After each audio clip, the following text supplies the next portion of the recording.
And so my hometown was shelled twice over the last 4 days, and then Dnipro obviously today too. And I completely agree with everything that people like Cibula said. Like, there is no way in the world that we are ever going to forgive this, and I do not understand why.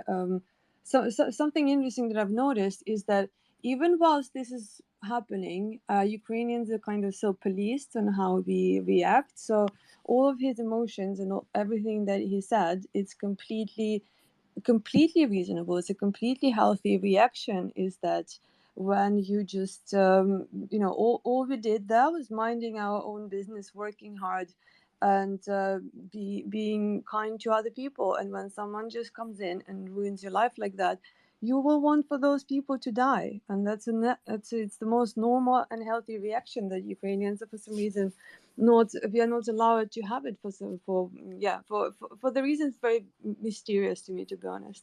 But just wanted to say hello. And it's really an amazing place. I've been some tweets in the nest. Take a look if whoever is interested. But it's very painful, even though I'm not there right now. It's absolute horror to call your parents and to be like, are they even alive to pick up their phone? Or with my grandparents, my grandma, she was in an intensive care unit the last few weeks. My grandpa requires very complex medical treatment, and they just worked hard their whole life. They never harmed a single person, and it just breaks my heart to think that this is going to be the last thing that they see in their lives. They just do not deserve it, and no one there deserves it. And whilst this is happening, everyone, well, not everyone, but quite a few people are worrying about it, like Ukrainians not taking it too far with Russians. And I just think it's a completely ridiculous situation, and it comes from the fact that Ukrainians are just not seen as equal, and as the result of Russian colonialism. That basically convinced the whole world that a Ukrainian person and their life does not have the same value as a Russian person's one. And this, like, there is like cognitive bias that is very, very hard to kind of get rid of, and people don't even realize that they have it. Thanks, Alena. I believe we have a number of questions here. Let's go to Gregory. Let's focus on questions for Cibula. He's live from Dnipro city.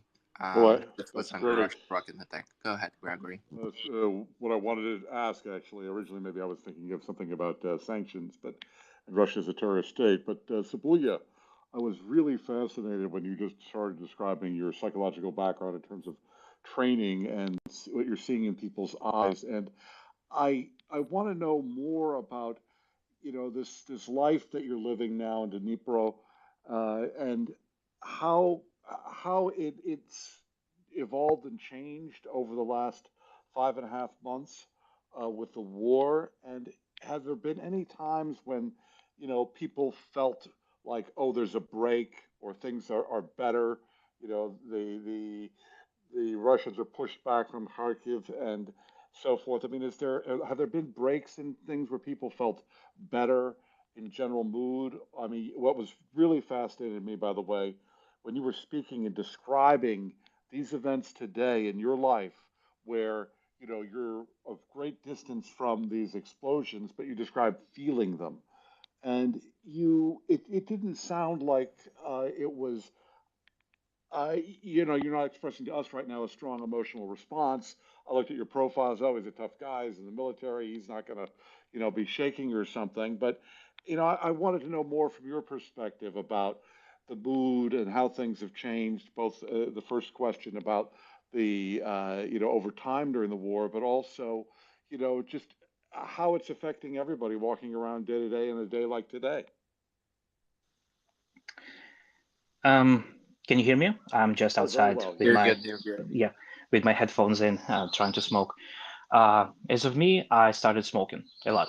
That's the toll. this At war. least you're not a quitter. I just quit. That was a year on February 24th. It was a year when I quitted smoking. But, you know, things started to happen.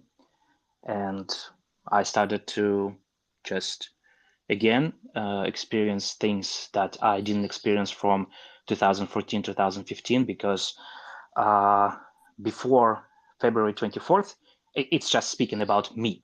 After that, I would say something about what people in general think. Since I'm a refugee, I had the chance of pretty frequent visiting of my family in Donetsk region, in Makiyivka. What I could say, it's pretty bad. People sometimes feel absolutely, exhausted from the war. Some can even say, what is the price we need to pay more for this war to stop? People sometimes say, what does it take for the war to actually stop? But it's actually a small percentage of people, because still 70, maybe 80% of people think of only one thing: how to win this war. We don't need any stoppages on this war. We've seen that. We had Minsk 1, we had Minsk 2 in 2014. That was ugly. That was useless. We didn't have to do that. But it was the time when our political establishment at the moment decided that it had to stop at the points where it did. As of now, I think, and all of my friends think, that what we need is I could say, just victory. We need victory. We want it. We strive for it. We do everything in our hands to actually win. And what I could say, Sabuya, may I just ask people you, right, believe. People believe in army. People believe in our army more than ever. Was there any sense of victory from Russia being pushed back in the north? We are happy to see those news when the villages, cities being liberated. We are really happy. But unfortunately, for most of the time, we are mourning those who died, those who fell to this regime, I could say.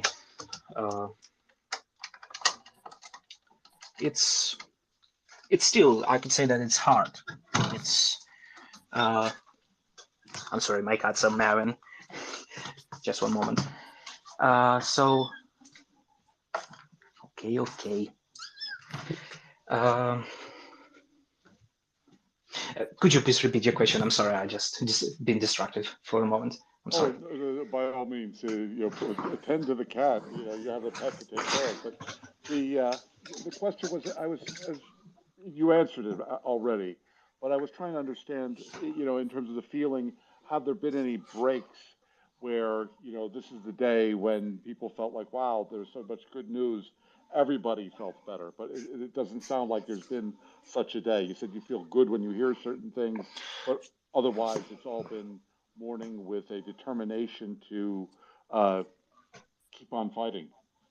Yes, we had those days when Kiev, Chernihiv, and Sumy region were liberated. There were no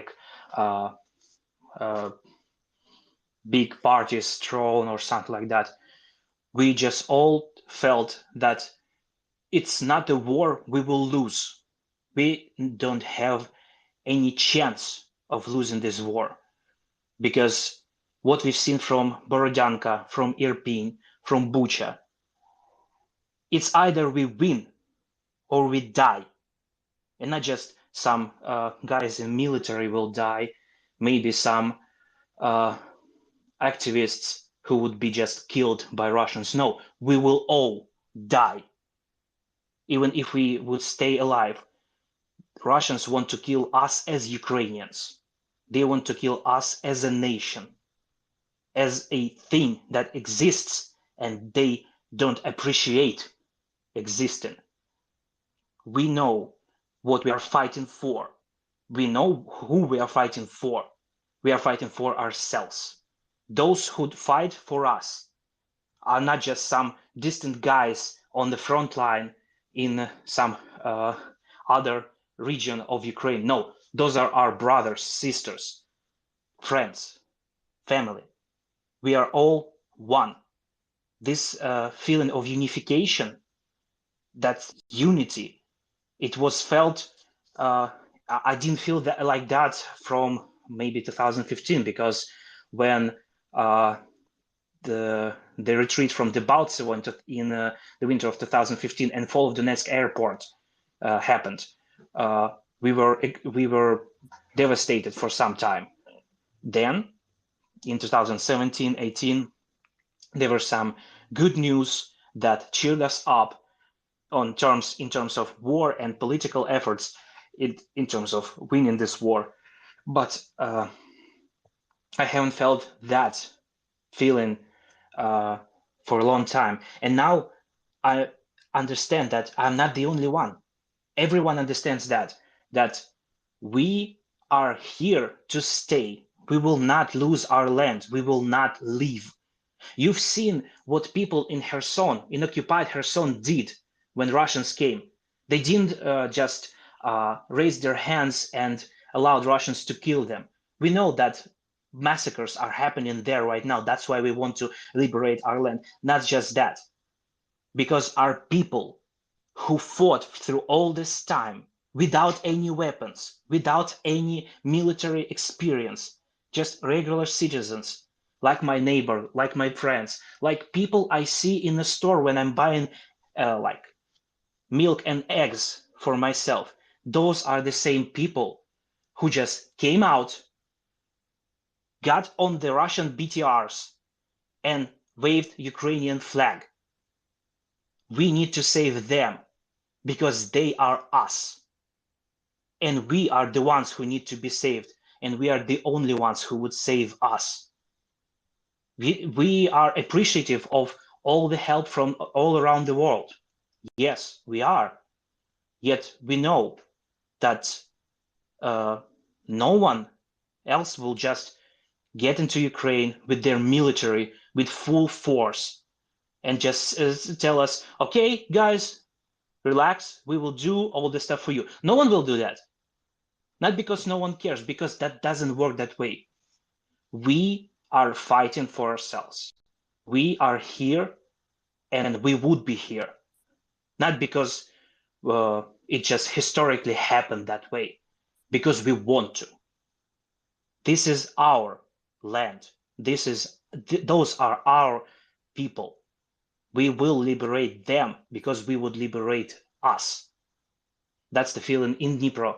That's the feeling all around Ukraine. Maybe there are some discrepancies. Maybe there are some people who are in disbelief because they've seen bad news. They've seen the retreat from Severodonetsk and Lysychansk. They've seen this quote-unquote loss of Luhansk Oblast. We will get back.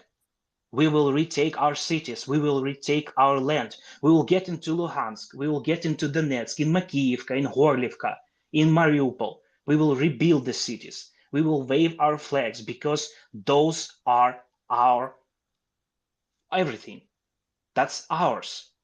We don't want everyone else's land. We don't have any imperialistic like strive to grab some other people's land that we don't own. We don't need that. We have everything we need. Here we have us. That big us is what our guys, girls, everyone fighting for, everyone working for, donating for, just volunteering for. This is the group effort of not just some random people who just assembled and thought, oh yeah, that's a good idea to fight for Ukraine. No, we are Ukrainians.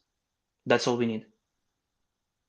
It's a very powerful answer, Sibulia. Thank you. I could continue with a few things if I was curious about. Just Sure.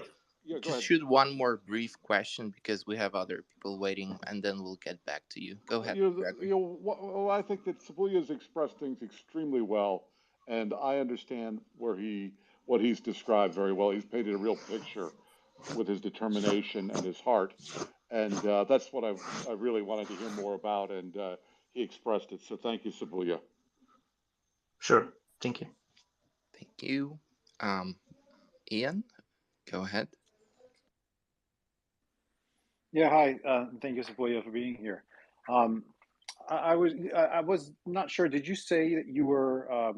Maybe the last speaker suggested that you were former military. Is that correct or no? No, I'm not a military personnel myself. I am volunteering mostly and spending all of my money that I earn from my job as of now to help those in need. Yeah, I'm just a Ukrainian. Yeah, that's what I thought originally. I was confused. So I was just wondering, in Dnipro, so what do you guys do? Do you guys often do like medical training as civilians to be prepared for things like this? So that Yes. Does the government offer that kind of thing? It both. For people. It's both.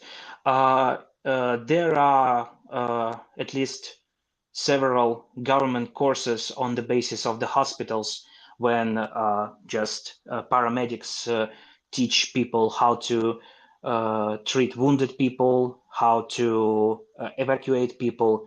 But there's a lot, I'm not sure how many, but there's a lot of like non-profit, just volunteer organizations of people who just know what they do and know what should be done, who train people like basic bandages, treating wounds, like first aid, all this stuff on how to actually, treat people before they arrive into hospital, because I guess you know that first aid is the aid that would save the life. What comes next? It's crucial. It will save dexterity, maybe limbs, maybe some lost vision, hearing, all the stuff.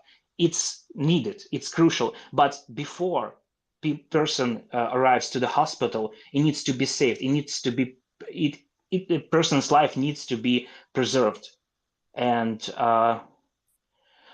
as of now, I've seen not like advertisements, just basic announcements of at least 9 or 10 courses of first aid or paramedics. And I've been on one in 2015 that was actually provided by Azov. At that time, it was just a battalion, not a regiment.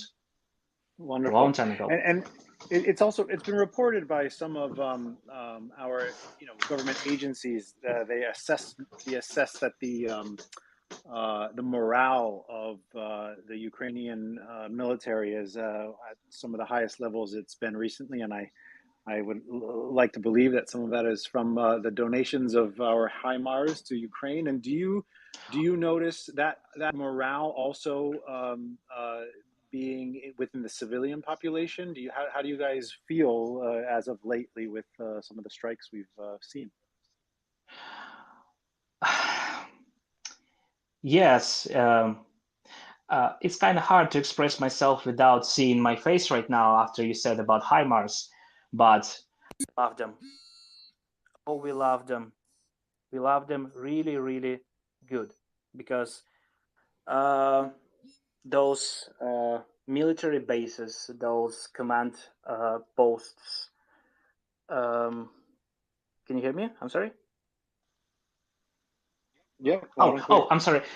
Someone just called me. I thought there would be a disconnect. So the whole word HIMARS, it's a kind of meme right now, in good terms of being a meme. It's not like something to laugh about. It's something to appreciate, because all they strike Russians good.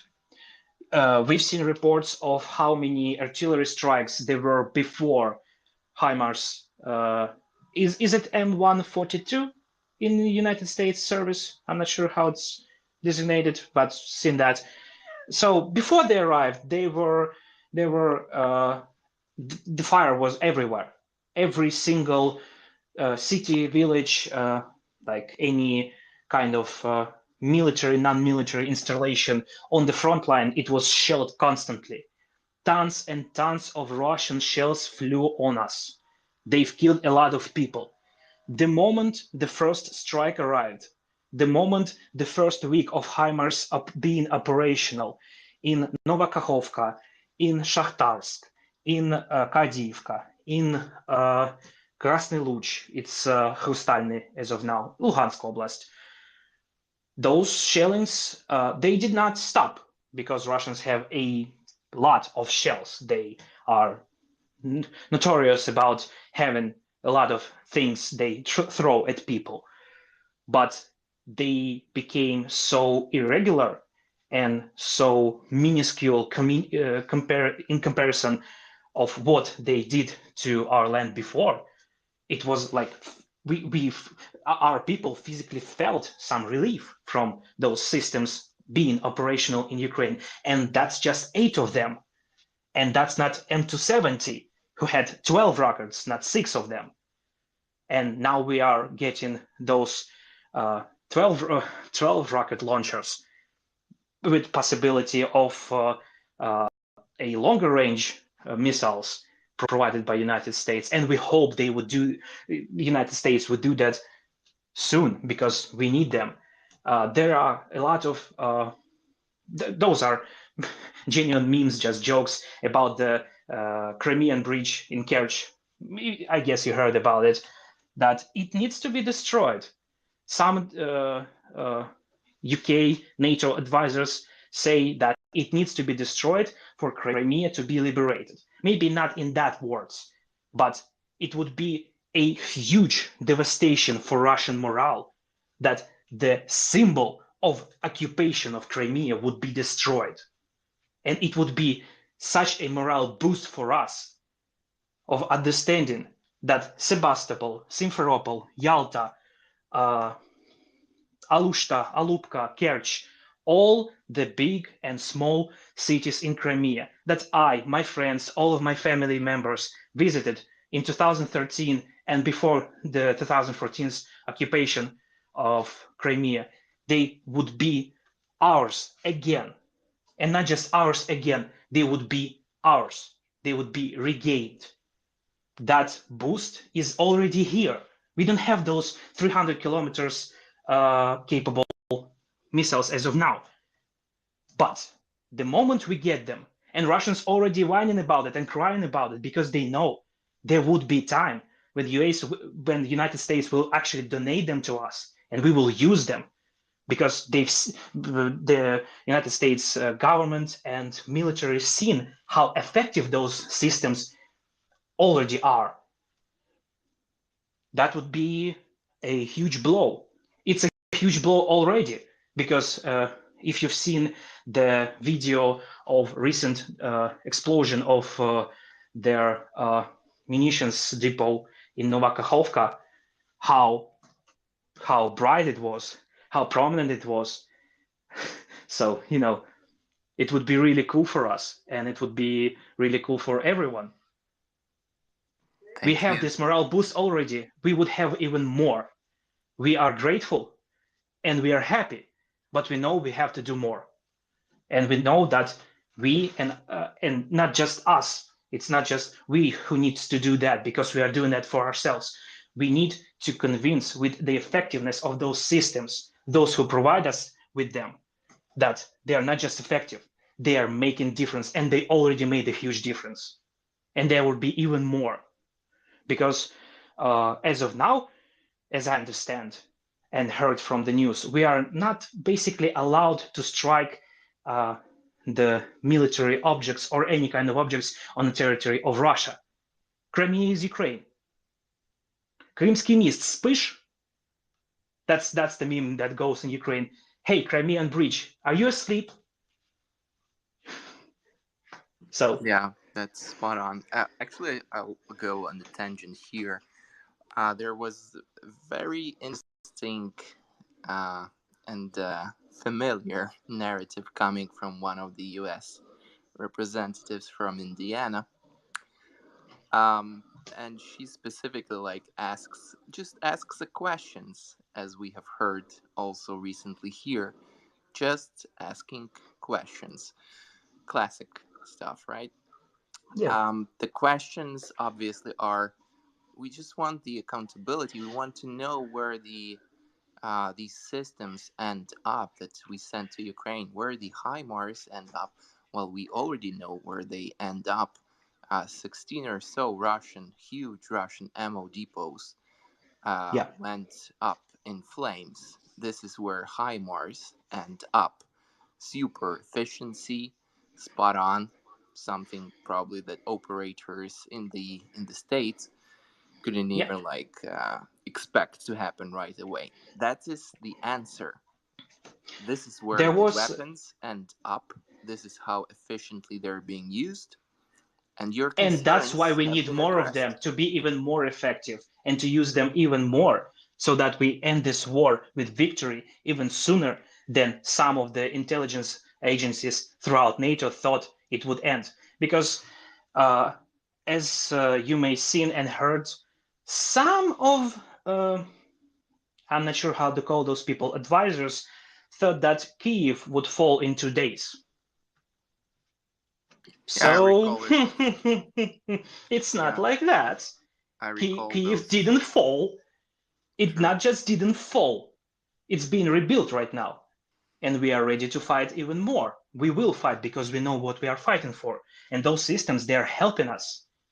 And they are proving us as capable and as those who need those systems, because we know how to use them. And we know how to use them fast. True. I'll just for the audience, it's a classic narrative that stems directly from Russian propaganda and Russian disinformation. We have questions, and we're concerned that Ukraine has issues with corruptions prior to the war starting that went along with that. Blah, weapons smuggling out of Ukraine. We are using them. True.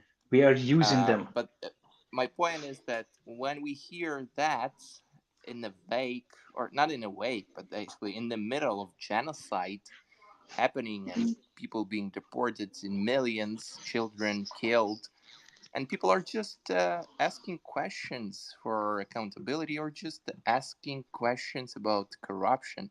Well, my answer is just to get your priorities straightened up, to say the least.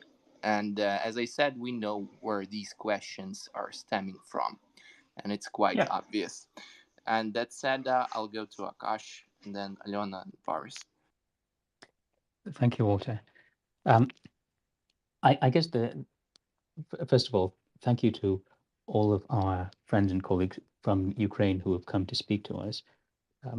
I don't underestimate the difficulty, both emotional and practical, that you put yourself through to come here and to be part of this conversation. So we are sincerely grateful that you've made the decision to spend the precious time that you have speaking with us. I wanted to ask a bit. I have one question and one comment that I'll offer. The question is about on the subject of morale. I can well imagine that for the people who are in these cities in Ukraine, because they are isolated and they are under siege, it must be easy to feel that they are alone. And I want to know if there are additional things that we can do, people who support Ukraine outside of the country, to send a message to the people in your cities, in your towns, in your communities, that though they must stand alone in their country, that we are doing everything that we can to stand with them, and that we are trying to press our governments to provide as much help as possible. If I may, the comment I was going to offer is in response to something Alona had said, that there are people around the world who feel that the lives of Ukrainians are less valuable than those of Russians. I know that that is a tactic of those who colonize and who subjugate and who enslave. They try to convince the people whom they are oppressing that their lives are less valuable than their oppressors, and they try to convince the world that the lives of the people who are being oppressed are unimportant, so the world should not intervene. But I do want to let you know that I can only speak for myself and for those of us who gather in this space and like spaces around the world. But I don't think there are many people left in the world who think that the lives of Ukrainians are less valuable than those of Russians. If anything, I think the people in this space and the people around the world are in awe of the resistance that the people of Ukraine have put together. One of the reasons why we are doing what we can, and I know it's what we're doing is tiny compared to what you yourselves are doing in Ukraine, and that what we are doing by coming together is perforce insufficient. But the reason we are doing what we can is because we are in awe of what you are achieving, and fundamentally because we believe that you are going to win this war. There was certainly a time before the Russians invaded when I suspect that around the world, most people would have said that the people of Ukraine did not stand a chance. There's no one saying that. I mean, I don't, it's not a small thing that in countries like my own, like in Canada and in Western countries around the world, we have lived for generations in a sort of fear of the Russians, and before them of the Soviets, of the idea that they were such a monstrously powerful nation that they could defeat us and perhaps even wipe out the human race.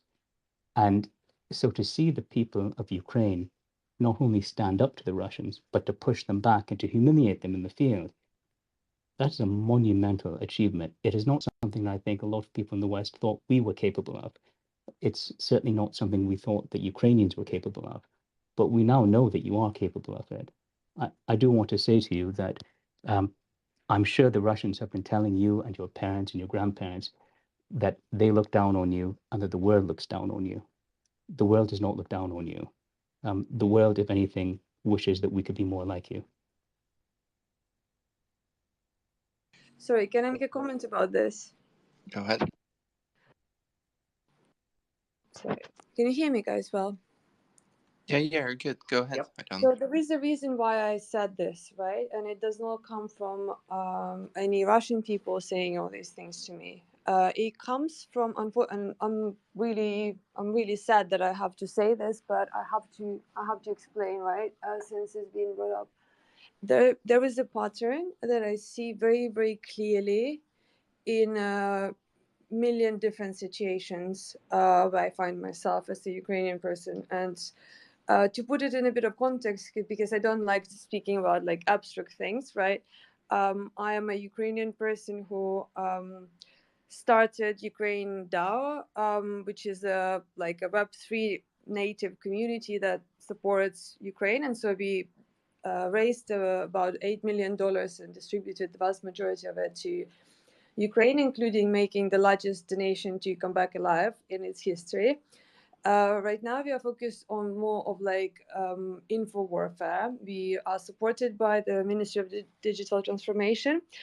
We work with them closely, as well as with multiple agencies within the Ministry of Defense. And so right now, my personal focus and our team's focus is on countering Russian propaganda.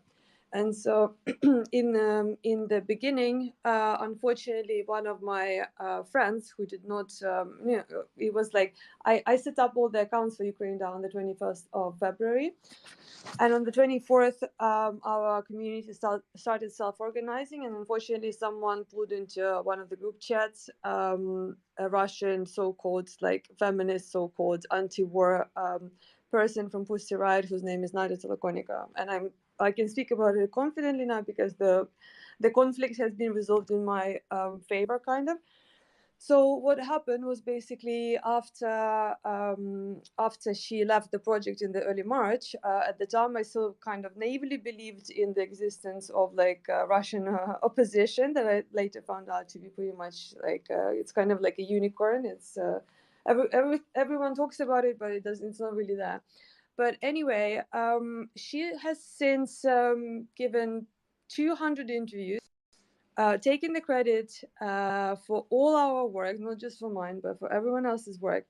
My name was erased from every press release. She has never mentioned me once in any of the many, many interviews that she gave. And then she turns around and falsely, and when I say falsely because everything is in blockchain, I can actually prove that she's wrong.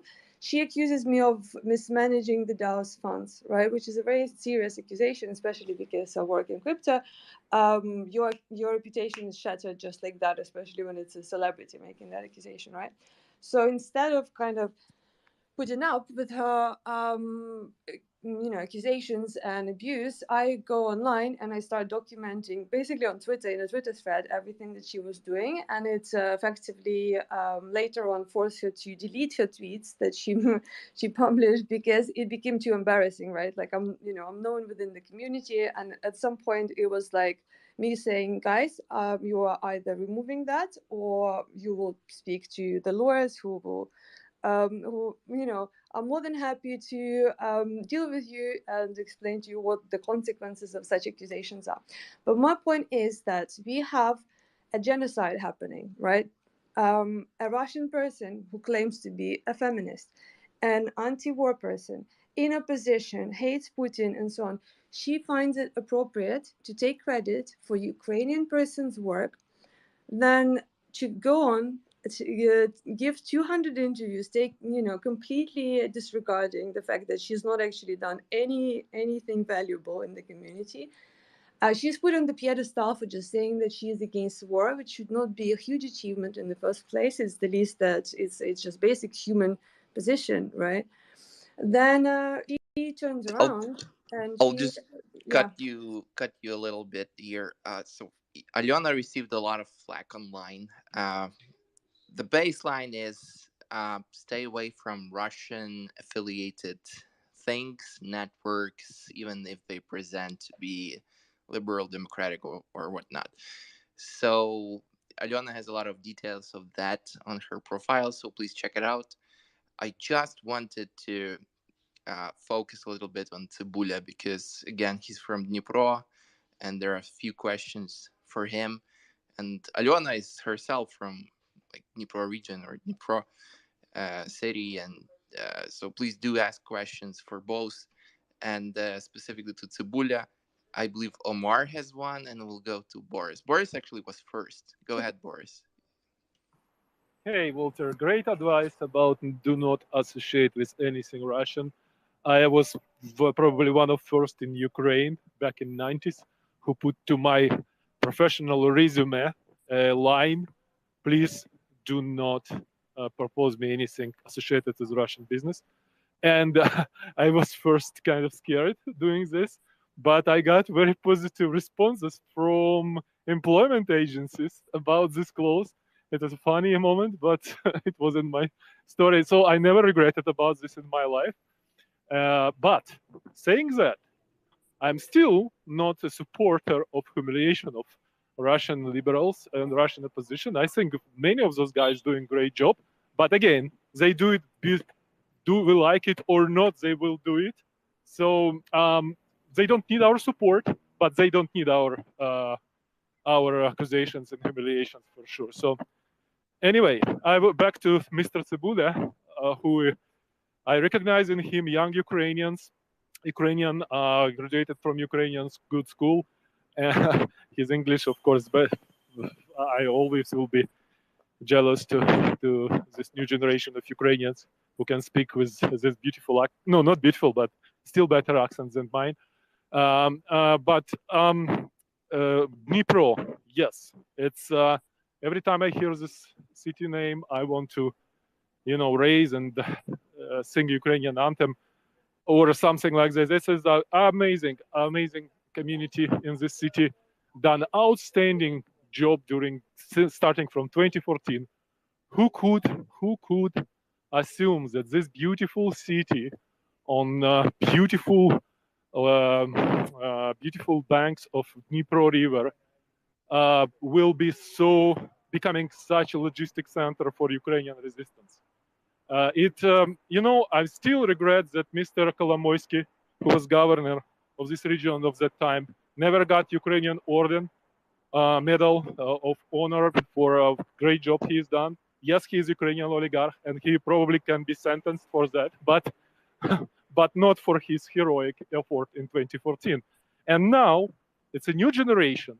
Today it's 22, and even more serious challenge of security for Ukraine, and still Dnipro is still the same hub, especially for medical assistance. I have a question, Mr. Tsibula. If you know, I know you're not really local. You are from Donbass, I understand. I mean, in Dnipro, you are just a refugee. As of now, Okay, good. So then the question is appropriate. So Dnipro has a very strong, authentic Jewish community, as I know. And governors of Dnipro, many of them, maybe most of them, they are of Jewish descent. And in spite of all criticism of Israeli government, how close they associated with Kremlin, I heard today something very interesting and positive, that Israel actually installed military hospitals somewhere in central Ukraine. Yeah. And the position was not disclosed. Maybe it is a secret. I don't know. Maybe it's a secret. You cannot be silent. But I suspect it's again in Dnipro, because Dnipro is the hub, and Dnipro is governed by Ukrainians of Jewish descent, Jewish origins. So is it somewhere in Dnipro region, those Israeli hospitals, if they exist? I heard about this hospital. I heard about it being installed somewhere nearby. There are rumors that it's near KYIV, because it's much closer to the front line and to Kherson, where actual fighting is happening, because some of the heavily injured infantrymen or other people from our army need treatment much sooner than that they can actually get from the Mechnikova hospital. But as I say, I'm not from an intelligence service of Ukraine or SSU, so I cannot tell you the actual. Oh, please don't tell me. No, I just location. I thought maybe even if I knew, I wouldn't able to tell you. But I don't know, because I don't have the access to such information, because I am physically no one to that whole situation. Yeah, I just wanted to, many people, many Ukrainians and Jews in Ukraine very upset with Israeli contribution to Russian success. It's wrong wording. To associating of especially old government of Israel to Russia. But now I hope it's changing. And for example, main rabbi of Ukraine, he's publicly disappointed with Israeli position. So I heard it only today that there are probably military hospitals somewhere in central Ukraine helping to rescue those wounded Ukrainians. And this is brilliant. Sounds very good. Okay, thank you, man. Thank you for your patriotism and be strong. All right, thanks, Omar, to you. Then we'll go to Gizmo and back to Alyona. Okay, I'll just go straight to the point. We have a saying that says, "Those who get burned by the soup blow in the yogurt." So basically, it's like this, So Iraqi guy goes to Uncle Sam and asks him, "Habibi, money." And Uncle Sam would answer "Okay, do you want it in black bags or purple bags?" And then a few years later, an Afghani guys come and it's like, "Salam, my friend Sam, money please." And he would say "Oh, you want it in pounds or kilos?" And then there's a Ukrainian guy comes, and actually the Americans go there and ask him, "Do you want to go to Miami or London?" And then he says "No, I want ammo." And I was like, "Oh, no. So give me an account of your AK-47s and please return the empty shells." So basically that's what's going on now. We the mistakes of before is haunting the innocent guys now. So I would say just put things in perspective. For God's sake, $40 billion. We spend more on hot dogs than that. That not to say that we shouldn't be careful from now on, but it's just that this is real. This is the time that we should spend everything to. It's actually it's not even we're giving money to Ukraine. Per se, a lot of this money is spent on American companies to make this stuff. It's actually good for everybody, for our economy too. So I would say just, let's just win this war and then deal with that later. But accounting is good too. But that topic should be given its size, but not more, in my opinion. I can actually add some comment on the beginning of your speech when you said about the Afghani men and Iraqi men, about the bags and all the stuff, about the help, mainly HIMARS and all the artillery systems, about the shells for them, about special training for our troops. We have our own new kind of riddle, I could say, about that. And that's not a question in which bag those money should be put, or like how should they be delivered to Ukraine. Our question: чи можна цим в'їбати по мосту? Who knows? Those know that's a little bit of profanity for me, but can we actually strike a bridge with that? That's the questions Ukrainian actually ask most of the time. Because if we can, we would. I used to hate being an army depot. Now I regret being a bridge.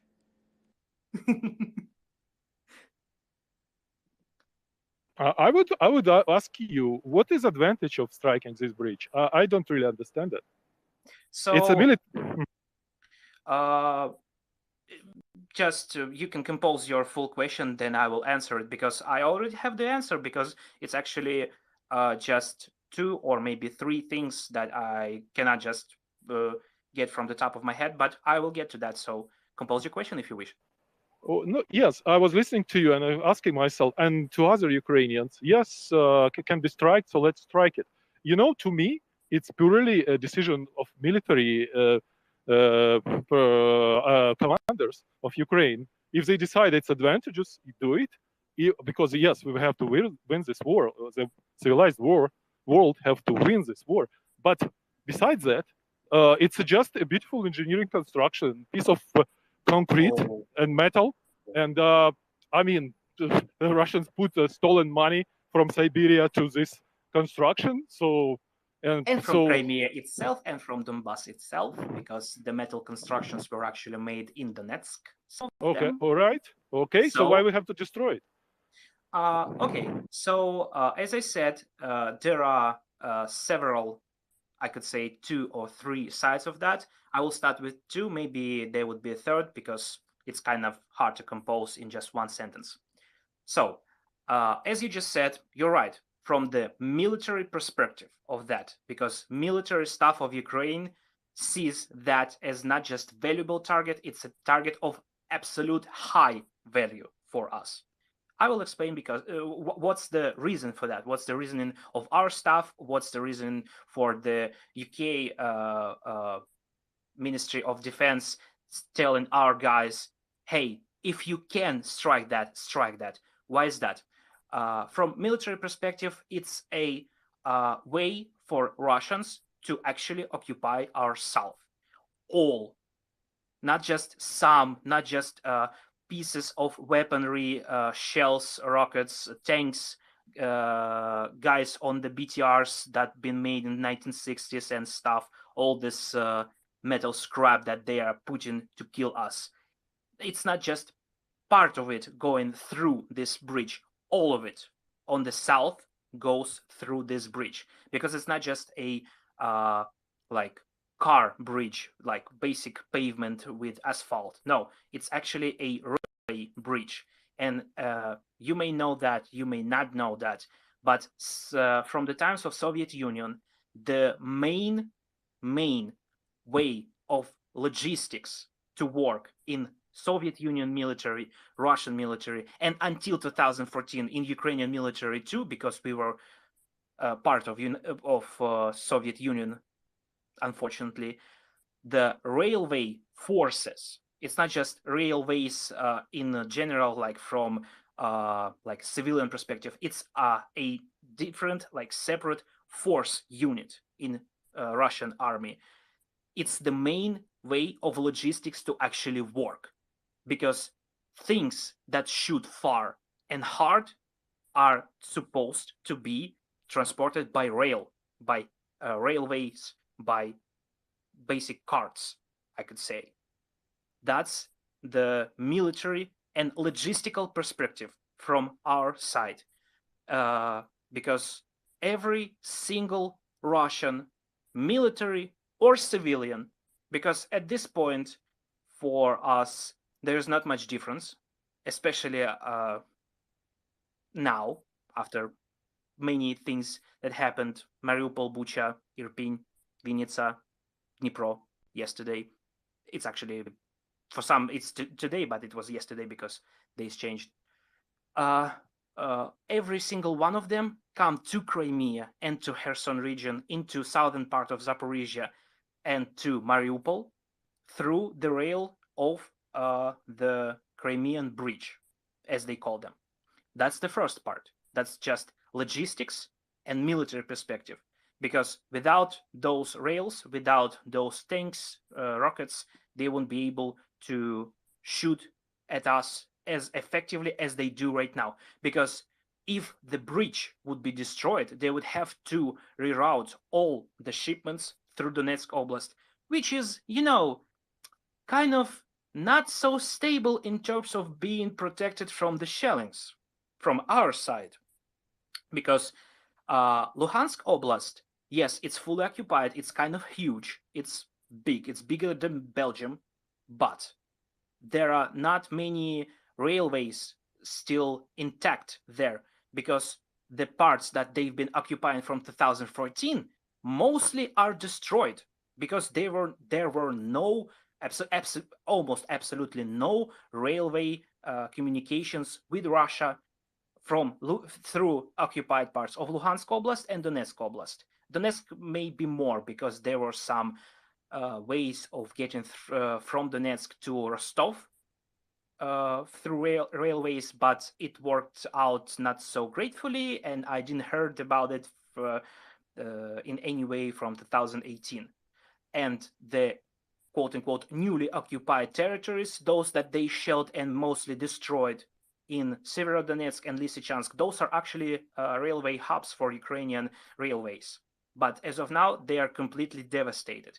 And there is a need over time for them to replenish them, to rebuild them. But would they do that? Would they not? They still need logistics, and their logistics are mainly working through the railways, which may seem like a logical and maybe like the only good way for military logistics on a large scale to work. But it seems that post-Soviet countries, and Russia especially, are the ones who are basically dependent on that, because others can do without. United States are, as I know, very, very good at shipping things through air, which Russians mostly can't do. So that's the first part. The second part, it's a propaganda. There were a huge money spending on the building of this bridge. There were huge money spending from Russian side on advertising this bridge. This bridge, for them, for all of them, for all Russians, is a symbol of occupation of Crimea. The destruction of this bridge, as I said before, would be a huge blow for them of understanding that Crimea cannot be protected. Crimea is not their land. It's a land to be conquered again by Ukraine and to regained by Ukraine. If this bridge would be destroyed, or no, when this bridge would be destroyed, it's not the question if, it's the question when.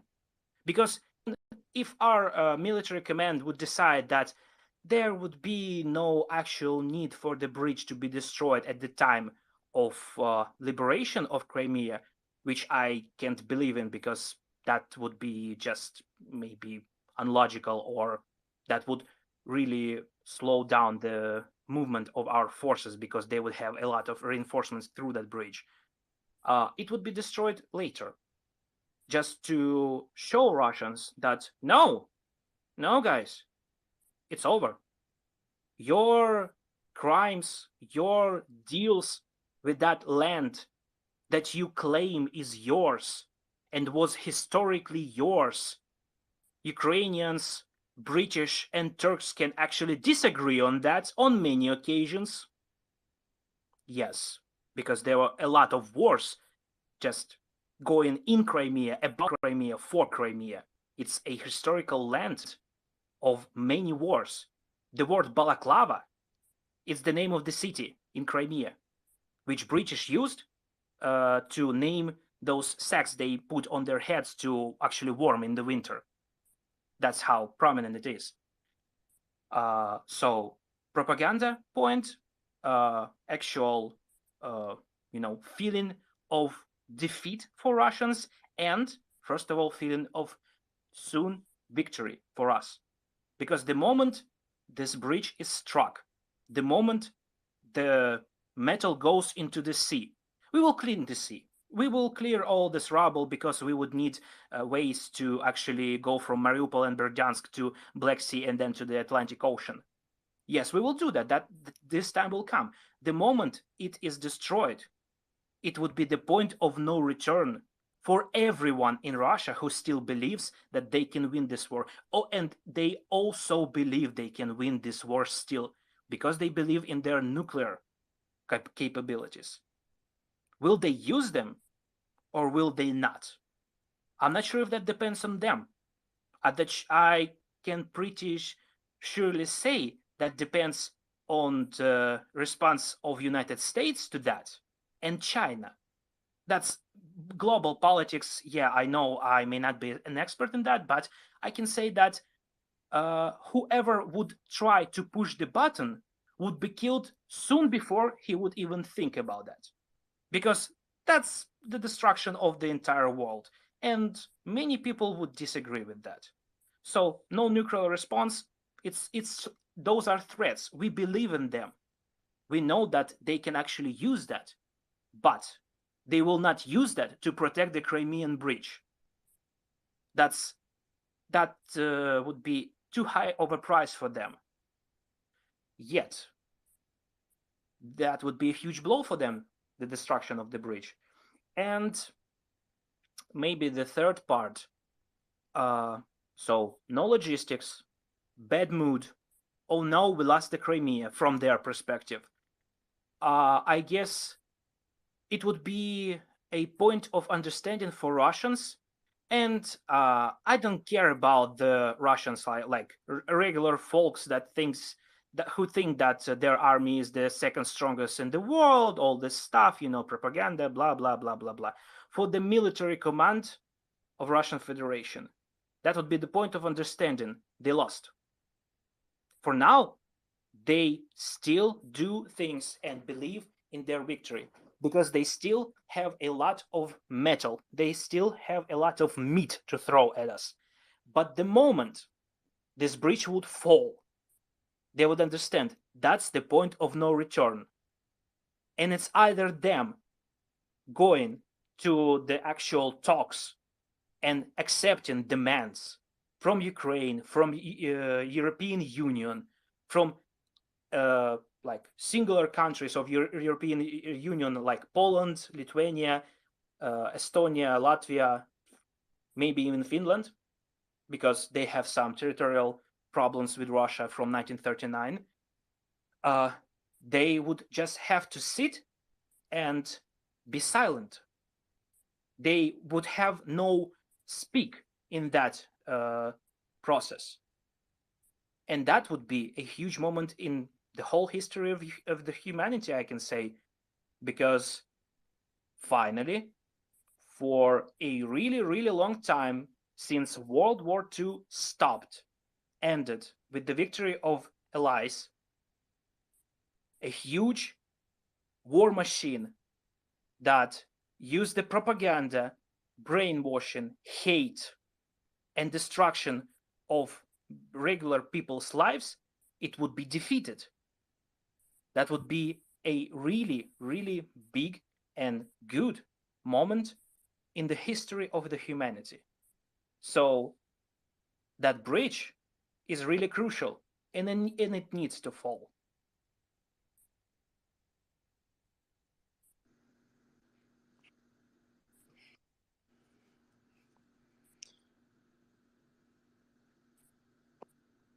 Say something. I think I just said too much, and everyone's just silent, trying to process what I just said. Can I go ahead and go, Walter? Oh, even Walter's gone. My God. What have I done?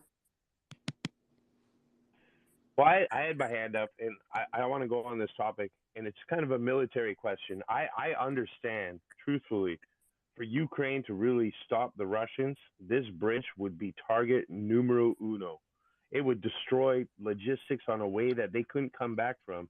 That said, Yeah. I'm hoping somebody with some military background, how is it you're going to shoot these rockets, or say you have cruise missiles? You have to overwhelm multiple layers of S-400s, S-300s. Yeah. We've heard that all multiple times. Thank you for Russian troll point of view. Always funny and peculiar. The fairy tales of S-400s, S-300s, S-5000s, whatever they call the same system. It's all over and over and over, all the same. We have seen actually how the system operates, and it fails miserably.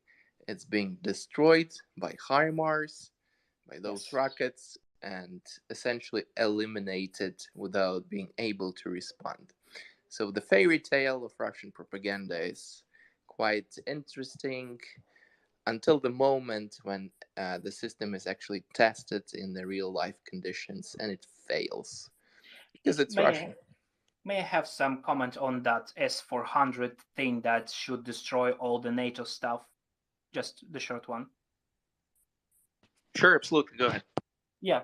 Not just by looking on the last week's success of HIMARS, just 80-kilometer capable rockets that actually destroyed the echelon of S-400 covering the Nova Kakhovka, which led to destruction of a huge ammo depot. The first blow from the maybe historical perspective to the S-400 was from Israel. In if I'm correct, and I may not be correct, it was either 2016 or 17 when Israeli F-35s flew over Syria and bombed the hell out of Assad's military base that was basically was covered by S-400's systems. And those systems that being claimed to not just capable of shooting down every single possible American military plane, but also seeing them, because stealth technology, it should not be seen, and Russians claim that they can see that with their S-400s. They didn't see them, not at all. Like, there was zero visibility from Russian side, and they did nothing. Not a single rocket was shot towards those two F-35s of Israeli forces. Base was destroyed. So, yeah, S-400, S-500, 900,000. Yeah, okay. They can say, claim, or do anything they want with those anti-air systems. They might as well, as they recently did, use old S-300s and reprogram them to strike ground targets. We've seen that. But they are not so effective as Russians say. May not be effective at all, but we still are careful in our movements towards those systems. Small HIMARS first, and something really, really big on the bridge, maybe a couple of minutes later. We will see.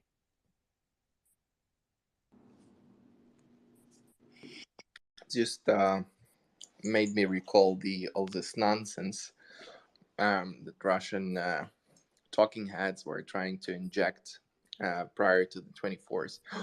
Russians have the Iskander missiles. Russians have Kinjal missiles. Russian have all kinds of magic weapons and Wunderwaffe. Well, T-14 Armata, which yeah, what not? T-90s. Well, we have seen how that fares in actual real life conditions. Most Walter, cases fails miserably. Have you seen those two destroyed T-90M, the most modern ones in Kharkiv region in March, April? Yes, well, as usual, Russians claim when they fail that they didn't want it to happen. They it wasn't didn't supposed even to be start there. anything yet, as they claim as of now. They didn't even start anything. Yeah, almost 40,000 dead, like 400 planes down, almost 800 tanks destroyed. Cool. Yeah, they didn't even try, It's they will start full on sometime later. That's the current narrative. Yeah, sure. What's also peculiar, after being strategically defeated in the north of Ukraine and being driven from Ostomel and other areas, they started to concoct the funny narrative about major victory in Hostomel, where The Russian heroes of airborne were Hostomel, decimated.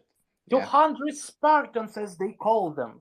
Those heroically died for protecting blah, blah, blah, Nazis, blah, blah, blah. They were killed, all of them, every single one of them, and then they run. Yeah, but, it's a classic Russian narrative. When something happens, they distort reality and claim that the opposite happened, and then continue to say it over and over and over again and hope for some of that stick to the wall. And all of that is a very bad smelling substance, that what comes from Russians with their narratives and propaganda. So again, that said, I actually have a question for Tsibulia, somewhat different question. Can you mentioned that you had friends from Mariupol. Can you give us some details about what happened to them, if you can, and also about Kherson, how life in the occupation looks like, if you have contact still with those people, because I know that's challenging right now. Yeah, about the Mariupol, there are two things I could say, and about Kherson, almost nothing, because as of now, I don't have contact with my friends from there, because it's kind of hard to actually get through. There's almost no internet. The telephone connections are cut or rerouted through Russia. So even if you're getting to call anyone or contact anyone, you are being listened to, and there's a probability of you just being shot for what you say. So unfortunately, I cannot say much about Kherson. But Mariupol, it's kind of different. From my family members who, as it happened, for some time supported Russian things. Yeah, that's the situation in Donbass.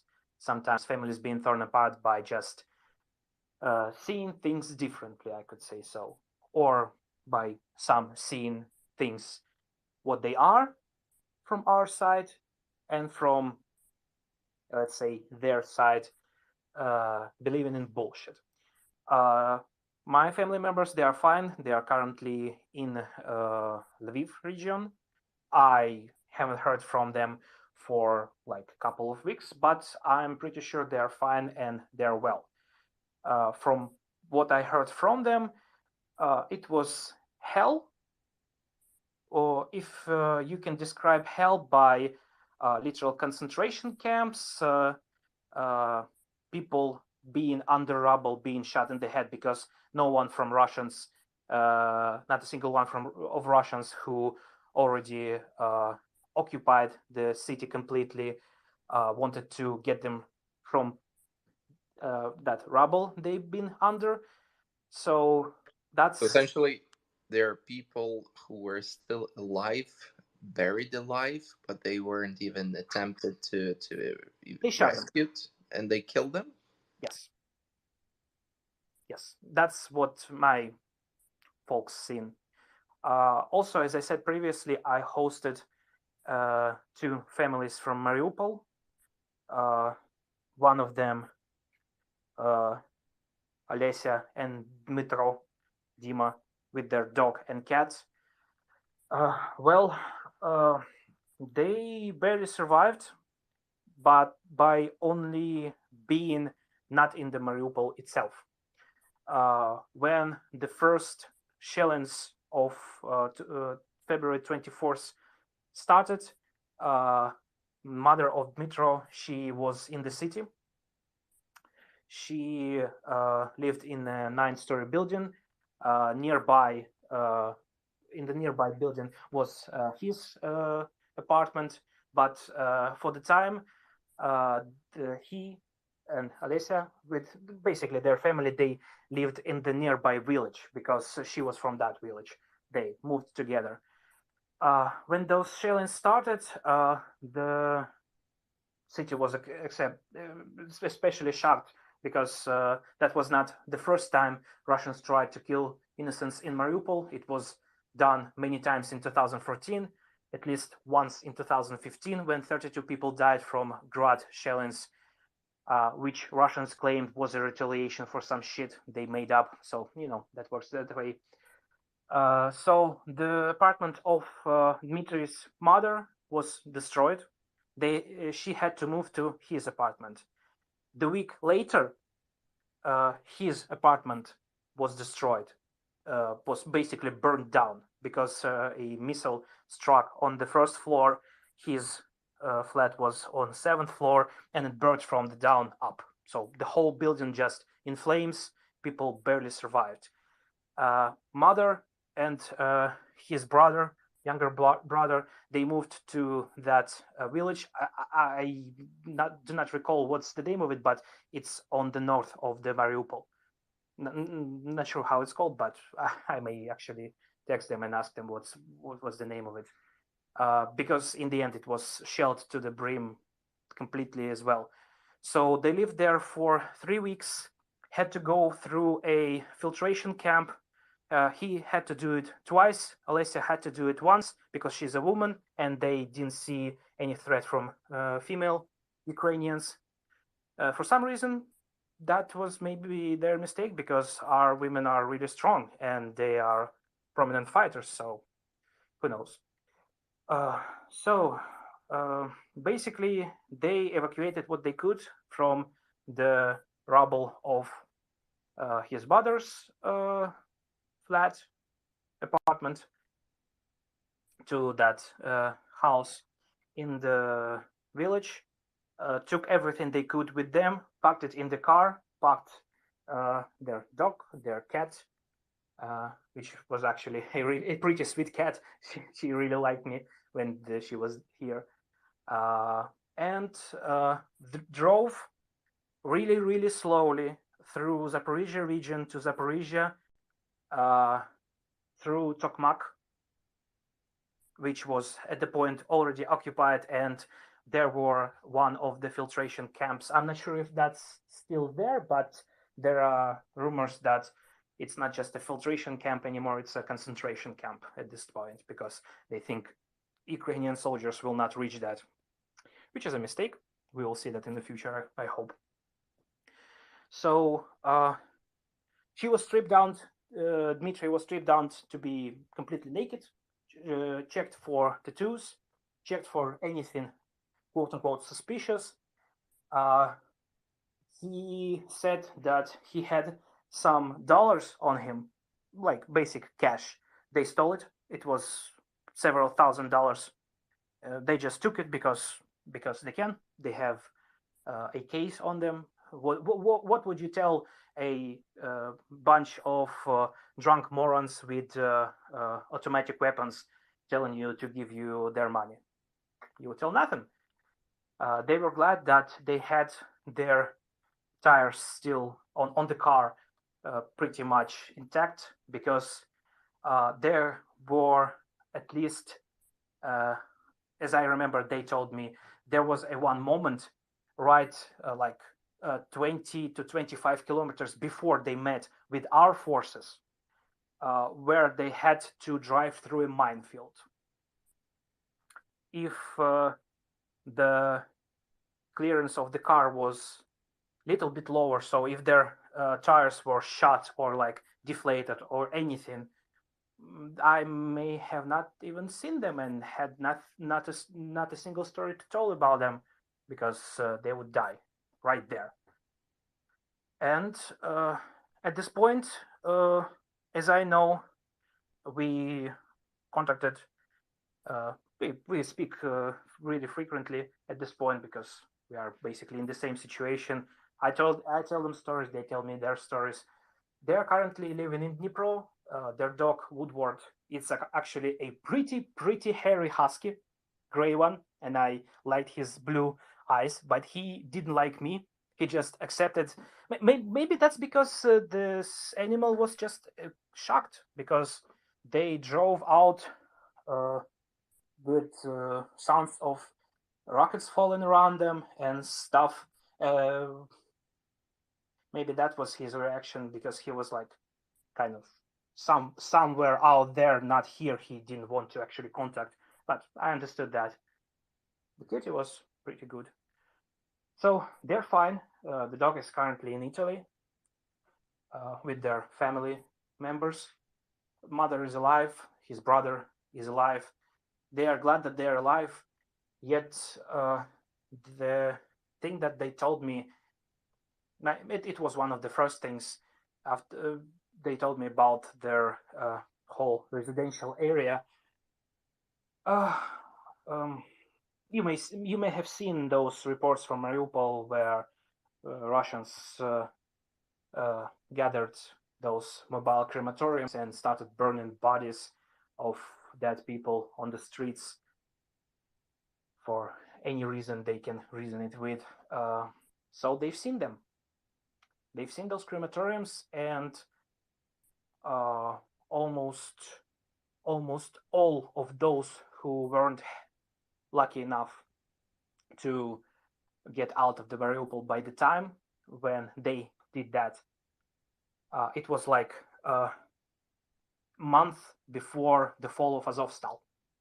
So if you can compare the dates, you will see the moments at which they actually moved out.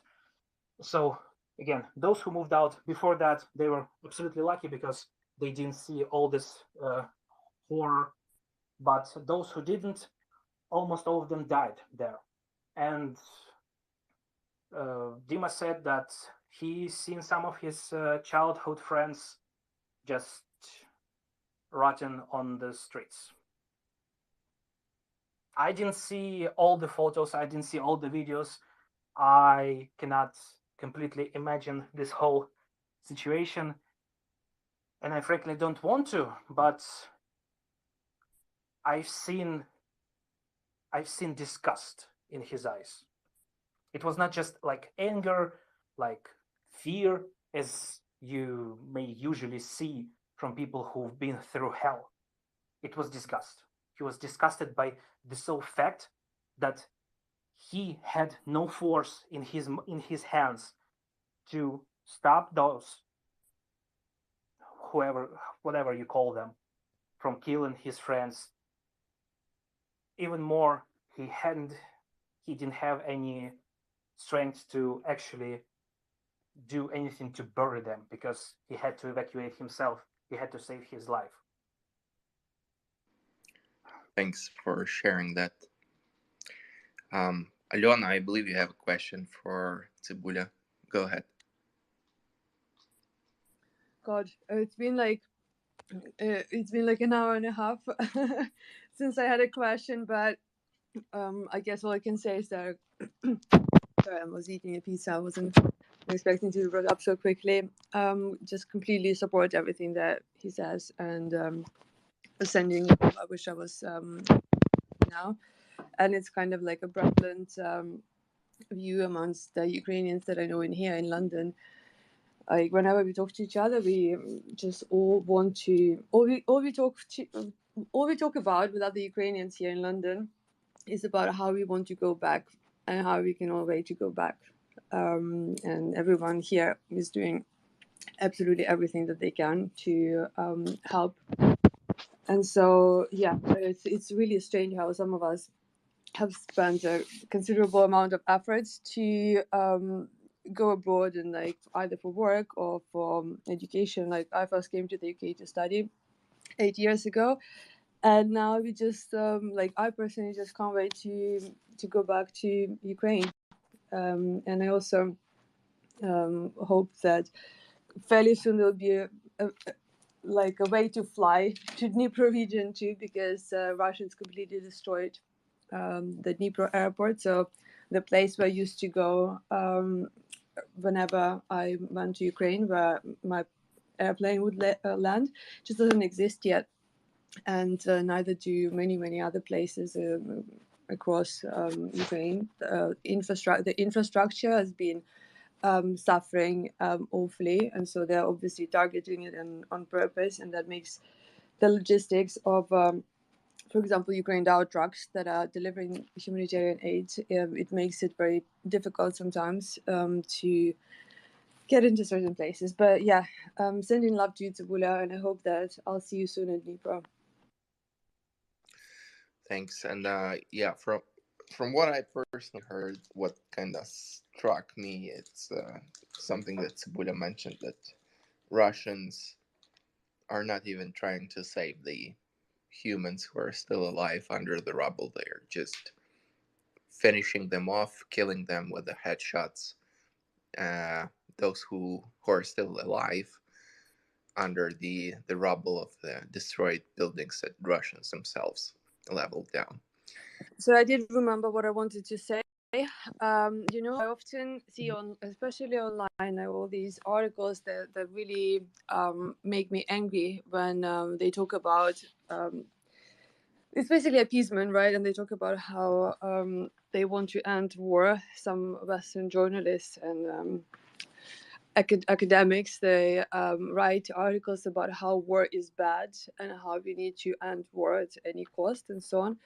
And I just, first of all, I just find it incredible that people will say stuff like that about Ukraine in public, because as a Ukrainian person, I also, believe it or not, want for the war to end. And I want for it to end much more than any person whose loved ones are in safety. And so when people say to me, or when I read online, any content that is like, that basically communicates that peace requires for Ukraine to stop fighting, I just find it incredibly hypocritical, because all we need for the war to end, all that would be needed is for Russia to leave us alone. Stop the war. Stop the war. The only country that can stop the war, like voluntarily, is Russia, right? So they can drop the weapons and go home. Ukraine, if it drops the weapon, it will stop existing. All Ukrainians literally will be killed. And so I just can't even believe that this has been normalized enough that people find it acceptable to say it in public. And it reminds me of the early days of the invasion, when there was a documentary film crew filming at my house. And it was, I've never, I was never like a media personality at all, and I was always very shy of any like journalists. But in that moment, it's like second or third day of war, and I literally just don't care. I don't care who's filming what. In that moment, your mind is just on completely different things. And I said to them, like, you film whatever you want and ask whatever you want. Like, I don't really mind. But anyway, it was. I remember I woke up. It was like very late afternoon, because I hadn't slept for 4 days before that. And they started filming, and I'm in my living room on my laptop where I am now. And my dad calls, and he's crying. And I really don't I don't hear my dad cry very often. He's a very tough guy. He's doesn't show emotions very much, and he's crying from happiness. And he cries from happiness even less than he cries from like being upset. And I was like, why are what's happened? Why are you crying? I was like, I don't know, maybe like Putin died or something. And he was basically crying because they delivered into some, I can't remember the details, right? But the gist was that some high precision weapons got delivered somewhere on time, and he was telling me about it so excitedly because, like, to him, he said it meant that himself and mom would like survive for the next few days. And when I heard that, I started crying from happiness too, and I stayed here in my living room on the floor crying from happiness, right, in front of the huge camera in my face, because, and I'm crying because some weapon got delivered to like Kharkiv, I think it was in Kharkiv region, on time. And like, think about like the monstrosity of this. Like, it's February 2022, and this is what was making me happy to the, and my father, to the point where we were crying, right? So it just, whenever I hear, like, sometimes I reach out to authors of those articles who write them, and I'm like, hello, I just read your article, it's a Ukrainian person, I just have a question. And usually they don't reply, but when they do reply, I ask them, like, how do you sleep at night after you wrote this? And they usually say, actually, I sleep very well. And I just don't understand how they sleep very well, because I was not, I never had any like, I wasn't a military expert, right? I wasn't, worked in litigation, then in crypto. Like, I wasn't running around, asking for fighter jets. I spent like pretty much like every day of my life for the last 5 days, for 5 months, sorry, asking for Ukraine to get more weapons. And I've not had a single day off since the 24th of February. And so, yeah, it's really, I think it's really horrible that we even go to this place in our life. But the only thing that we can do, as Sibulia said, is to carry on fighting, because it's nothing else is an option. And someone recently asked me about like a hypothetical scenario in which Ukraine loses and something, and then they can, whatever else they said afterwards, I just didn't even hear it, and I didn't want to listen to it, because I'm like, in your scenario, like, I do not exist either. I do not want to exist in a world where Ukraine has lost. Like, it doesn't matter to me if I would be like, I don't even know what that would look like. I don't want to know what it would look like. It's not a scenario. It's not a kind of version of this universe, if you wish, that exists in my mind, because it's completely unacceptable. And the world that allows Ukraine to fall is not the kind of world where I would want to be in voluntarily. And so it's really, as Tibulia said, it's not an option to any of us here. In Dnipro, at least, I cannot even, I just even said here, even though I'm not even physically there, right? Like, all my life is completely consumed by this war. I do not do anything else. And so, yeah, Dnipro is also like a quite, well, I know that right now most people switch to Ukrainian, but it used to be a largely Russian-speaking city in the past, and at the same time, it was not pro-Russian in any way. It's an extremely patriotic, pro-Ukrainian city. And so I really also hate, like, when Russian propaganda starts presenting Russian speakers in Ukraine as pro-Russian separatists, and so on. It's absolute nonsense. But yeah, I'm very proud to be from there, and cannot wait to go back. But we do need more weapons, as I said. Just may I have just a small commentary on what Alona said before? Go ahead. Absolutely. Yeah, she basically said the words of Golda Meir, the Prime Minister of Israel: if our enemies stop fighting, there would be no war. If Israel stops fighting, there would be no Israel. It's the same with Ukraine right now.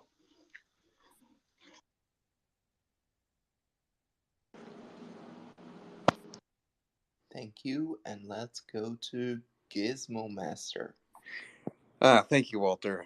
It has been a long 3 hours on this space with many twists and turns of what happened previously. And I just wanted to give a quick shout out to Papa Akash, who was, with his wise words of wisdom, a great mediator during that time. I wanted to talk just a quick little bit. Some of the people that have come to the space, and they're usually Americans, one of the questions that they'll ask is, what can I do for Ukraine? Sort of what they're asking, sort of what it is that they're supposed to do to support Ukraine. And some of the people that I've talked to in person, that I know specifically have talked to around me, either they don't know anything that's going on in Ukraine, and to them it's just a foreign war, or they can have a little bit of cursory knowledge on it, and that they see the media reports that come out, and specifically about the amounts being sent. So they see, billion here, a couple hundred million there, and so they have questions that they ask about it, and so they ask, why are we sending military equipment over to Ukraine? Why are we sending money over to Ukraine? And I explained to them, the way I see the war, or the way I see what's happening, is I try to keep it as simple as possible. That Russia had invaded unjustifiably Ukraine. It is committing genocide and slaughtering women and children and doing terrible things to many people. And the United States has the capacity to stop that and to contribute to stopping that. And that is one of the reasons why we are sending military aid and monetary aid. And when you get more complicated, as the media loves to get, and they start, as Walter had mentioned, asking questions, and they start bringing up these different, what about isms, then it gets more and more complicated for an average American to ask themselves, why are we supporting Ukraine? And as I keep it simple, when I tell them what's happening, as I say, there was about 100,000, and y'all might know a better, a more accurate figure. It was about 100,000 initial Russian soldiers that invaded. And for me personally, I see that I break everything down as that Ukraine has the problem. And the problem is 100,000 Russian soldiers invading Ukraine. And what's the solution to that problem? The solution to the problem is 100,000 dead, dying, or crippled for life Russian soldiers. So how can America help Ukraine reach that solution to its problem? It can send military aid, and it can send monetary aid, medical aid. And so when we get to that position, I have to tell people that it's for a good reason and for a good cause, and to explain to them that don't get caught up in the minutia and the propaganda and the bits and pieces about why are we sending this money, things like that. It's okay to distrust your government a little bit, and I certainly have some questions about my own government, but when it comes to Ukraine, I'm resolute in that every single invader has to die, and it's really as simple as that. And I feel that way because, one, it is obviously affecting the Ukrainian people, but it's also affecting people here in the United States in ways that they don't see, in ways that they see every day. So I think that, and for me personally, with all the descriptions of Ukraine, I've never met a Ukrainian person. I've never known a Ukrainian person. But after everything that's happened, one day I'd like to go and visit Ukraine, because I think that it's a lovely place. And after the war, I'd love to visit Ukrainian Crimea. I'd love to visit Ukrainian Eastern Eastern Ukraine, and I'd love to visit every single area of the country, all of it, Ukraine. And I have a quick question for Sibulia, and this has to go back to the bridge, and I'll keep it real short because I've had a couple of questions around this bridge that's popped up in the media. So just three simple questions. Where is the bridge located? What is this bridge's name? And what is the weapon that Ukraine needs to destroy the bridge? And I ask those questions because what we can do as Americans is we can write our representatives and tell them this is what the bridge is, this is what it does, and this is the weapon that Ukraine needs to destroy it. And this is why it's important to destroy it. So the first question was where this bridge is located. It's between Kerch and Taman Peninsula of Kuban, Russia. It's easternmost part of Crimea. What it's called? It's just called Crimean Bridge, Krymsky Most, as they call them. It's it doesn't have like any special prominent name. It's just the Crimean Bridge. That's a small reference to my speech about the moral part of its destruction. It's not just a metal construction, just some couple of metal pipes or like steel frames or something. It's a symbol. It's a symbol for many people, most of them Russians. For us, it's like cancer. It's like tumor. It needs to be cut off. What it can be destroyed with? That's actually a really good question. As of now, I hear a lot of military people who actually understand how the things work. Mostly Taras Chmut, the leader of Povernись Живым, Come Back Alive fund. He's general of how is it called? So basically, his colleagues, him himself, that basically all we may need for now to destroy it is a couple, because again, one may not work. A couple of missiles called LIVECAMS. That's a big rocket for HIMARS system, which is capable of reaching 320 kilometers range. It's GPS guided. And as I understand, it has several versions of it in terms of warhead that can be used. So we need something with either capability of destroying bunkers, because bridge itself stands on concrete piles, which need to be destroyed to actually destroy the whole bridge, because just striking the span may not be enough. It's pretty rigid. It's, despite it being Russian and built for propaganda mostly, because it was built really fast. It may require some big booms, big explosions. So a lot of explosives at once, which this missile attacks may deliver.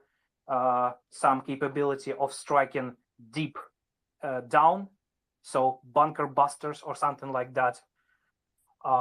Because as of now, that would be, for now again, it may be the only big stick that we may use to actually destroy this bridge.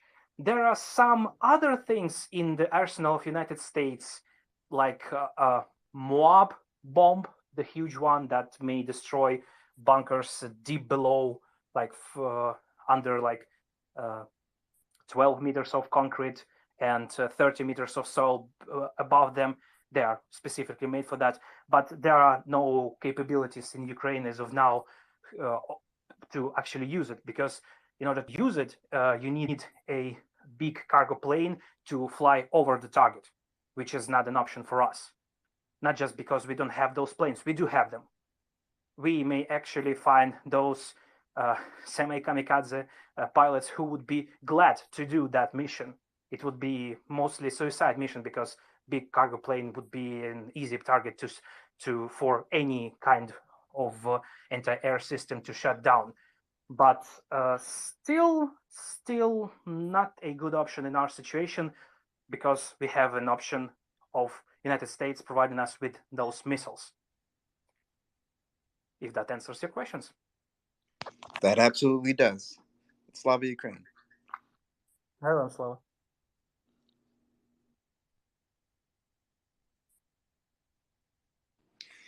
So I will leave it to John and Gurney.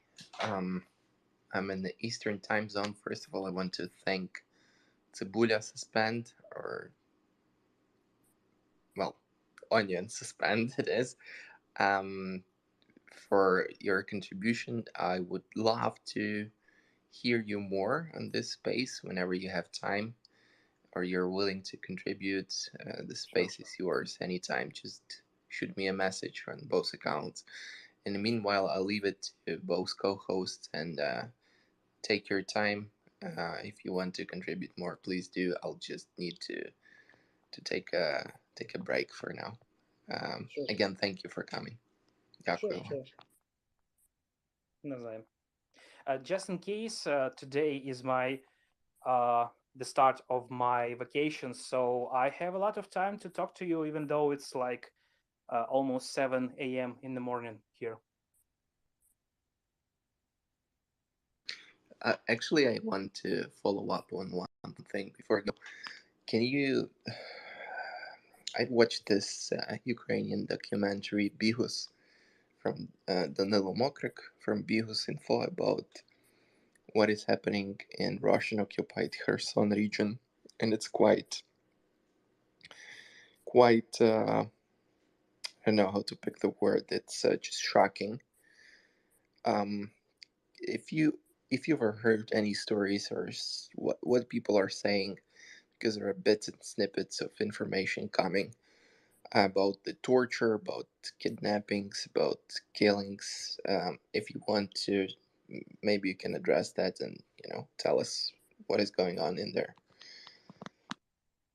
I'm not sure if I can contribute about the Kherson itself, but this whole war, it didn't start on the February 24th. It actually started in 2014, and there are unfortunately many of those stories about tortures, executions of civilian population, executions of war prisoners, of Ukrainian military personnel.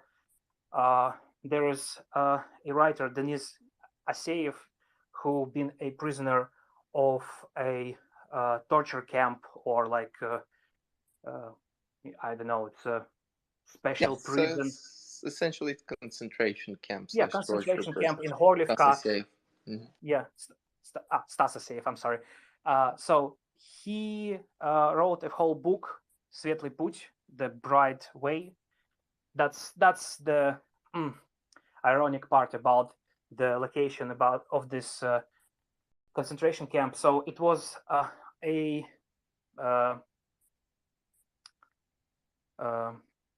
how do you call it?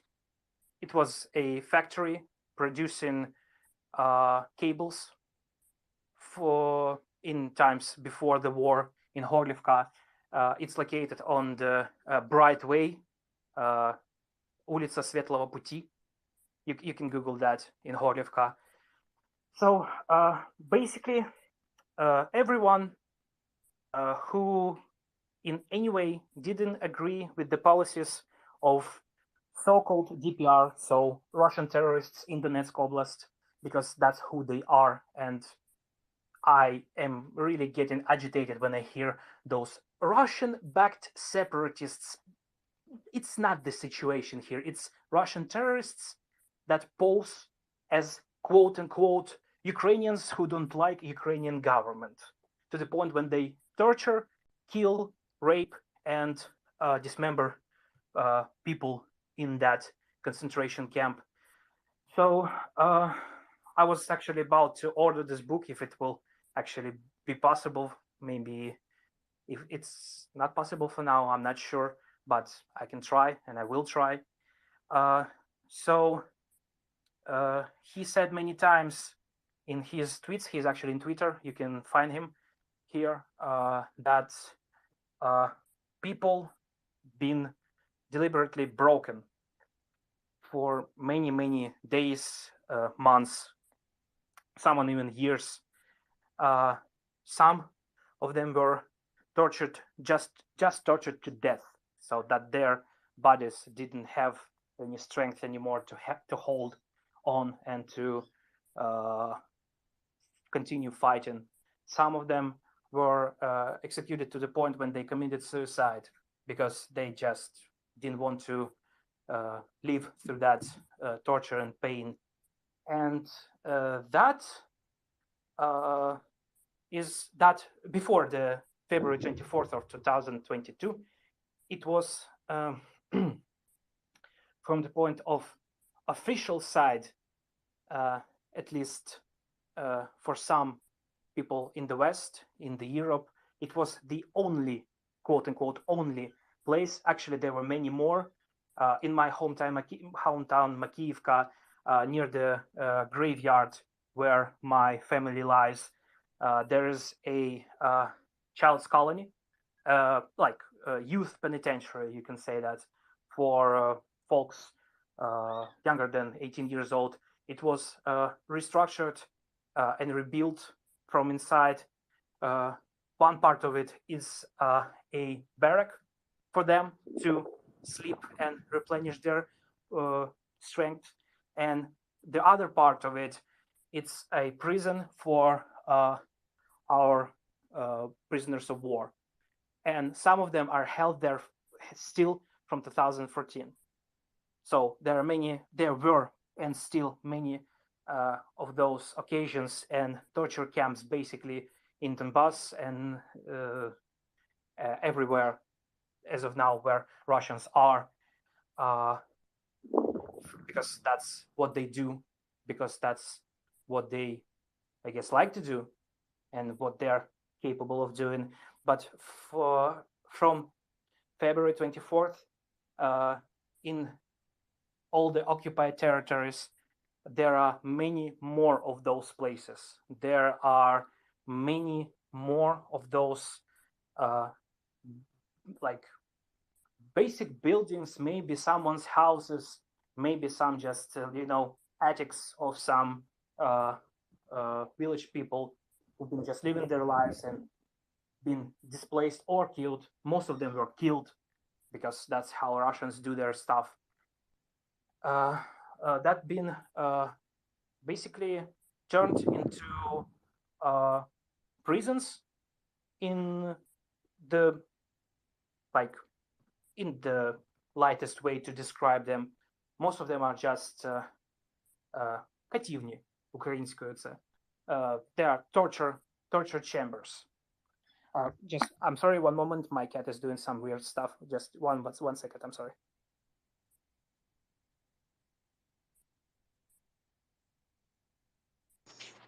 John, while we're waiting for him to come back, can I say something really quick? Please go ahead. Gizmo, I tried to send you a PM. We have a frequent listener here who's an engineer and absolutely brilliant.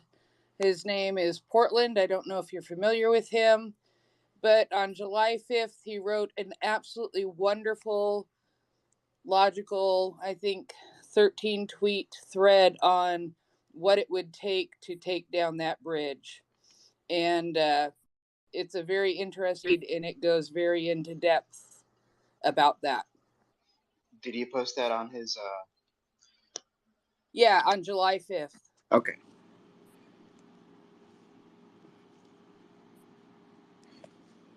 It's worth the read, and it really explains the ins and outs of it. I will look that up then. Okay, just wanted to let you know. Thanks, John. Thanks, Gurney. I'm going to drop down now. Yeah, I actually finished my sentence basically. Just to summarize, when you hear about Russians torturing Ukrainians, I could say that you hear just like 1 or 2% of what actually happens. Because until the southern part of Ukraine, the Zaporizhia region, Kherson region, Luhansk region, parts of Kharkiv region, and the entirety of Donetsk region that is currently occupied, and Crimea, until they are liberated, we would not know what actually been happening there, because Russians are not just good at torturing and killing people, they are also pretty good at covering up their their doings. So yeah.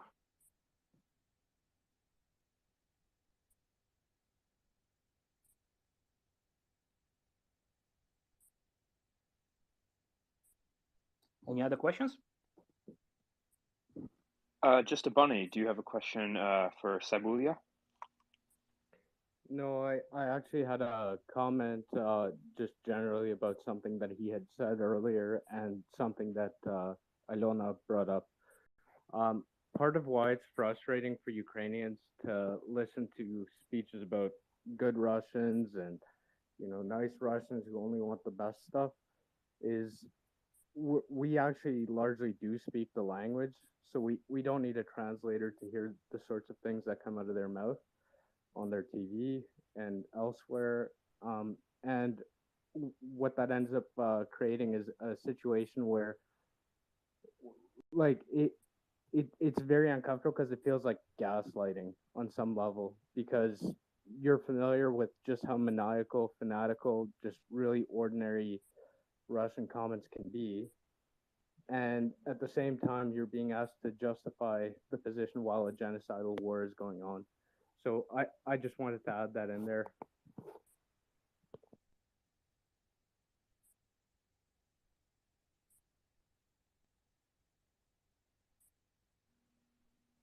Thank you. Thank you, Just a Bunny. Sabulia, is there anything you want to add to that? Not really. Just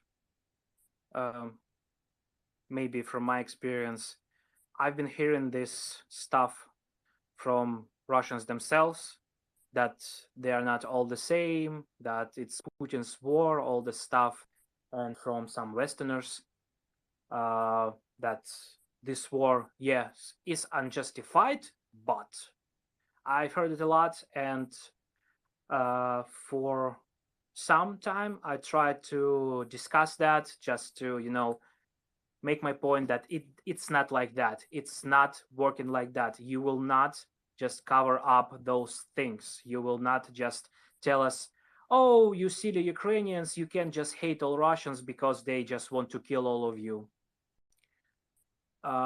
Pretty sure we can, and we will, and we are, because it's, again, it's a question of our survival. We want to live. We want to live our lives. We want to be a part of great, huge, and really prominent European family. We want to be a part of this world. We want to be.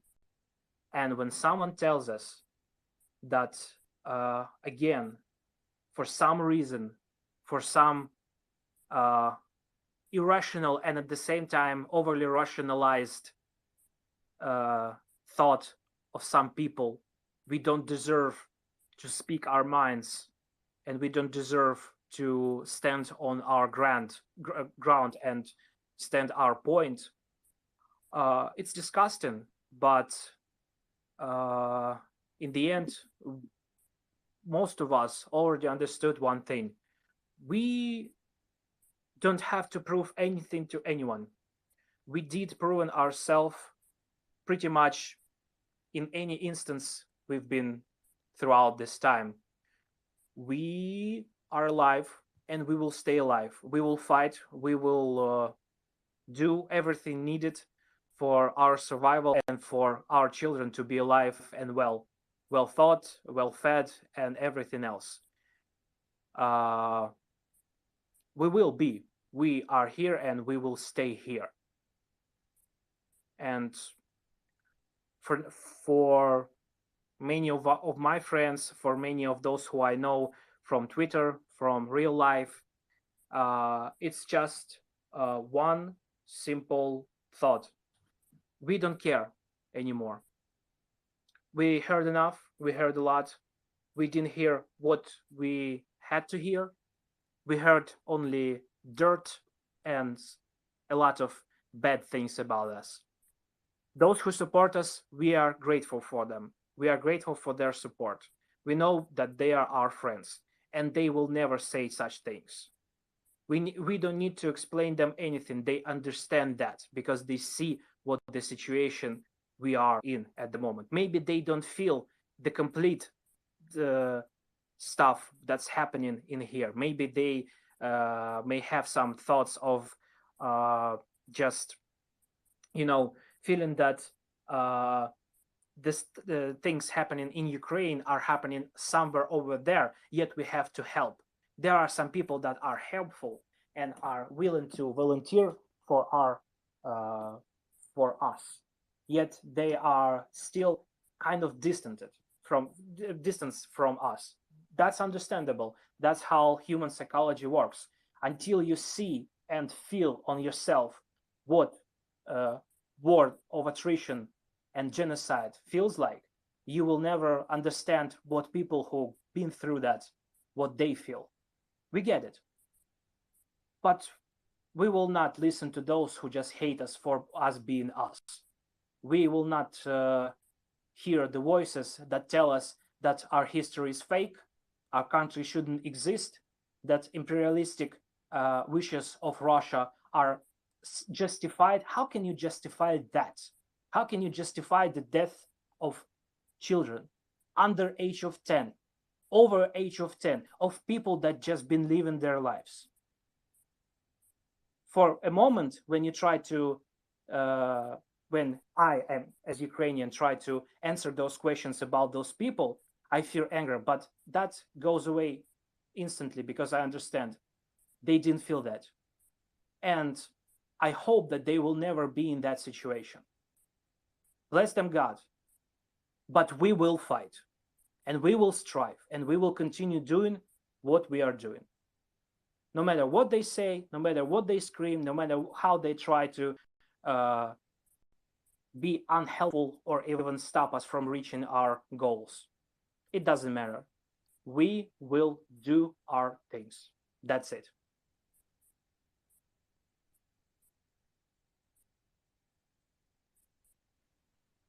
Thank you very much. I believe, Bunny, please go ahead, and then Slava has joined us, so we'll go to Slava after that, and then Dryfly.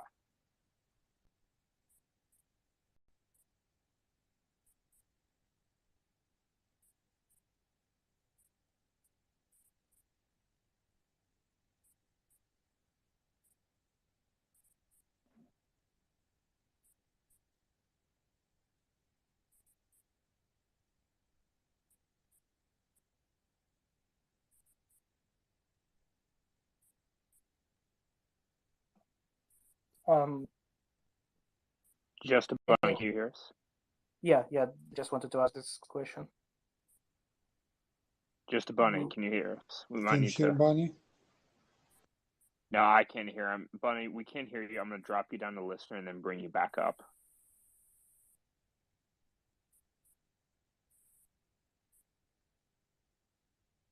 Please bear with us for one moment. We appear to be having, or Bunny appears to be having some technical difficulties.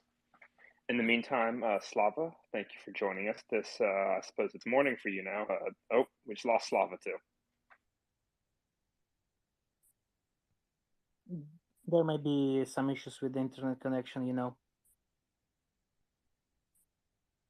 Well, since we've lost both Bunny and Slava, Dryfly, please go ahead. Hello, I've been listening on and off, so I may have missed this already being covered. but the stories out of Kherson just sound horrific. I mean, it just sounds just god awful.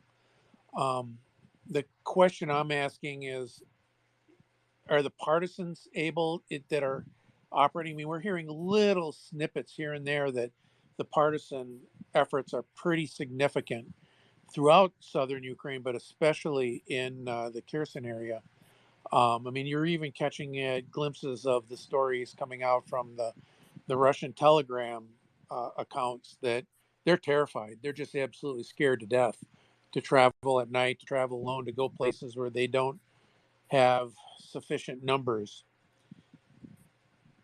Do you see this as something that can be a real force later, say when the offensives begin, or is this just sort of something that's on the side and not going to be as big of a factor? We kind of debate that here in the West because we just don't see it. We don't know. If you could speak to that a little bit, I'd appreciate it, and I will listen. Sure, sure. I can answer that question with a question. Have you heard about French resistance from 1940 to 1944? Yes. In fact, I knew people who actually were on the other side of it, Germans who experienced it. It was not pleasant. Yes. I cannot say that it has the same like scale because it's a small region. Most of those like partisan things happening in Kherson itself, in the city, but it makes a difference. It makes Russians be scared. They are not just scared to the death. I heard reports mostly from our side, from our internet sources, because I'm not keen on reading Russian sources. They most of the time lie or just spread propaganda. But again, I beg to differ. That's from the first month of occupation of Kherson, they got into the city basically lightly. They had some small patrols. Maybe they tapped in some cameras on the streets just to control the crowd and the stuff. Then the first strikes, the first big scale demonstrations started to happen, pro-Ukrainian demonstrations, where people just said, no, we are Ukraine. We are not Russia. We will never be Russia. That made them thinking, how does that happen? Because what they believed, that this quote-unquote pro-Russian and quote-unquote again historically Russian territory region would just fall to their hands, and no one, like absolutely no one, would resist them. They just maybe started thinking about themselves. What's happening? How does that happen? Why those people are not scared of Russian forces being fully armed with a lot of big metal things driving through the streets? How come Ukrainians are not scared? That was the first thought. Then first partisan actions happened. Several patrols were completely cut down. They were not just, attacked in the middle of the night with some casualties from one side and another. No. In March alone, 79 Russian personnel were killed in the night on patrol because they've been patrolling in pairs, 2-3 people maybe. From that moment, as I heard, I may be mistaken, I may misheard something. You may not believe me, as I'm not just some credible force in the military or something like that, because I've just seen some reports from some people who I believe. Russians tripled their patrols, not just doubled, they tripled them. There were no patrols of 2 or 3 people, 10, 15 minimum, because they were scared, because they knew they may not be overwhelmed by those Ukrainian partisans in Kherson alone. And those things happened not just in Kherson, Nova Kakhovka, and other small and big villages and towns. It started happening. Then there were explosions, and not just explosions from Ukrainian artillery or just HIMARS. It was long before HIMARS. It was long before June. It was in April, May. Several of their quote-unquote administration guys, folks, I don't know how to call them, occupation administration personnel, they were blown up in their houses. They were blown up in their cars. So things were happening. It was not just special forces of Ukraine who actually did that. There were reports from security services of Ukraine that said that several operatives got into the enemy's land and destroyed those and those targets. Those reports are just they are numbered. They are not so like, they are not on the huge scale, I could say. There's just several occasions. The rest that been happening and still happening there, and will be happening more when they would retreat. Because who would place the mines on their way when they would run to Crimea? Partisans will, because they do that, because they are capable of doing that. They are highly motivated and they know what they are doing. They know they can lose their lives. They know what they would lose their lives for. But before they lose their lives, they're really keen on taking as many lives of Russians as they can. I've talked with people on this site about my family members fought in Vietnam on the U.S. side, and a couple of them were there during the Tet Offensive, and I knew some workers. I was, too young to be dragged into that conflict, but it had a pivotal effect on them. And one of the things that they recall was how it was so quiet leading up to Tet. They thought that the war was winding down, that things were going perfectly, and then all of a sudden, all hell broke loose. And it was from nowhere. From nowhere, top to bottom. And it was coordinated with an invasion. So you had the Viet Cong, which were the partisans, blowing up everything, setting everything on fire internally. At the same time, the NVA, the North Vietnamese Army, was pouring in across the borders. And I've been saying since March that my expectation is that when Ukraine goes on the offensive, eventually goes on the offensive, that's what it's going to look like, that it's going to be coordinated. It's going to be in both huge partisan efforts all across the South, and it'll be coupled with a formal military campaign. Will it be successful or not? Who knows? Tet as a battle, the Vietnamese lost. But at the end of the day, it was so painful to the U.S. That was what really convinced us we had to get out of the war, was the Tet Offensive. The Tet Offensive was what made the American public decide Vietnam was something we didn't want anything to do with. It took a number of years and some really bad administration to wind it down. But the reality is that that's what broke our back. So I fully expect to see that same kind of effort. I don't know when it's going to happen. I don't think any of us do. And if you did know, you wouldn't tell us. But the reality is that's what I expect to see. And kind of what you told me is confirmation that that's likely to be the kind of thing. So I thank you for your time, and we wish you all the best, and we all write our congressman and hope you guys get what you need to push them out. Thank you. I just wanted to add one thing about this whole situation in Kherson.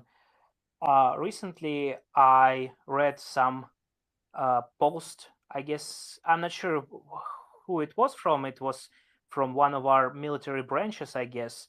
I can't remember from top of my mind at this moment, but it's been told that due to HIMARS strikes on the munition facilities, like their big explosions that happened recently, and as well with that, some partisan actions, several military, like not so high-ranking Russian militants, like majors, maybe like colonels, they literally just took off their military uniforms, took some residents of Kherson cars, got some civilian clothes on, and just ran to Crimea. Wow. So, Well, I had a guy I worked with. Okay, this is in the early 1980s, and he was a Vietnam soldier, American soldier in Vietnam. They would go and do what they called search and destroy missions. So they would go in helicopters, they would fly into the jungle, they would land in these LZs, the landing zones. They would get out, and then they would spend 10 days, 20 days in the bush hunting down Vietnamese, North Vietnamese soldiers and Viet Cong. Their officers never wore their bars. You know, the captains and lieutenants would never wear their bars. Even the sergeants refused to wear their stripes. No one had insignias, because if you did, you would go through a village. The villagers would just look at you, but then they would report back to the Viet Cong, who would then later in the night target, and they would know exactly who to go for. And they always went for the captains and the lieutenants. That's officers. how you, yeah, absolutely. And the NCOs, the sergeants. You know, you could, you know, they're stuck in the bush. They're not going to be able to get out quickly, and it can just turn into a nightmare. So yeah, I believe that 100% what you're saying, and I would expect that a lot of the officers in the Russian forces, when they're in the equivalent of the bush, when they're in your villages, and they've got to be really, really careful, because you just got to know they're being targeted. They have to be. Yeah. So, thank you for your time and speaking with us. Thank you too. Well, thank you for the question, Draftfly. Just a bunny, please go ahead. Hopefully your technical issues have been resolved. Yeah, sorry about that. My phone started glitching up. You're very quiet, by the way. Your mic is really muffled. Can you hear me right now? Loud and clear. Yeah. Okay, so I got to keep my phone really, really close.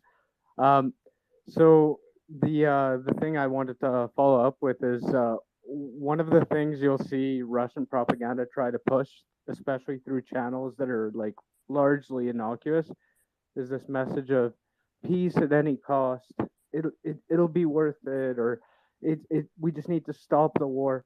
One of the things that Tsibula said that was really just top notch was just to get it across that Ukrainians by and large understand that this isn't something that can be resolved through simple what are they called, like simple speeches, feel good messages, band-aid solutions. Because of the fact that we can understand Russian, we know just how fanatical they are, and that this war is largely about canonizing a lie, and they won't stop until they can try to do that, or until they're defeated. So for us, it's victory or death.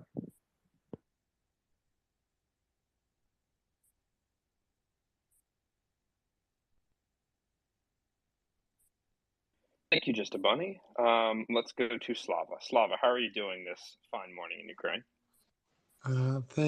Thank you. Слава Україні. Героям слава.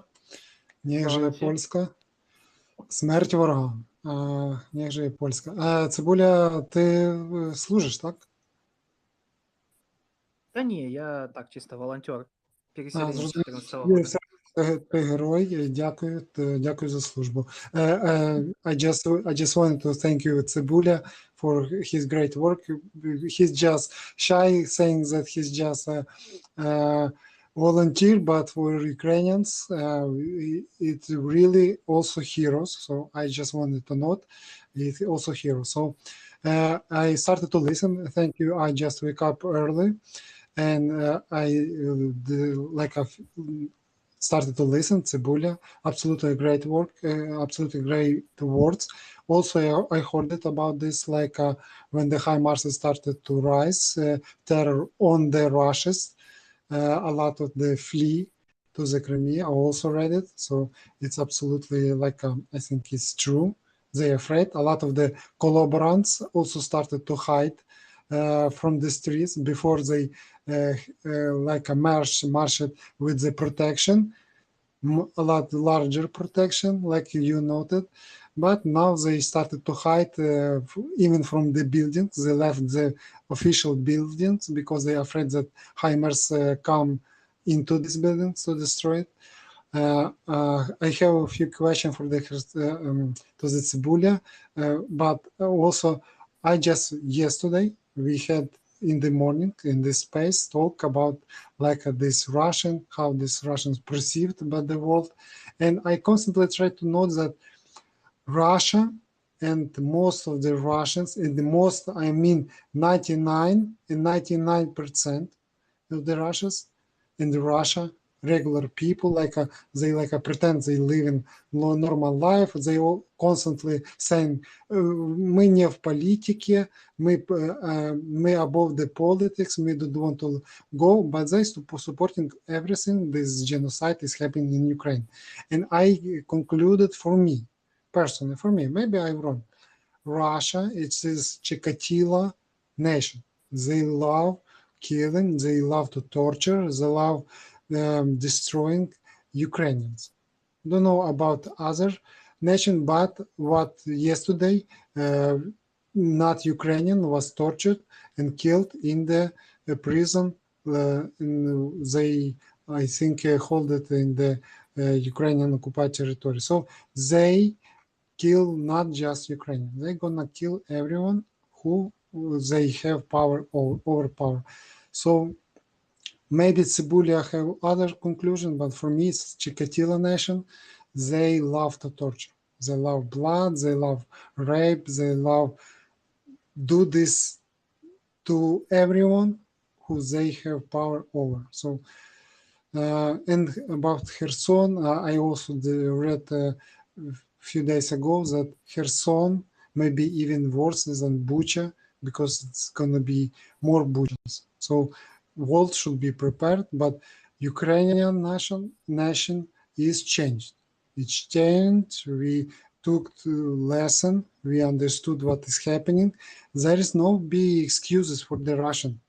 We do not just hold hands and be friends forever, peace forever. No, we changed. So I, on the west of Ukraine, I don't really know what is so close, what is happening, but from what I hear in it, it's all terror, and we do not forgive Russians. Thank you.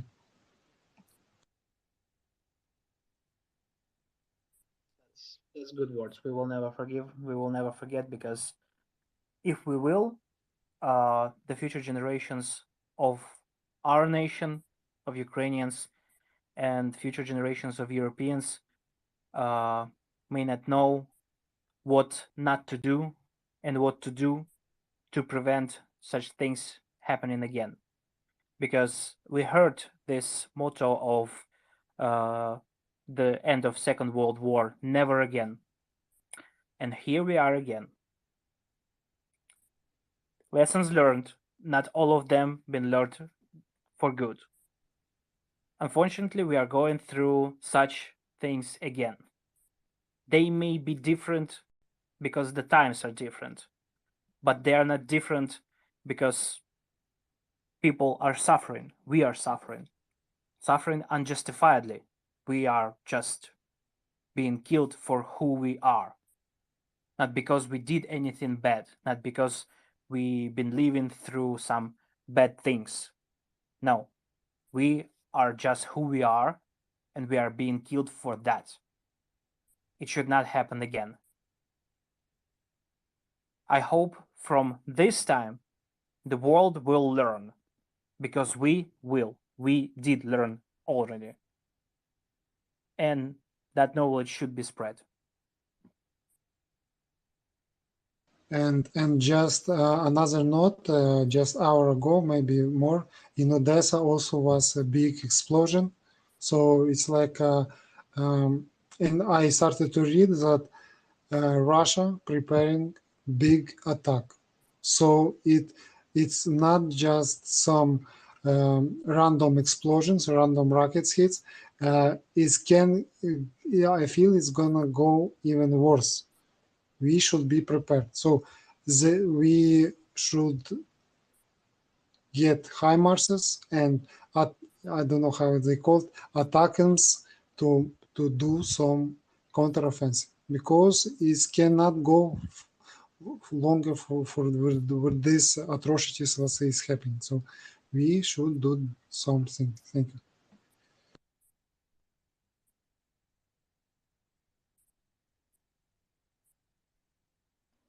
Thank you very much, Slava.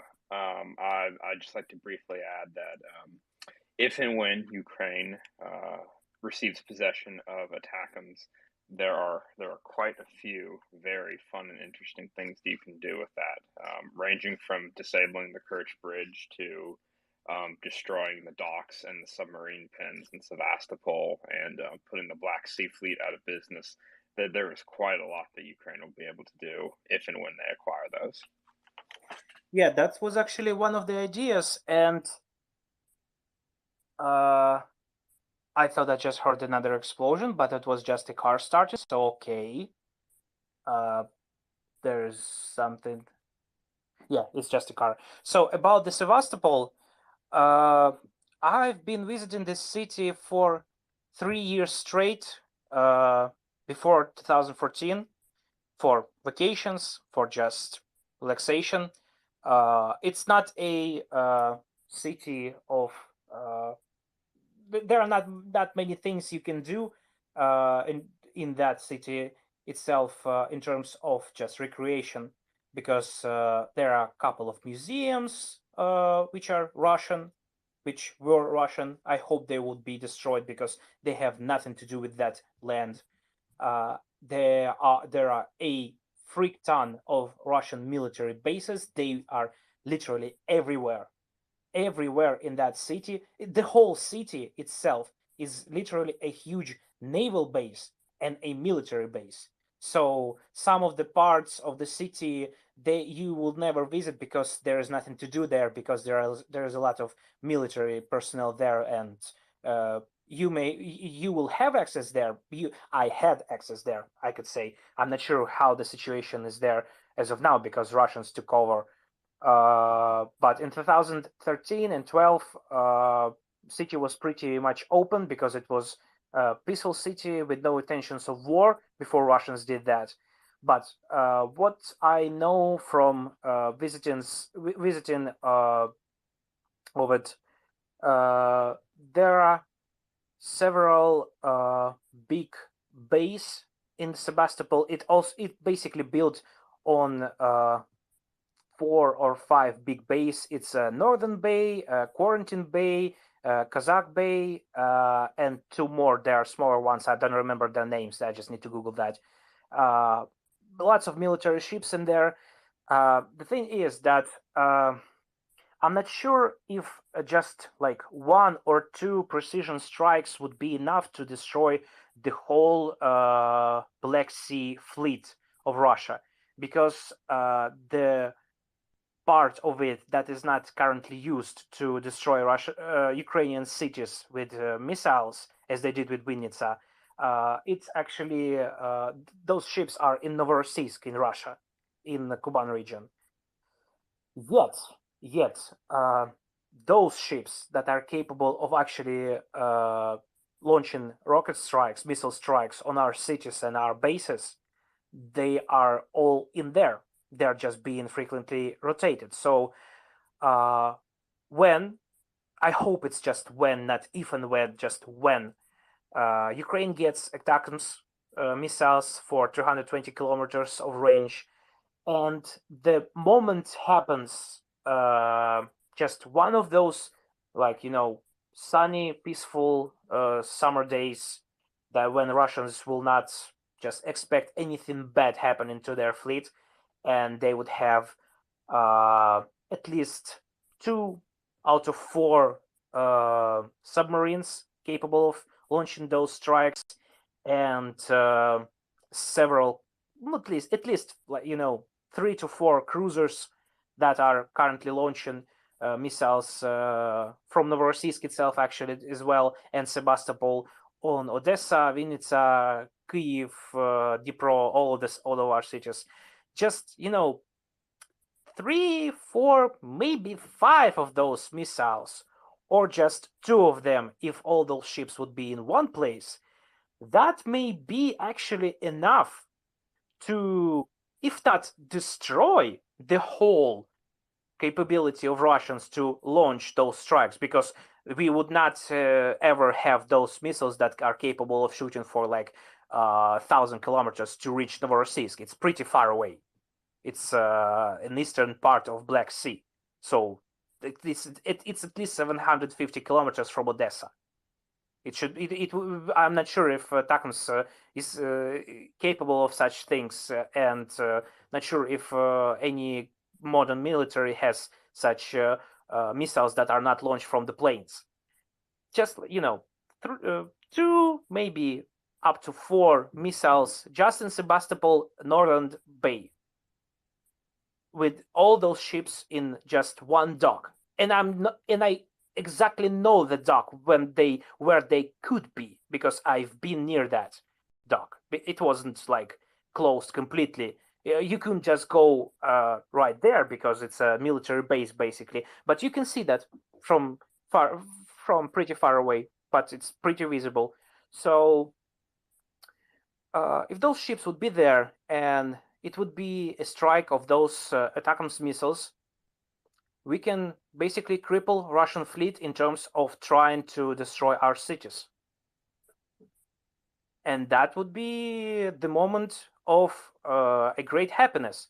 And if that's just my dreams, I guess, that's my wishes, I hope they would come to life and would be the reality pretty soon.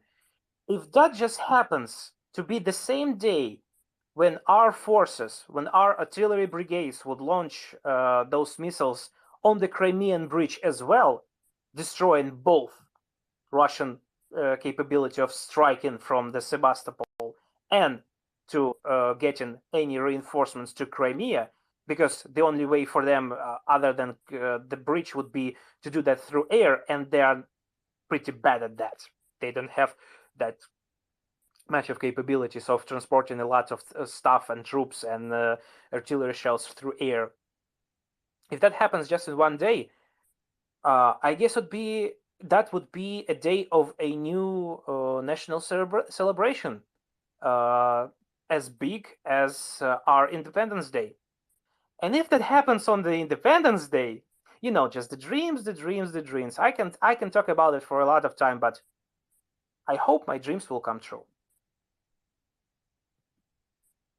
Well, thank you very much for those points. You're completely on the money with every single one of those. One thing I'd briefly note, and then we'll hand it over to Boris, is you were referring to the layout of the Sebastopol harbor, and you're 100% correct that the layout's kind of weird compared to most typical naval bases in most other countries, because it's very distributed. They aren't all concentrated in one area. They're spread out across the whole harbor.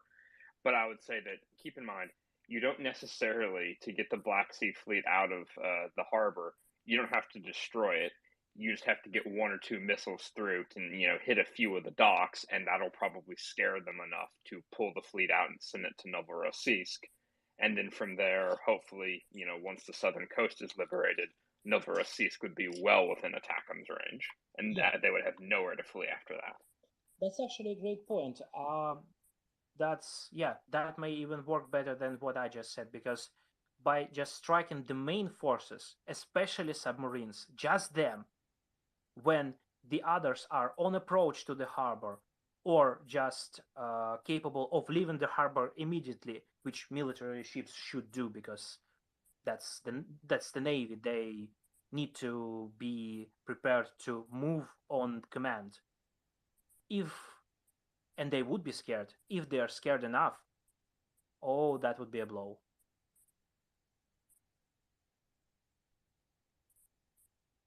$100%. Now let's hand it over to Boris. Boris, you have the mic. Please go ahead.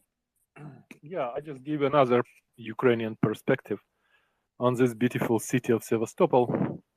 I'm different generation. I'm older generation, and I remember times as what is in common to all generations of Ukrainians before 2014, that we actually know Crimea, unlike Russians who love Crimea because historians told them to love it. They barely visited this peninsula ever, but TV every day tells them that they have to love Crimea, so they kind of aesthetically or metaphysically love it and are ready to die for it or destroy it, whatever TV says them. We Ukrainians have history with Crimea. We grew up around Crimea and in Crimea. So my generation, myself personally, I remember, I believe it was 1990 when Sevastopol became open city, because before 1990 it was Soviet base and you couldn't even visit it, the city. Whole city was closed. So I remember 1990, 1991, I think it was, when the city was just opened, and actually it was horrible. I mean, there was almost no infrastructure inside. That was very Soviet militarized city, and not very interested. So I mean, I have very distant memories about this first years of Sevastopol after becoming open city. But somewhere in 1994, 1995 maybe, I remember when I visited the city again, and I visited Sevastopol maybe 5 times during my life in Ukraine, and it was all in 90s. Oh no, sorry, in 80s too, but I was a kid. I barely remember details in 80s, but in 90s I was already, you know, in my 20s. So memories are much clearer. And 1994, it was an interesting moment when President Kuchma decided to fight criminal activities in Sevastopol, particularly on Crimea. So he made Crimea as a case of success for whole Ukraine, President Kuchma, Leonid Kuchma at that time, of fighting criminalitet, so-called, so criminal bandits and so on. So, and city flourished after that. I remember hundreds, maybe not hundreds, but dozens of new restaurants, very affordable prices, smiling people. The bandits vanished from the peninsula. They moved to Czech Republic, they moved to Romania, Bulgaria, because before that, before 1994, it was actually, you couldn't even eat in restaurant. You would see like those aggressive leather-dressed mafia. There were Mafia. Yeah. not just mafia about the restaurants. There were I was born after that, after the things you're saying. I was born in 1996, but my parents were there. It was just basic. This whole city was a naval barrack. No, it was before 19. Okay, yes and no. So I'm saying it was first naval barrack for maybe 2 years, but then a city of bandits, because all Crimea was very criminalized. There was a lot of those, how you call it, how they dressed in leather, they are aggressive, they are tattoos, they are half criminals and speak as criminals speak. So it's like mafia. It was like Sicilia, but then it was started flourishing, and Sevastopol became very vibrant, interesting city. I have very different memory from yours, Tsibulia. I have very different memories of 90s up to 1998 or 9 when I visited the city last time. I think it was 1998. So, and I was visiting again many Ukrainians every year, every summer. Saki, Sevastopol, Feodosia. Anyway, I was traveling, hitchhiking there. I was speaking only Ukrainian. That was my flavor. I mean, because it's a Russian-speaking peninsula, but I had no problem speaking Ukrainian. And if you speak Ukrainian in 1990s in Crimea, you have extra, how to say, people curious. People like it. You're a new generation. You're like, you're not Soviet. Who are you, man? Where are you from? Oh, I'm from capital. All right. Oh, so tell me about politics. What's going on? So, and I was telling it in Ukrainian. They were asking me in Russian. It was a beautiful, beautiful atmosphere. I have only positive memories about Sevastopol and about Crimea in general. And what I want to say, by the way, I had no much choice, right? We Ukrainians couldn't travel. Now I can travel worldwide, so I can compare. And now I understand that service in Mexico, service in Costa Rica is much, or in the United States especially, it's much more, or Europe, it's much more pleasant than in Crimea at the time. But we had no choice. For us, it was a place of sun, of joy, of wine, of this Tatar food. And anyway, I don't want anything bad to Crimea. I don't want anything bad to Sevastopol. If if Ukrainian military decide to hit the port, they have whole rights to do that, because we're dealing with Nazism, Russian irredentism, Russian fascism. So yes, we have to fight it with all weapons we can get. But again, nothing. I don't want any explosion in Sevastopol, if possible. In city, I'm sure Russians will run like rats from this city as soon as they understand that it's the end. As soon we match Ukraine match Ukraine match in military power, Russian military power, and it's possible, it's doable because of technologies.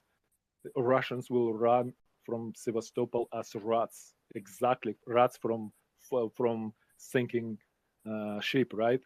So that's what we need. We don't need to destroy this beautiful city or anything. And I think Ukrainian military commanders understand that, and what I'm hearing, they don't need to attack cities. They just need to cut supply to the military supply, and then that's it. Exactly. Mm-hmm. All right. I mean, so yeah, there is just one issue with not attacking the city. The city is unfortunately mostly built around those bays. The city center is literally the Nahimova Square. You know that, where those this statue of sunk ships from Crimean War, this big stick with an eagle on top of it. It's literally the Northern Bay.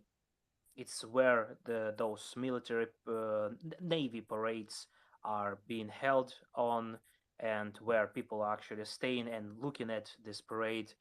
The military part where they park their ships, it's not as much built in terms of civilian infrastructure, because it's still a naval military base. It's mixed. I'm pretty sure that when those strikes will come, because our military will not lose a opportunity of striking Russian fleet. We heard about Moscow. It sank. So why not sink in some more ships to make sure that Russians will not come again, that they will not come back? And now but Cebulia, this is all for military success, not for celebration, not for another, as you say, Independence Day. Come on, this is something like it. I mean that it may just happen on the same day, that it will make our celebration even prominent. No, it won't happen the day we want. It will happen on the day when military commander decide consulting after consulting with intelligence, after finding a proper moment. We don't need celebrate, destroy. We Ukrainians, okay, at least my generation, at least myself, I don't want to celebrate any destruction, especially in Ukraine. I want to celebrate peace, but after, of course, peace on which not contribute, because peace can contribute to further Russian aggression. No, I don't want peace like this, and Ukrainians don't want it. We need peace which contribute to the world order, to civilized world order, and that's what we have to celebrate. Not just seeing bleeding Russians or something. I don't care. I don't want Russians to bleed. I want them to go home and deal with own government and Don't talk forget to about them. us. About us, our existence, so that they will not come Exactly. back. Ever. Yes. And it's natural. Of course, they understand that. No, do not forget. Pay contributions. Do your dues. I mean, of course. Yes. Of course. And, but no. I mean, I still feel, and I think I'm getting wrong with more of this war continuing. I feel myself. I don't hate them. I mean, they do horrible things, and I want every Russian soldier to be dead, but I don't want to see blood. I mean, I'm not. Now, how to say? I just want Ukraine to win. I don't want them to bleed. Russians to bleed, right? I mean, of course, if winning and restoring peace in Ukraine, and not only in Ukraine, in whole Europe, restoring civilized order, if it needs Russian soldiers to be killed, obviously, yes, please, just because of that, right? We kill them, and we have to kill as much as we can, and this is okay. This is logic of war, right? So you can, someone came to your apartment, and you're a peaceful person, but to restore peace in your apartment, you have to kick out this person, right? Who is aggressive, your neighbor, for example, who came drunk to your apartment, and so yes, use force and the big violence, but only for that, not because you want your neighbor to be bleeding or something, right? So that's what I'm saying. Yeah, like I want Crimea to be sunny under blue and yellow flag and peaceful, and as I remember it. And yes, when it's proper moment, of course, strike, destroy this freaking submarines. But Russians, it's strange. In 90s, I couldn't say there are military bases were everywhere near Sevastopol. Okay, I'm not saying exactly. You started talking about Sandra and Nahimov place and this port, and there were, of course, Russians military prisoners. But in 90s, they half visible. They were not proud at all of their presence. I don't know what. If you sit in a restaurant for 3 hours in center of Sevastopol, there's a big chance you won't see even one Russian Navy. They just don't dress in uniform when they go out of military facility, right? So it was kind of it was looking like a normal, flourishing city in 90s. So I mean, what I'm saying, it's talking about Sevastopol. It's a big modern city, and it has a big residential area. By the way, I was there too, and it's nothing to do to Russian presence. I mean, it's just normal people living in those high rises, and they again. I was speaking Ukrainian. They were looking at me like a little bit smiling because they understand I'm not local if I'm speaking Ukrainian, but they were not aggressive at all to me. I mean, maybe just one old lady looked at me once, but all other time everyone was friendly. So, I mean, I wish the city go back to normal life under blue and yellow flag, and and it's a beautiful city. Yes, Boris, the way that I would see things, and so, that I am American, so, but I am kind of Gizmo, a little bit. Gizmo Master, please hold on. Okay. Slava had his hand up. Let's go to Slava, and then we can go to Gizmo. Yes, so sorry, Gizmo, just short. Boris, again, memory lane, Crimea, good people. Your perspective are lost, meaning you living too long outside Ukraine and you out of touch of reality. So for Ukrainians, Crimea, military base, legal to military strikes. That's it. Evil in the Crimea, on the east of Ukraine. I see what you're doing. You shifting perspective of Ukrainians, what is happening, that Crimea is good. No good. Too bad, like happening exactly from the Crimea, from the Sevastopol, from the submarines, everything is happening from that side. So we should shut this down, this military base. And you saying, they're not proud of this military bases, because they hide it.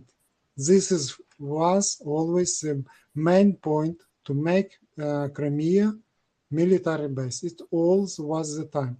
It's good that you had a good time. I also was in Crimea 2003. Good place, but for me it's like I'm not good because of the people, because people were stuck in the Soviet times. For me, personal opinion. But now it's a military base, and we Ukrainians should dismantle it, and that's it. And then we're gonna see who is good, who is bad. But like Skripin says, we don't want to be too graphic. But he's saying in Ukraine, he says, ми не будемо прибирати в сорта гімна. Meaning, we do not be experts in the sort of fecals. Don't treat population of Crimea as shit. It's not okay, shit. No. I'm not talking about Crimeans people, but I'm talking about that military stuff, what is happening. And this is mainly, there is no people, what we know, there is no people going to relax in Crimea now. It's military base. So I'm sorry, your perspective a bit all lost. I notice it. I understand you, Ukrainian, but how you see it, it's different from how we Ukrainians who in Ukraine see it. I'm sorry, and I'm sorry, Boris. You cannot represent whole Ukrainians. You can represent your generation and your city or your community, maybe yourself first of all. So yeah. I have different experience. I said and I'm different generation. But your experience basically mostly out of touch because it's like a memory lane. John, I'm sorry, I saw it. JJ had the hand. Maybe she had the question, so I'd like to hear. Thank you. Yes, I saw JJ did have her hand up, but I think she dropped back down. JJ, if you want to come back up, we'll get you up to the mic. In the meantime, while we wait for JJ, Gizmo, please go ahead. Yes. So Boris, of course I'm American, so I'm not Ukrainian. I haven't lived over there in my entire life, but one day I do want to visit. My perspective of things is you had mentioned violence and you had mentioned bleeding.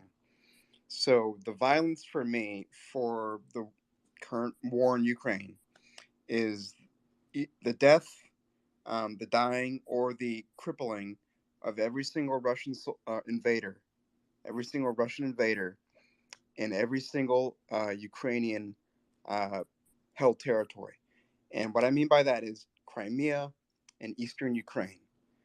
The areas of Ukraine that were invaded in 2014 unjustifiably and have been further invaded this year. Ukraine needs to push out the invaders, to unfortunately kill and slaughter them, to ensure that they have control over their own lands. That is the violence. The bleeding comes from my country and other countries, Europeans and EU, is to continue the sanctions and to harden the sanctions on Russia so that they don't simply recover immediately after this genocide that they have attempted. That's the bleeding. That is the further dismantling of the Russian war machine, the Russian war culture, is to punish them so that they never again attempt to do what they've done to either Ukraine or any other country. That's the bleeding. Okay, this is different understanding of bleeding. I agree with you. I'm for sanctions, for sure, and more strict sanctions, and more immediate and faster. So this is not a question. And also, I would like to note that when Boris said about the destruction of the city, as you know, Ukrainian soldiers are precise surgeon with the rockets. They do not attack civilians. They do not attack any buildings. They attack precisely weapon depot and attack only military stuff. So Boris, do be correct in this point that and I never understand that Ukrainians do not gonna be destroying no. Crimea city. My comment was exactly to Cebulia about his dreams of explosions in Sevastopol or something like this. He was too graphical, and I corrected it. And of course, Ukraine need to militarily gain back everything. But I'm saying only it's not the fleet. Only the Russian ships that are now killing our citizens, our children. Okay. I don't want Sevastopol to be destroyed. I love this city. I've been there many times, and I want to visit it again in as whole city, not just pieces and rubble. I don't want to see it burning. Well, thank you for precision. Okay, I got it wrong, maybe. Okay, thank you, man. That's what I mean. Yes, we need to militarily win, but with minimal destruction, if it's possible. Of course, some troubles will happen, and unfortunately, what if not? Then the people. What will happen to people of Sevastopol? The young guys getting enlisted to the Russian army. They sent to kill compatriots. They forced to kill. They bring. Oh my gosh, this is genocide. I mean, this is horrible things. We have to fix it with military effort, of course. But I won't celebrate when I see explosions in Sevastopol. So this is a different. I mean, it's a little bit. I don't like this graffiti. I mean, not graffiti, graphical. Overexcitement. I don't know what to say. I mean, I want the genocide of Ukrainians stop in Crimea, because it is a genocide in Crimea. Started 2014. Ukrainians put to humiliated, put to jail, to FSB horrifying them every day, and not only Ukrainians, Tatars and many other nations. And Donbass, of course, horror. It's a genocide, and occupied parts of Ukraine now, Kherson, and so on. Of course, it has to be stopped with military effort and as much military power as possible. But we have to be careful when we're getting excited about it. I mean, it's okay. Anyway, I explained everything. Thanks. I have a question for the Cebulia.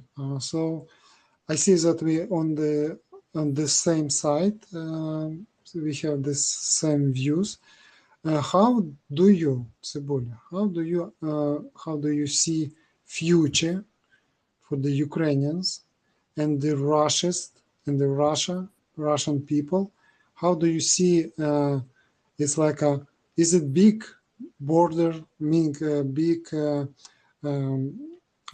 border around the Russia, big dome maybe? How do you see how in the future we should not make contact? How we should act with them in the future? Maybe in the streets on the Washington, maybe New York, or maybe in the Paris. How we should act to Russian people? Thank you. Yeah, okay. So as Boris said, he doesn't like going graphical, but to answer that question, I guess I will. From my experience and from everything that we've been through, first of all, full prohibition of entrance of any Russian into Ukraine. Full closing of borders. I don't give a slightest damn if they have family here, if they want to visit something. No. They entered once and killed a lot of our people. I don't give a damn if they're civilian or not, if they're pro-Putin, against Putin. It doesn't matter. I don't want any Russians being here. That's the first part. It's the easiest to achieve because basically it's already achieved. Because of the war, because they came to kill us, our borders are closed. And I hope that they would be closed for sure. It doesn't mean that we should not have any border guards. I guess there would be a lot of them. But I don't want them here. Nobody of those who I know and speak to want any Russians here after war is won, because only victory will give us any kind of satisfaction in that. That's the first part. The second part, since we already been talking about the ATACMS missiles, about anti-air protection, this protection should be strengthened to the brim. We should have not like everything, because anti-air protection for the whole country doesn't work if all of your AA systems are just in one place. But the best things, the best systems should be on the Russian and Belarusian border until Belarus is fully liberated from Russians. Because as of now, I cannot say that it's occupied, but I cannot say it's free, because missiles are flying from Belarus. So we need to be protected from them. We need a anti-missile systems that would be able to, at least with like 90% chance, shoot down Russian missiles. Because even when they lose, even when this peace would be signed, they would get out of all our land. They will not just stop. They will not forget their laws. They will not just leave the idea of us being them and us, for some reason, owing them something. Our lives mostly, because they want us dead. No. Maybe on the political level, they would agree that, yes, they lost. They need to withdraw all the forces from Ukraine and forget about any kind of military actions on our border, and especially trying to invade us again, because for that we would have HIMARS systems with long-range missiles. So if they strike, we would strike too. Not on their cities, on their logistics, on their military bases and stuff. From our border, it should be at least 300 kilometers deep of the reach for our missile systems to strike with precision if that's needed. We don't have to use it to attack Russia, because that's madness. We don't need anything from Russians. They always want something from us. So, first of all, political. Prohibition of their entrance. Second, protection from their possible next strike, because the moment this peace would be signed, they would start the preparations for another war. Maybe not with us, but they would prepare for war with someone else they want to fight with, because they always will want to fight. That's their imperial paradigm.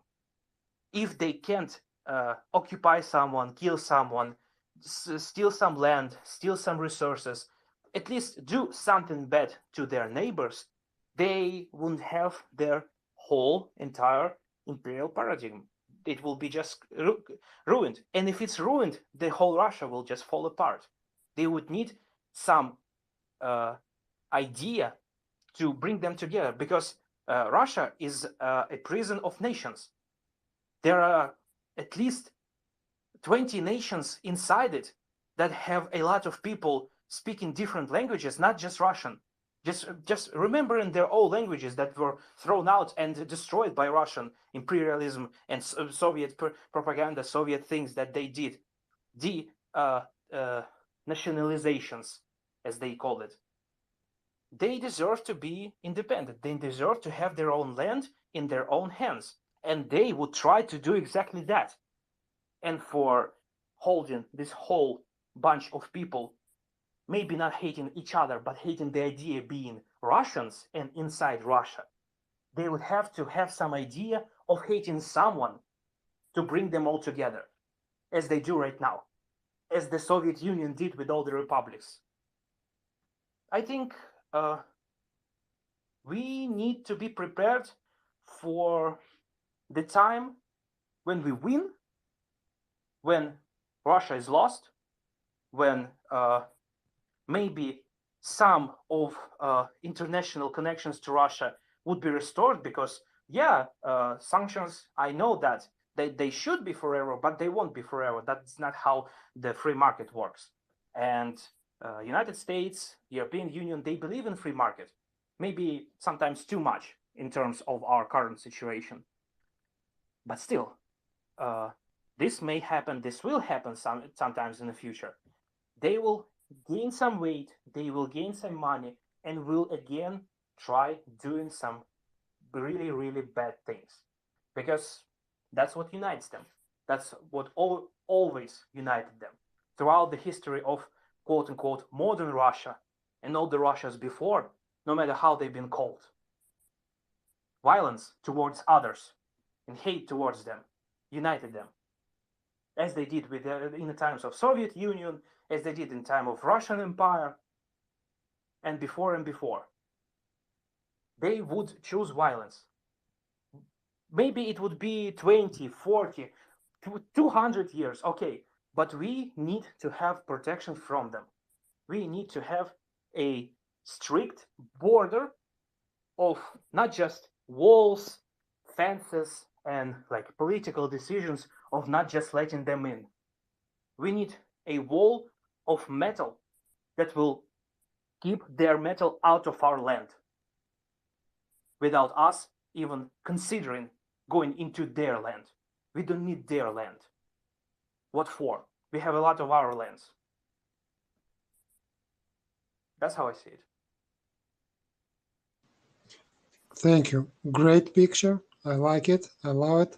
And to note that, for me personally, my opinion, nothing good come from the Russia, and nothing good come from the Russians and Russian people. So there is no good Russian for me. So just my opinion. So good speech. I love it. So it should be this way. And because even rocket missiles stopped landing in the Ukrainian space, in Ukrainian territory, war is still gonna continue because they do not gonna accept the loss in this war, because they're gonna be trying to retaliate against Ukrainians. They already know they lost. They so furious in this Telegram post. They because they see they killed children. Oh, they so great Russians. They killing children. Oh, they laughing about it.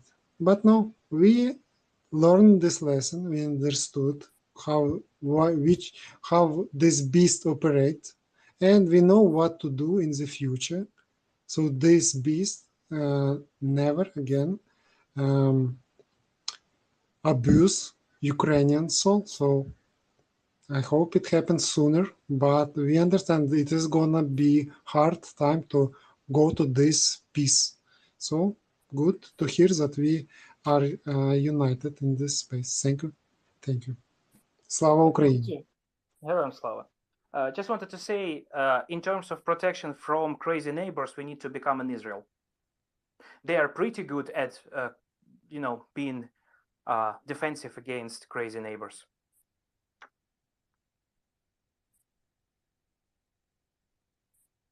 Russians must know that reaction gonna be imminent.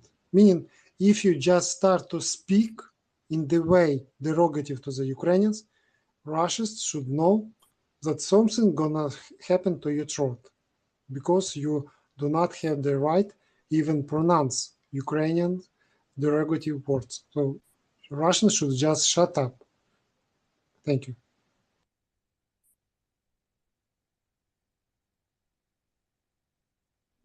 Thank you very much, Slava and Sabulia. Let's go. Boris has his hand up, so let's hand it over to Boris. Boris, please go ahead. Yeah, just another Ukrainian generation perspective again. As I told you a few hours ago, I was probably one of the first Ukrainians who put in professional CV a sentence that I forgot how it was sounding exactly in English.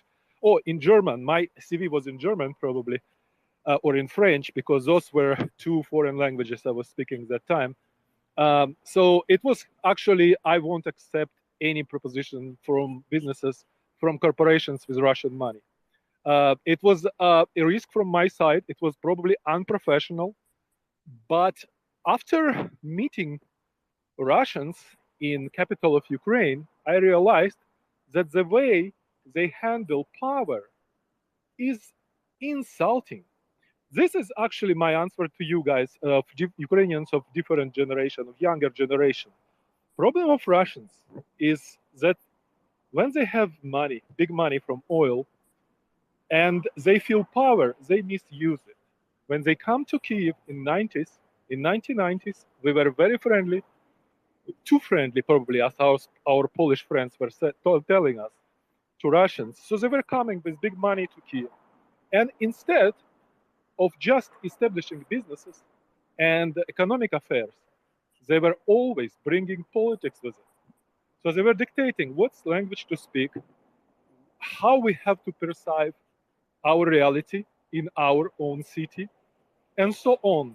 They were using money to tell us what to like, what not to like in our own city. And it upset many, many Ukrainians of my generation in 1990s, including me, myself, to such extent that I put to my professional resume this sentence, please. And I sent this resume to employment agencies all over the city. When I was started looking for a job, there was a period like that, somewhere in 1994, 1995. And to my surprise, as I said, the agencies answered to me saying, we have a job for you. And I found first job in one French-speaking company in capital of Ukraine. And I had proposition from another German-speaking company. So people were understanding me. Anyway, so why I'm telling the story, my personal story, that I understand Russian problem differently because of generational difference. I remember 1990s. I remember, 1990s, 1991, 1992, when we were learning from Russians how to change ourselves. We were in Ukraine, were too conservative. We didn't know what to do, and we were watching Moscow TV. And actually, guys, believe it or not, it was very progressive TV. There was very little resentment about anything Soviet. They were hating Soviets at the time. TV, you turned on TV at 7 p.m., Russian TV, because Russian TV was main channels in Ukraine at that time. And you keep hearing how USSR was bad, how it was repressive, how much people were suffering from Stalin. That was starting from 1990s, starting from 1989 up to, I would say, 1999, maybe 8. I don't know. Like first time when they elected this idiot to power, Putin. Before that, it was a different TV. So what I want to say, when we hate Russians today, justifiably hate them for destruction, for genocide in Ukraine, there will be time, like between Germany and France, between Germany and neighboring countries, when we go and we will tell Russians, like French state to Germans, your problem. Then when you united around some conservative idea, some revanchist idea, you becoming evils. And before you understand it, and before you openly put it to your policy and say it will never happen again and apologize, yes, we will never meet because it does make sense. We suffered too much. But after you say it so, after you paid your retributions, well, then probably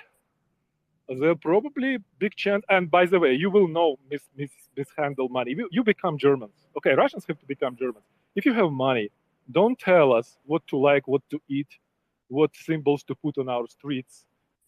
So this is the main problem with Russians. When they have money, and money again comes, big money, Russian money, come from oil mainly. So once they out of oil money, there is a big chance they will become Germans. Big chance.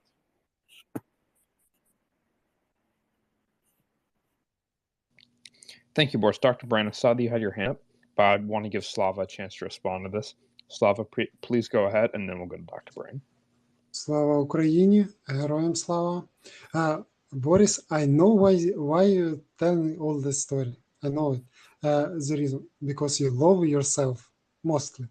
So about this language, right before the war, some Russian, like a good Russian, he's also loves himself from the Russia, was in the Kiev working, and he did derogative remarks to the Ukrainian language, Ukrainian culture, but he was just in Kiev making money.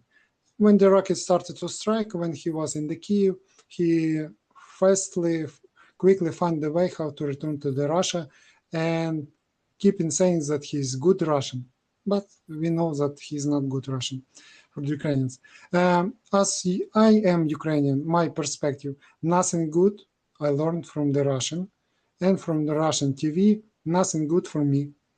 I rejected it, I don't understand it, no value for me. And I think we gonna have this, like you saying, that will be time to have this communication with the Russian. I think there gonna be new saying. When we come to this bridge, then we're gonna blow it. Crimea bridge, I mean, but I know original saying. So when we come to this time to talk about the peace with the Russian and deal with the Russian, then we're gonna talk it. Now there is no talk peace with the Russian, and there will be no time for this, while people and kids, Ukrainians dying. Sorry, thank you. Thank you very much, Slava. Dr. Brain, please go ahead. Hello. Hi, guys. I was listening to your discussion, and I wanted to give you experience that I have. I mean, I was as a Croatian. We had war in 90s, probably you know, and we had. I mean, we had similar experiences that you have. I mean, in different scale because we are smaller and everything is in that way smaller. But we had to go through similar. I mean, I exactly understand you guys how you feel because I was feeling exactly that way, and I thought that that things would be like Slava and Cebulia were saying. But thing is that I mean now it's almost 25, 30 years after everything ended, and thing is that people are starting to basically almost forget. In a way, they are.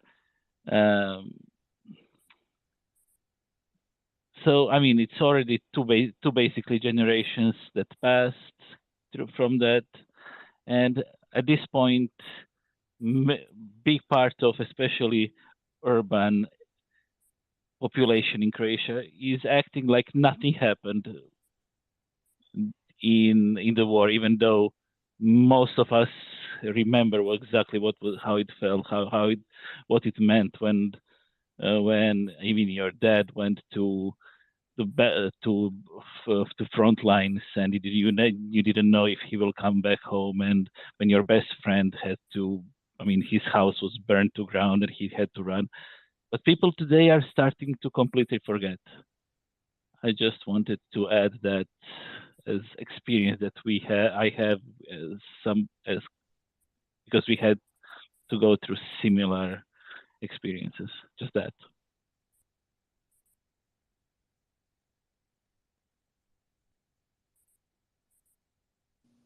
Thank you, Dr. Brain. Slava, Cebulia, anything you'd like to add to that? Thank you for the good words, Dr. Brain. But I would not like compare it because I don't know really your situation, but I hear what you're saying. Thank you for that. But right now, as Ukrainians, we are appealing to the world to understand nature of this beast. This beast never gonna be resting if it's not Ukrainians and with the help of the world put this beast to the peace, to the sleep, because this beast always done this in the past hundreds of years. So it's really dangerous, and not just for Ukrainians. You should know that it's not just like they wanted to say from the start, that it's like a local incident or maybe local conflict. It's much bigger. It's just fight against Russians, fighting against democracy, against the civilized world. Russians are anti-sapiens. You should understand this. This is nature of this beast. This is way of life for them. Destroy, rape, kill. This is the way. So I don't want to like. This is just our perspective in this time, but this is, we know how it is. We not provoked it. It was from this was like preparing it was happened, so they know what they're doing, so they not stopping now. So it's a beast, must be stopped with the force. Thank you.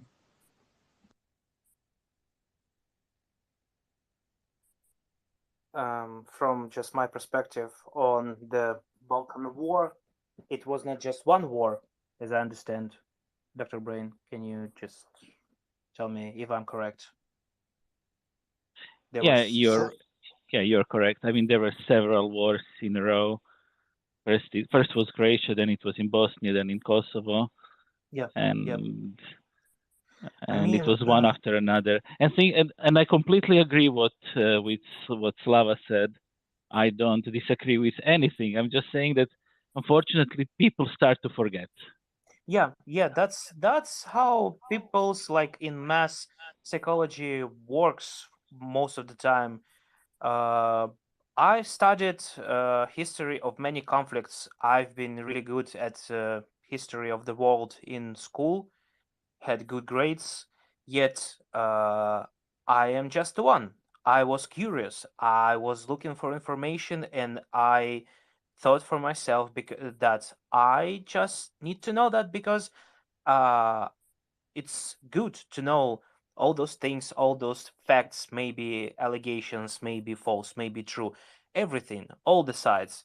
From what I learned just from our basic Ukrainian history course throughout the years, all those wars in Balkans, Croatia, Serbia, Bosnia-Herzegovina,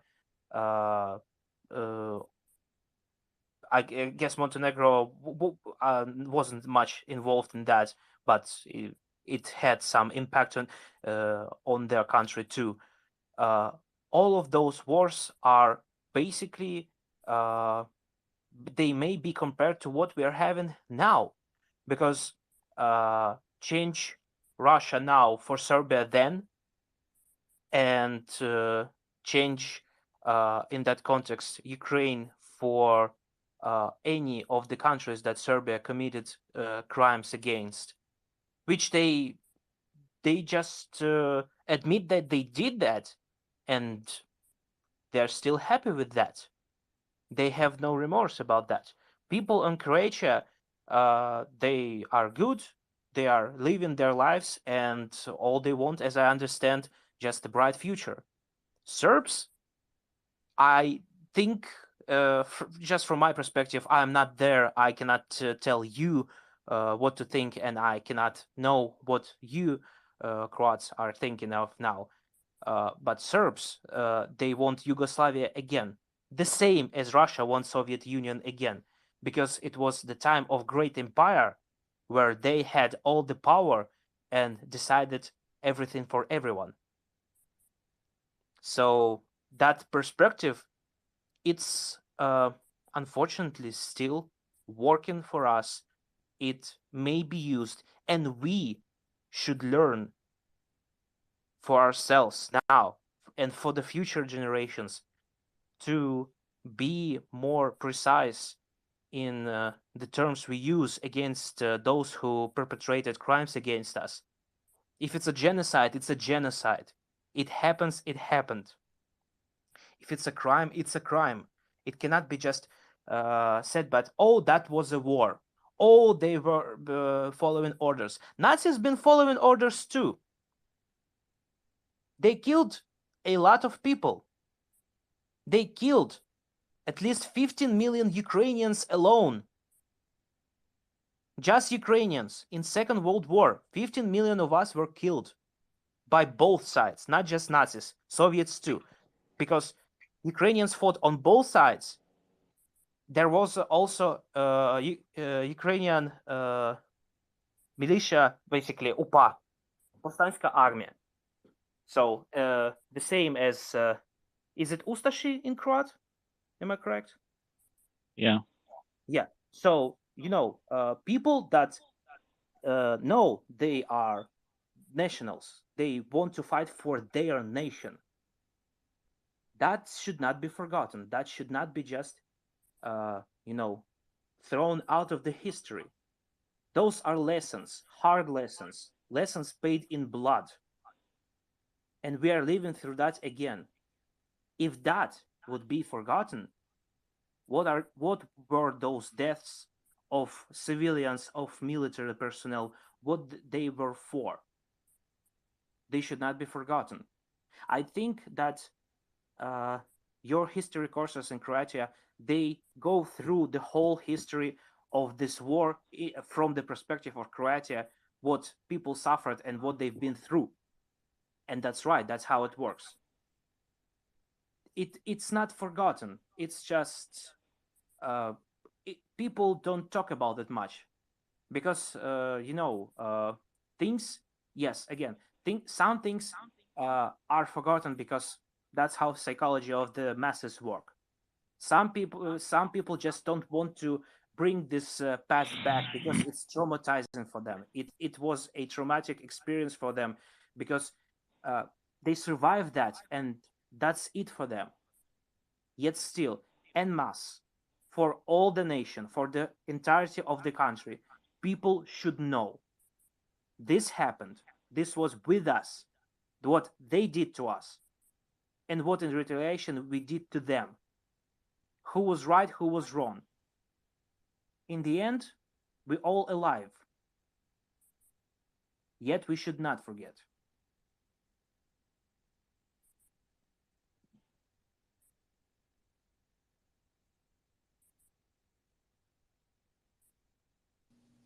Thank you very much, Saibulia.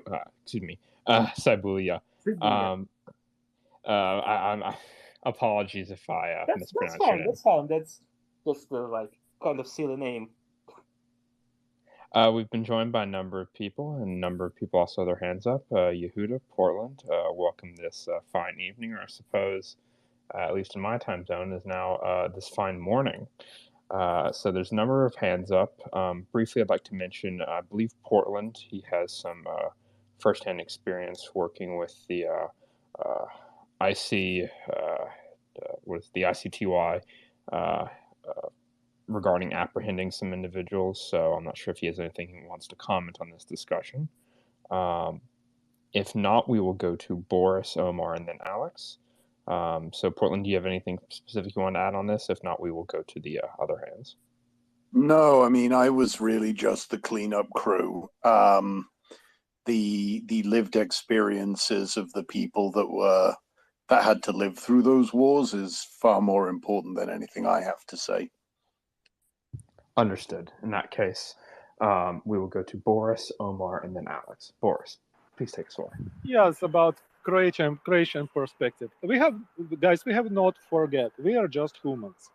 We are grandchildren of Cro-Magnons and other bloody tribes, and we will always forgive any first chance we can forget something bad. We will.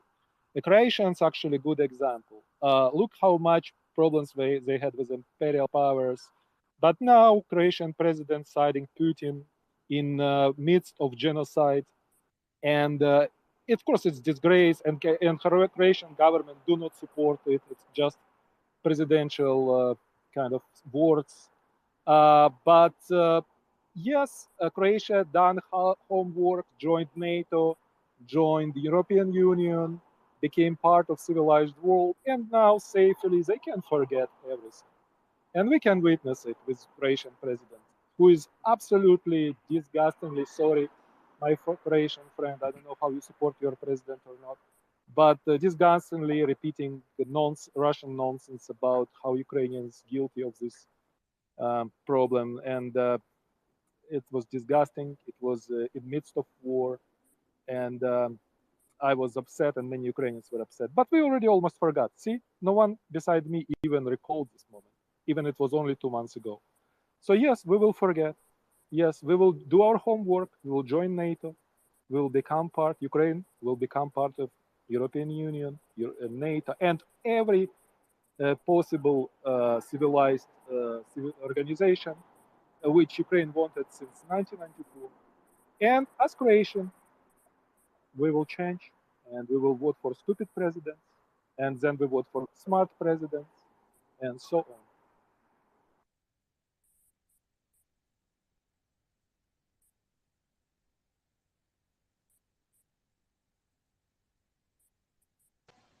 I'm little bit again disappointed with the Boris, because he still thinking this paradigm that Ukraine is gonna vote without the stupid president.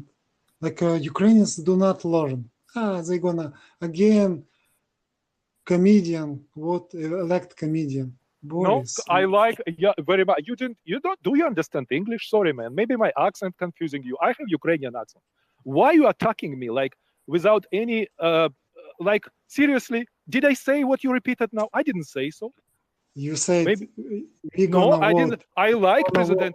Ukrainian president. I was talking about Croatian president. Do you understand? You said we're gonna vote stupid president, and like every nation, like America, because like we French. can vote, because we can choose our future despite whatever it would be, because we are democracy. We are here to choose our own path, no matter what anyone says. We will make mistakes. We will fix mistakes. Exactly, that's what I say. That's how processes work in democracies. In Europe, in every country that European Union currently consists of, that's how it works. Which Croatia is a part of European Union, as I understand, it is. So they learn from their mistakes, and they will learn from maybe their mistakes they are doing now. Everyone can do mistakes. We just need, again, to not forget our experience and learn from the mistakes of the past. And better to learn from mistakes of others. That works the best. We will just choose, we will learn, and everything will be fine. Guys, just don't fight, okay? This whole situation is not about you two fighting, okay? Just calm down. It's fine. We have our differences. That's what makes us human. Exactly, yeah, discussion if we will were go the on. Same, which means that we are just clones, we are robots. We have to have differences, and from those differences we have a conclusion of how to do the best. Exactly. No problem. It's okay. Sparking is okay. What I'm saying, Croatian didn't. I don't know how they could elect president like this. Maybe Croatian will answer this question because I know Croatian government do not support it. They just did.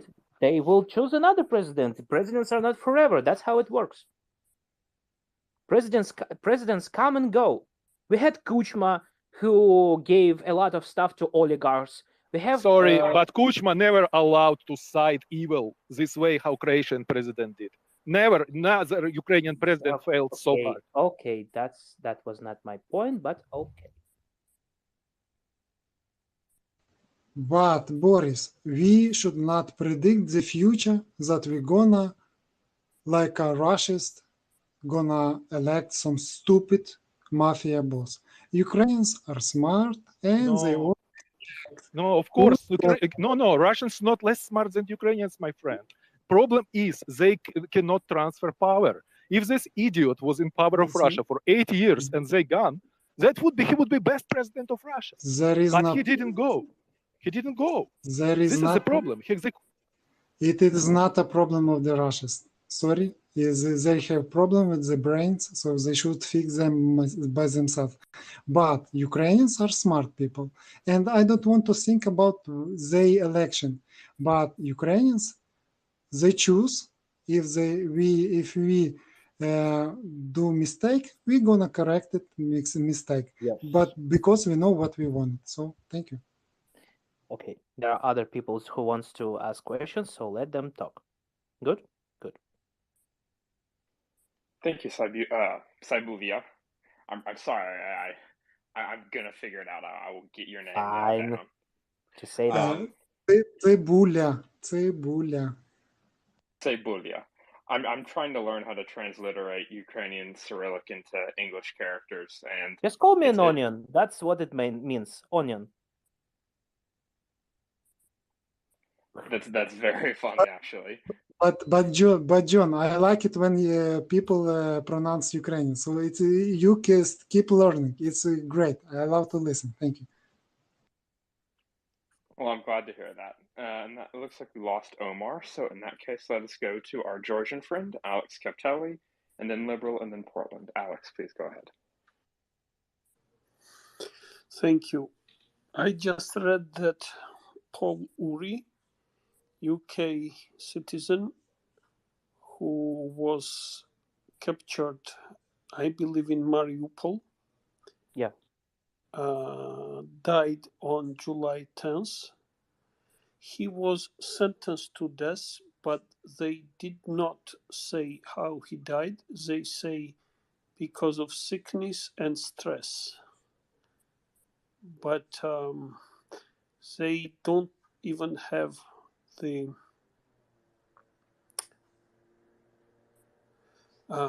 they are coward enough to admit he was executed or he was actually killed without being given proper treatment. Yeah. This is terrorist organization created and managed by Russia. The responsibility is totally on Russian side. But I just wanted to remind everybody, let's remember these people who give their lives for freedom and independence of, well, actually for the whole world, for the Europe at least, for sure. Let's remember these people and the lives they gave for freedom to prevail. Thank you. That was, yeah, today also there was information that MLRS was received. Most likely it was for UK, or from UK. Let's hope that his life will be revenged. Thank you. Yes. Thank you. Thank you, Alex. And yes, I'm not sure how many, but at least some of the UK provided M270 MLRS systems have arrived in country at long last. So hopefully they will be put to very good effect in the near future. Liberal, please go ahead. Thanks, John. Thank you, Shubilas, for your commentary as someone that's in Ukraine. And thanks, Alex K, as always, for his commentary. I think Portland had his hand up, and I just wanted to say that the space devolved into a weird place today, and it lasted maybe 4 hours, and I think we lost sight of why we're here. And I was just wondering if, and maybe Portland could speak to this, at least 3 M270s were introduced into the theater, and I'd like to hear a little more about that, and maybe Portland can speak to that. The effect, the positive effect that that may have on the battlefield. Portland. Okay, so the first thing to understand about M270 is that it has most of the very favorable characteristics that HIMARS does. It's got some disadvantages. It's slower on the road. but it can emplace and displace in a similar period of time. It can be reloaded in around 10 minutes.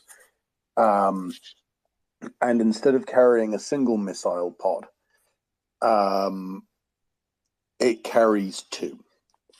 Now, my understanding is that 4 have been delivered, and these 4 represent a near doubling of Russia's long-range rocket artillery capabilities. You mean Ukraine's? Sorry, Ukraine's. Yeah.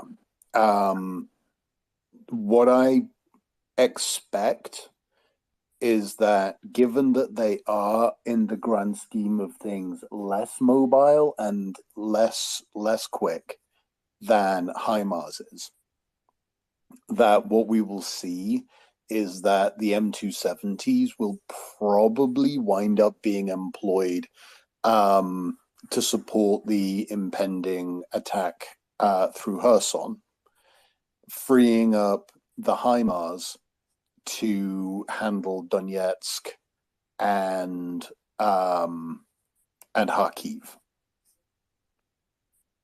We can't lose sight. Sorry, go on.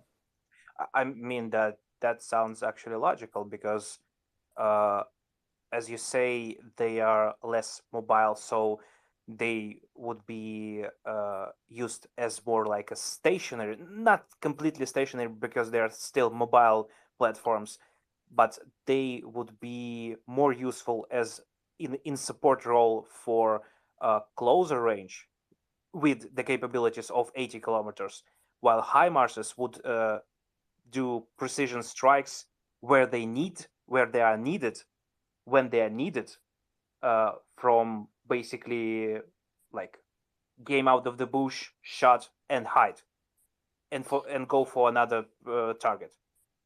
Yeah, so I mean, the big thing is, in practice, M270 is capable of about 35, 36 miles an hour instead of 60. So they still have that wonderful shoot and scoot capability. It's just that you can't move them around over large distances as easily. So as long as they maintain sufficient mobility in theater, as long as they are deployed to a single theater and used as basically the theater commander's sniper rifle, you're really in a pretty good place. Now, we are expecting 5 more of these to arrive, which will put that's at the moment the Ukrainians can throw, I think, about 54 missiles at a time, whereas this is going to put them up at being able to throw 162 missiles at a time, which is really nice. I mean, that's a very significant improvement. This is what I have been waiting for. Once you get to a certain point, you start running out of juicy logistics targets. Then you want to have, you want to know that you've got enough missiles that you can throw often enough that you can start engaging tactical advantage, i.e. troop concentrations. Because you've got to remember that 4 M270s can delete a battalion tactical group in one go. That's deleted, gone. They ain't never gonna jump no more. So I think there is reason to be hopeful. This is a pretty significant increase in striking power. More is on the way. I actually quite like the M270. In some ways, I actually prefer it to the HIMARS because the suspension on the tracked system actually allows for a more rigid launching platform. And so you get an even smaller CEP. The difference isn't that significant, but it's still noteworthy. Yeah, that's probably the best news out right now. Hey, Portland, can you speak to the distance of the M270s? I believe it was reported to be 300 kilometers. That's a mistake. The only way that they would get to 300 kilometers is if they were loaded with ATACMS.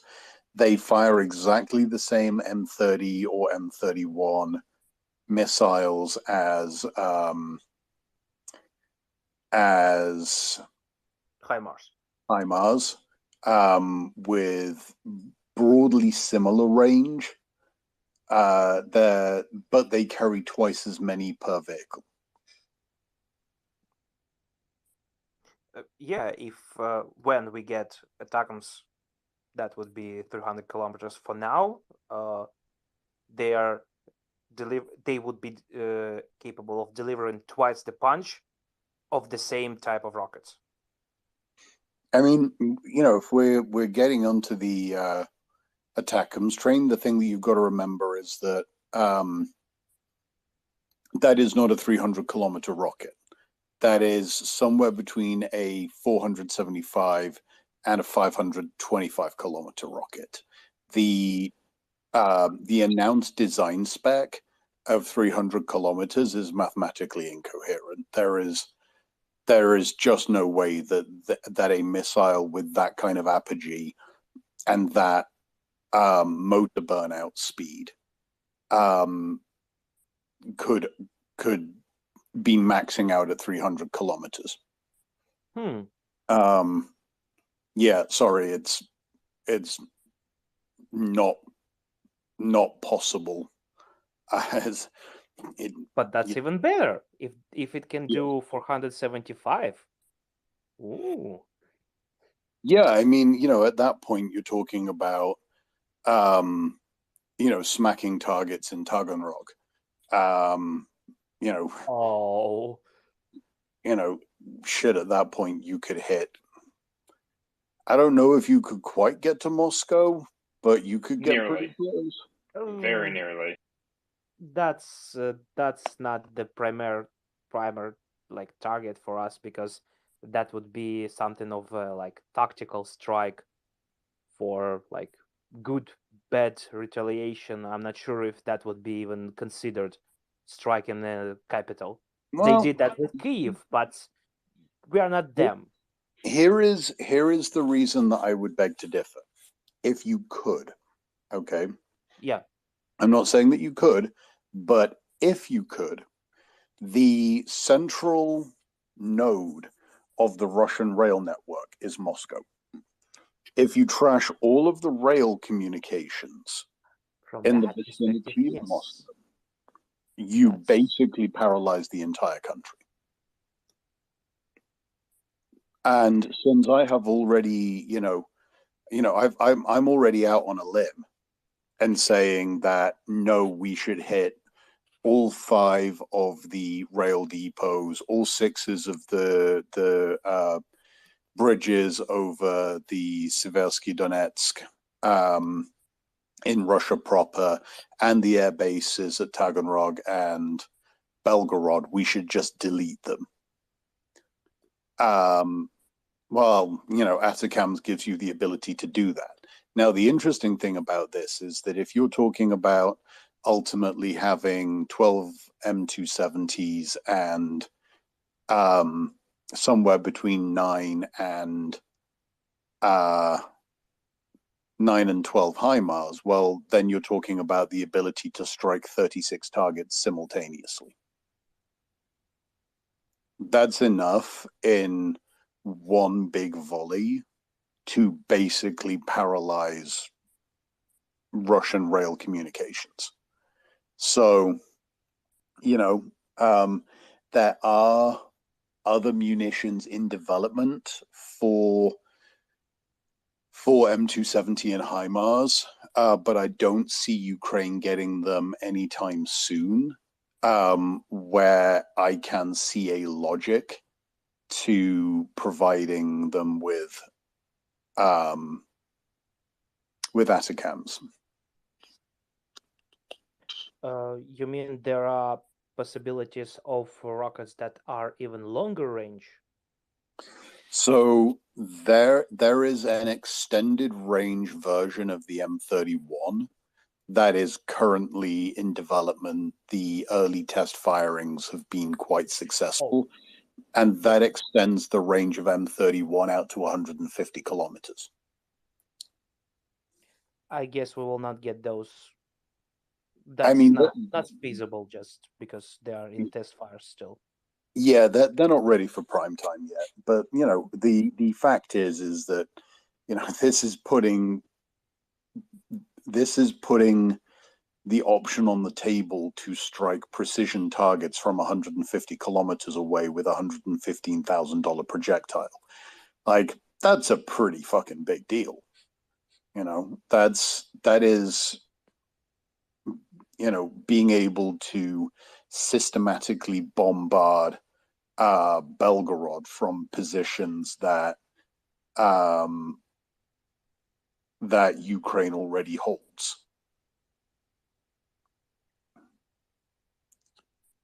Більше бавовни до Белгороду. That's nice. Абсолютно, побільше бавовни. Дякую. Прикол в тому, що вони не розуміють, що таке бавовна. I'm sorry, English speaking guys. We have this fun in Ukraine. Maybe Tsibulia explain. Thank you. It's really fun. What we just been talking about in Ukrainian, it's in Russia, for reasons of propaganda or something like that, they don't call explosions. They call them, I'm not sure how to translate it into English. It's like puffs. Pop. When you know, when like some petards going off like puffs. In translation to Ukrainian, because words are sounding pretty similar, it's basically translated as cotton. So a lots of cotton in Belgorod. Yeah. So it's like a running joke in Ukraine. It's like how these Ukrainians memes are born. It's like a great. Ukrainians are, when you hear more cottons, it's like a great news for us. Thank you. So basically, in Russian it sounds хлопок instead of взрыв, хлопок. And if you pronounce it a little bit differently, it's хлопок, cotton. So if you hear someone from Ukraine saying що сталася бавовна, there is бавовна or like cotton somewhere in Russia, it means there was an explosion. Excellent. More work for the Ukrainian Ministry of Accidental Russian Fires. Yeah, that's actually exactly what it means. Well, thank you very much for that Ukrainian language lesson. Portland, before we go to Konstantin real quick, I just wanted to ask you a very brief question. What is the apogee of Gimlers? I have not been able to find it out for the life of me. If you can tell us. So the thing that is really annoying about Gimlers is that there is no definitive source that tells you what the apogee is. I don't know what the maximum possible apogee is, but I do know from the measurements I've taken from the shoots that I have been able to get good data on, they had an apogee of around 10 kilometers. Understood. The height of commercial flights, almost. Now, yeah, the thing is that does not appear to me to comport with what I have been told by various authorities on the subject of rocket artillery. But if I take the measurement myself and I know my instruments are good, then I have to believe my instruments. Nice.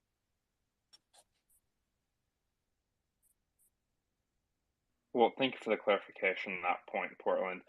To some extent, wouldn't it also depend on the actual range that's being targeted?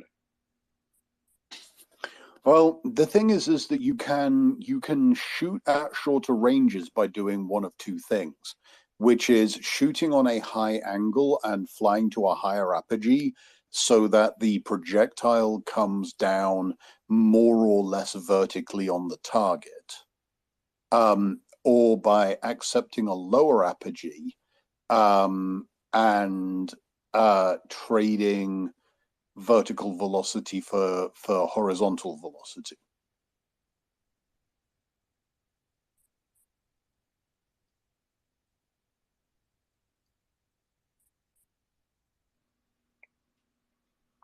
Thank you for the clarification on that. I had seen some sources that I tried, a couple of sources I looked at. There were some sounding rocket experiments done by NASA using M26 boosters as like the first stage, and I think they were able to hit like 90-kilometer apogees, but that was in a highly it was an extremely steep trajectory, so the data was all over the place. Konstantin, thank you for joining us. Your hand is up. Please go ahead. Hey, Portland. While we have you here, I was wondering what, like, comparing M270 versus HIMARS M42, M142. What would you say in terms of its signature when you're trying to hunt one? Because M270 is tracked vehicle, and M142 is just wheel truck. It's much leaves much less trucks behind it, and I was wondering, what do you think the limitation of it's in terms of it's being tracked and then hunted down? So that is actually something of a liability, and I worry about that a lot, because if they've got halfway decent synthetic aperture radar, tank tracks actually show up like a sore thumb. They seriously they stick out. I don't know. I'm trying to come up with something funny that isn't unbelievably crude. They're really conspicuous. That said, if you employ the right kind of tactics and you forward deploy, emplace, launch your payload, displace, and then get the fuck out, you can probably be out of striking range, even if you can't completely conceal your location. Got it. Do you think that fact that the areas, for example, near Sloviansk and Bakhmut and Kramatorsk are heavily congested with the tracked vehicles? Would that how would say equalize this problem? And because the truck trails are essentially everywhere, and would you say it would be impossible to distinguish between, for example, MTLB or tank or some SPG howitzer or infantry fighting vehicle to distinguish from the using this synthetic aperture radar, and essentially make this not important because it's there are too many tracked vehicles in this area? I think it mitigates the problem, but it doesn't eliminate it entirely. I got it. Thanks for addressing it.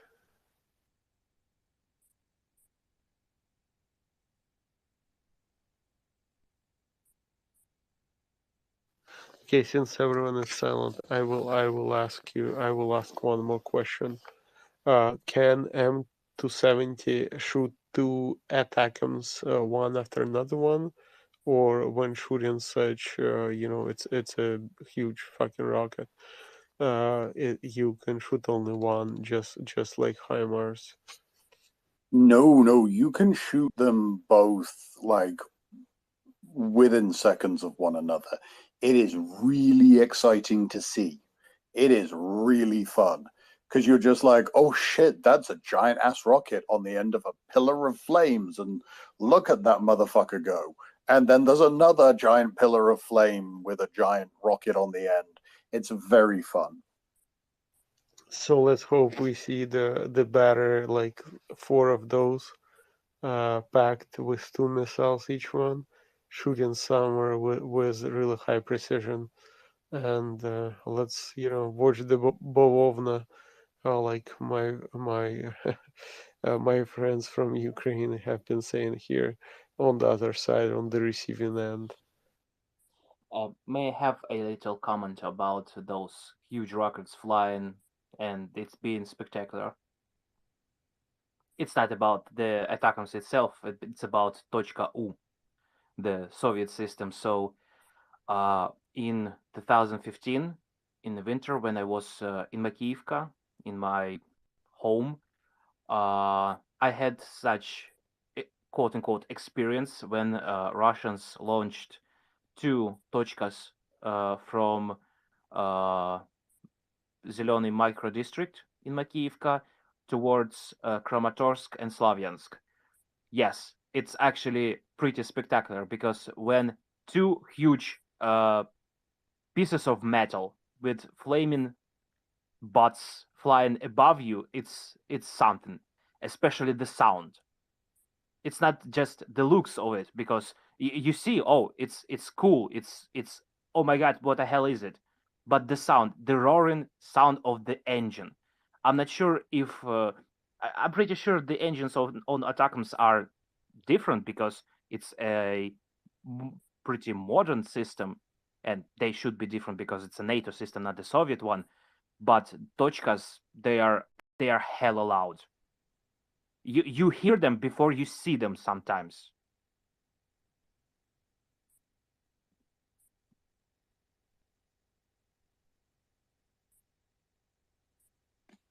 So I've never personally witnessed a Tochka launch, so I couldn't say. But what I will say is that the propellant on Tochka is a relatively old,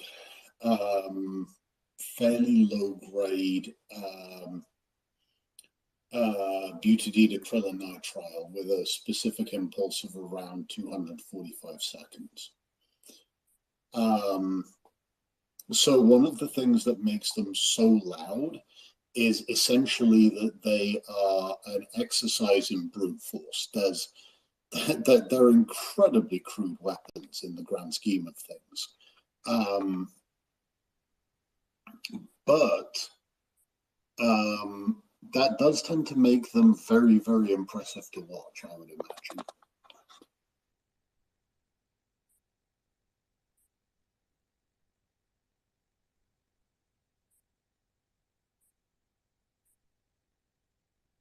And correct me if I'm wrong on this, Portland, but Точка U has a range of approximately 120 kilometers, correct? Or is that That's still a max. public number?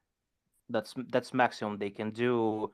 They from the reports from the start of the war, where from the start of the invasion, when our military said that they struck the Milerovo airport with Точка U, it was 119 kilometers, and that was maximum. That was like the brim. Most of the times they should not be used, as I understand, for that distance, because they may not be as precise as they should.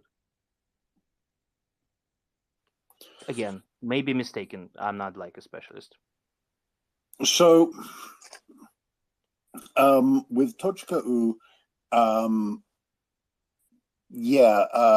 about 120 kilometers is your likely maximum effective range, but That's more of a reflection of the limitations of their primary propellant. They have to use a ton of propellant to get going up to a really stupendous speed.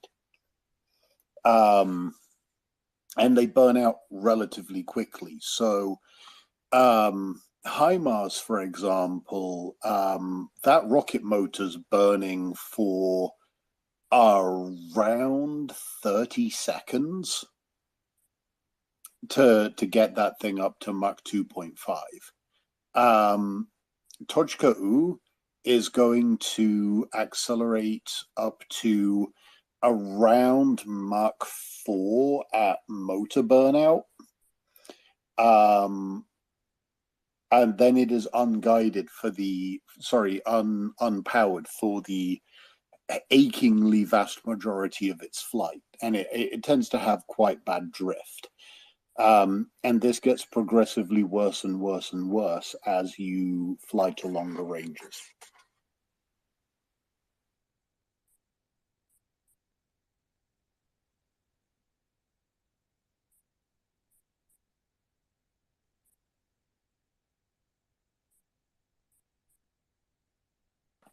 Well, thank you for the explanation, Portland.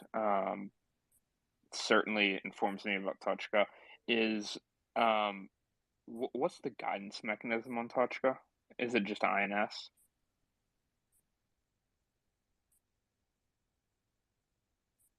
It's a pretty crude, rough and ready INS system. One of their big problems is that they don't actually have a thrust flow sensor. So if you're not actually getting the thrust flow that you were expecting, the guidance system doesn't have any ability to compensate for that. By thrust flow, do you mean like mass flow rate? Mass flow rate, yeah. Understood. And how do those sensors, how do they usually work? I don't know the details because that's never been my department. But it's sense for measuring how much mass is actually being driven out of the nozzle rather than just assuming that your rocket nozzle will burn at the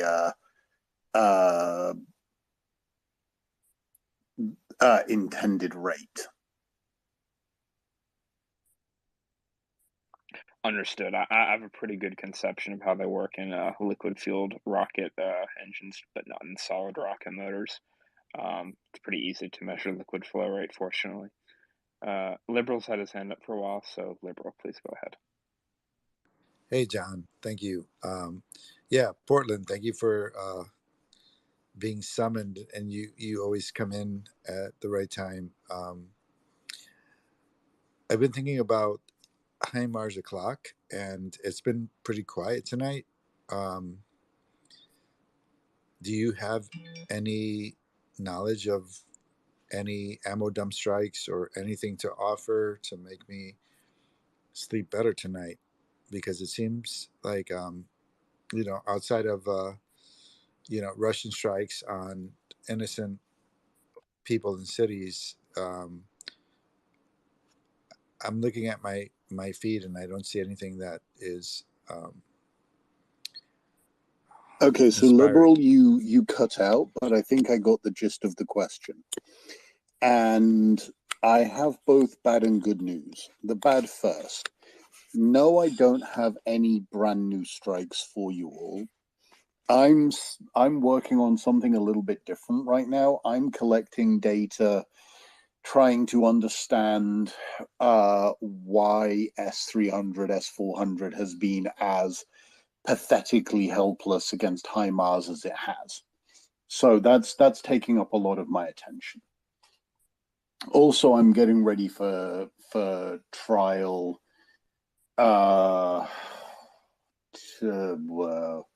What is case assignment? Friday. So everything's mad for me right now. So I do have some good news though. which is in the last week, Ukraine has reduced ammunition and other supply throughputs to Russian troops on the front line by around 30%. There has been a very significant drop-off in Russian artillery activity, as well as all the supply depot hits. We know at least one S300/S400 battery got whacked, which is hilarious. The Russian government is reportedly so distraught over the S400 debacle that there is a very sizable possibility that the director of Almaz Anti is going to wind up catching criminal charges. And also, we have 2 divisional headquarters annihilated, 3 brigade headquarters either partially or completely annihilated, and at least 6 battalion tactical group headquarters annihilated, all in the last week. Russia has no ready reserve in Donetsk. Their previous ready reserve was the 106th VDV Division.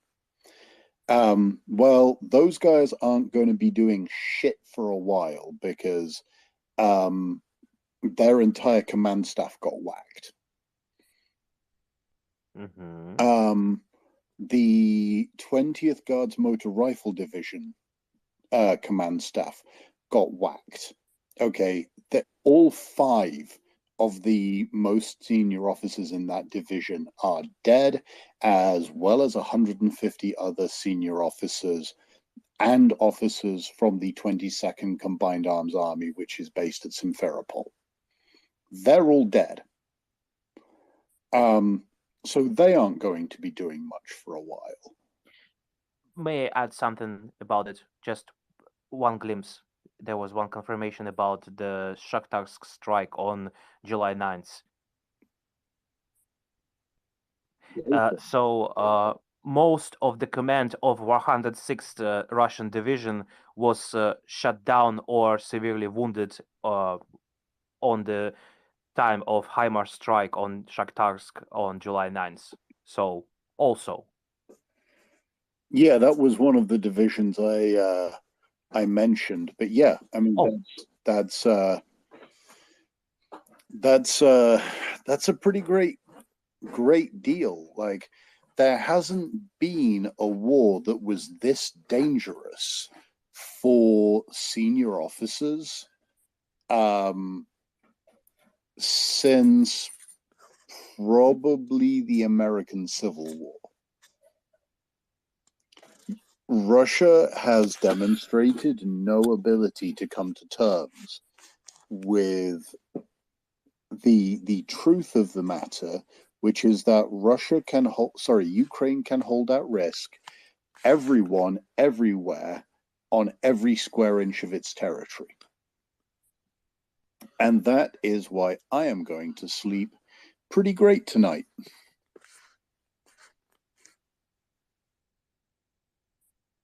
Hey, Portland, before you go, if I may ask you, if I may indulge, if you may, can you draw a distinction between the M270 and the M142s and how they may be distinct and how they're applied, and what effect the introduction of the M270s may have on the battle space? So the M270 it's a heavyweight. It's not that mobile, right? It moves at about 60% of the speed that an M140 can move at. but that's okay because it has twice the throw weight.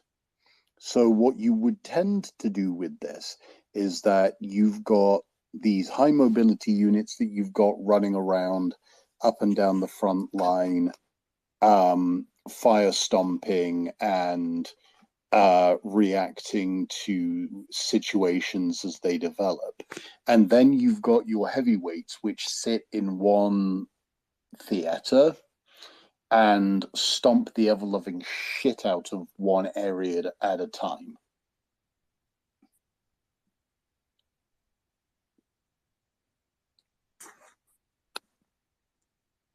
Thank you, Portland. Thank you for coming up, and always appreciate you on the space. You are a Walter Report treasure, and you are valued and seeked and sought out. Thank you. Oh, thank you very much, Liberal. Well, I'm sure Portland appreciates those kind words, Liberal. In the meantime, Dr. Paul, please go ahead. Sure, and I would echo Liberal's comments to Portland as well. Portland, quick question. What's the volume of the S-300 and S-400s throughout Ukraine? How many targets really are there? Could you comment on that? So there's at least there's 8 in Kherson, Crimea, and at least 4 elsewhere. We don't know which of these batteries are actually S-300s, because as previously noted, the S-400 is really just an S-300 PMU-3 with a fancy dress on. So only 12 throughout the entire, Ukraine engagement war. You know what I mean? Throughout the that's what it looks like. If there are more, they're being pretty cagey about it. The thing is that you've got to look at these things in terms of their cost. These things are throwing missiles which are between $1 and $2 million each. Right, a full battalion set of S-400 or S-300 is about $450 million worth of stuff. They're incredibly expensive. They're very hard to manufacture, and the truth is that they're incredibly opaque about how many of the S-400s they have ever actually made, because the thing is that, it's very, very hard to tell the difference one from the other.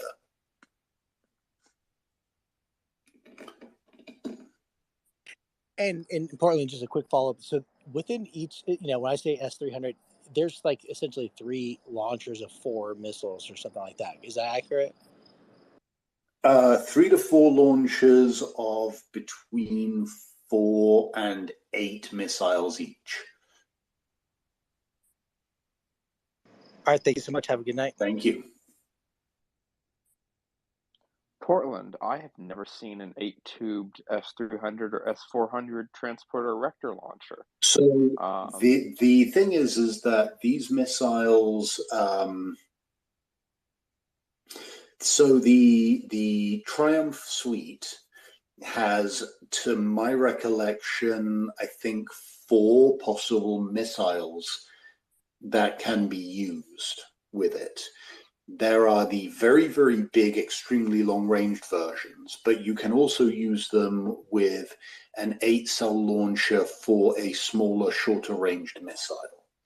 I haven't seen many of those, but they do exist.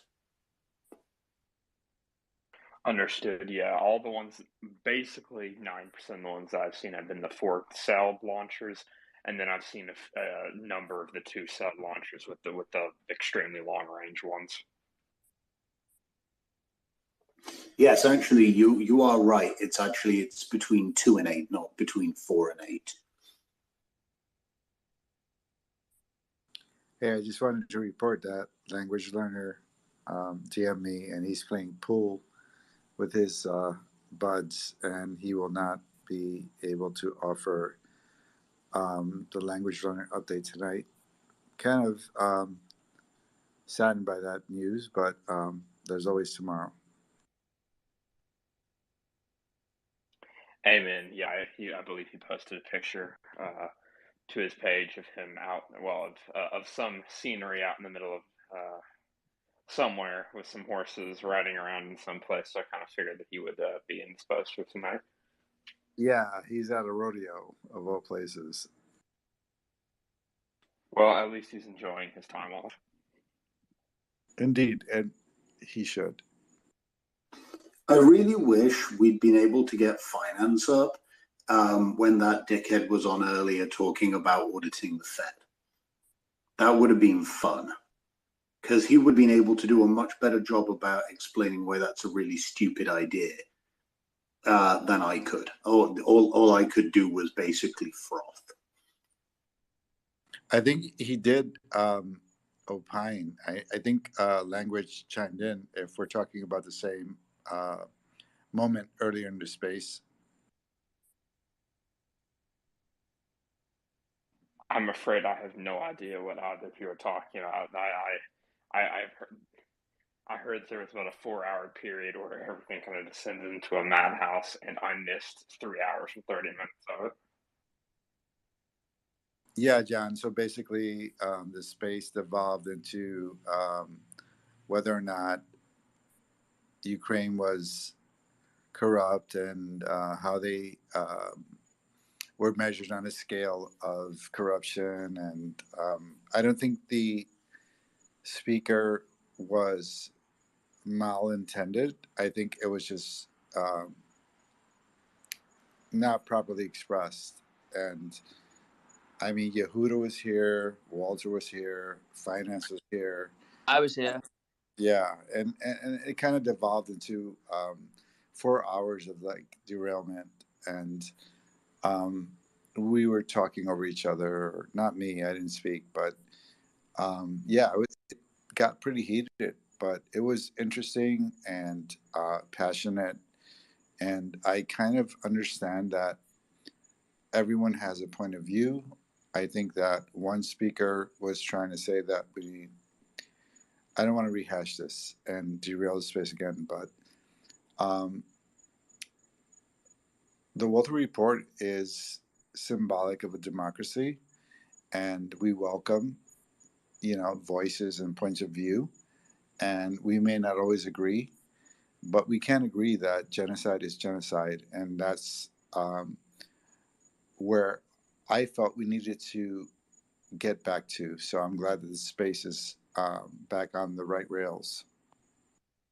Agreed. Like I said, I missed most of it, and I prefer not to rehash it if that can be avoided. If it was as much of an issue as I have been informed that it was. So let's try to avoid rehashing that if at all possible. Dr. Paul, and then Heliana. Sure. Thanks, Sean. Portland and others, anybody else on the panel, do we have enough data points to kind of like round out how many HIMARS strikes or targets specifically, not rockets being shot, but how many specific targets are being targeted per night? One of the ways I stay engaged in this is I like to model out some of these things. So if Portland or anybody else can comment on like some sort of average at this point, like a 10-day moving average, that'd be awesome. Thanks. So right now, the 10-day moving average is 7 targets a night. That's great. That's awesome. That's more than I was expecting. That's great. And what about the last 24 hours, Portland? I haven't really been online much today, so I kind of missed everything. Today has been not exactly quiet, but there hasn't been anything that has particularly caught my attention. I know that they are hitting targets, but they don't appear to be hitting supply dumps as much as they were. And your guess is as good as mine as to what the significance of this might be. So Portland, that's awesome. Like the conversation you brought up the other day, I think it was 1 or 2 days ago, where you kind of broke down like they're breaking, they're targeting the 6th Combined Arms Army or whatever it was. It's kind of interesting because my thought was, in my naivete, I was like, if I had that HIMARS, I'd go and take out every ammo dump first, and I'd get to the rail stations and all the like logistical hubs, blah, blah, blah. But what we're seeing is, and the way you described it, it's like a very systematic, targeted for likely specific fronts or avenues, not just a ammo depot, a command structure, and then SAMs, the S300s or S400s. To me, there's a method to the madness. I haven't been able to plot it all out on a map. I bet you if anybody is plotting that out on a map, it kind of reveals a very distinct picture potentially that kind of takes it to the next level that we don't want to do for the Russians, that kind of analysis to provide them that maybe advantage. So, but is that accurate to say that it's a very systematic approach targeted towards very specific units and their support and then their anti-air, etc.? I mean, that's exactly what's happening. Like, Ukraine has a plan and they are executing that plan. Now, I have a pretty good idea based on what they've done so far about what they are likely to do next. And I have to tell everybody I am 100% here for it. It's going to be rad. Just in case, telling about the plans and HIMARS, I'm not sure if that was HIMARS, but there is a photo of an explosion in Chernobyevka 6 minutes ago. Ooh, if you have, please share. Yeah, okay, so rule in this space, if you get an interesting boom, send it to me so that I can do my forensic shit on. Okay, let me just find you here and send it to you directly. One moment. Thank you. And real quick, Portland, I was just going to say real quick, yeah, it's going to be rad because I have a feeling that the Ukrainians are going to get substantially more ammo for the Gimlers than anybody expects that will ever be disclosed, and the Russians are going to be the most surprised. So I'll just leave it there and say yes. That's why I'm like keenly focused on this, the number of targets, because I'm very interested in kind of quantifying how many targets there are to hit, and kind of matching that up against the potential. Likely the amount of rockets that the Ukrainians are going to be able to launch at them. So speaking to that specific point, the one piece of this that I do like to draw everybody's attention to is this one fact, which is that Ukraine has already shot more M31s than has been publicly acknowledged that they received. that's let's I don't know, let's keep certain information on the down low. I don't know if it's OPSEC necessarily, but I just want to put that caution out there. It's like with Israel's nuclear weapons. They don't have it, but they would not be afraid to use it when needed.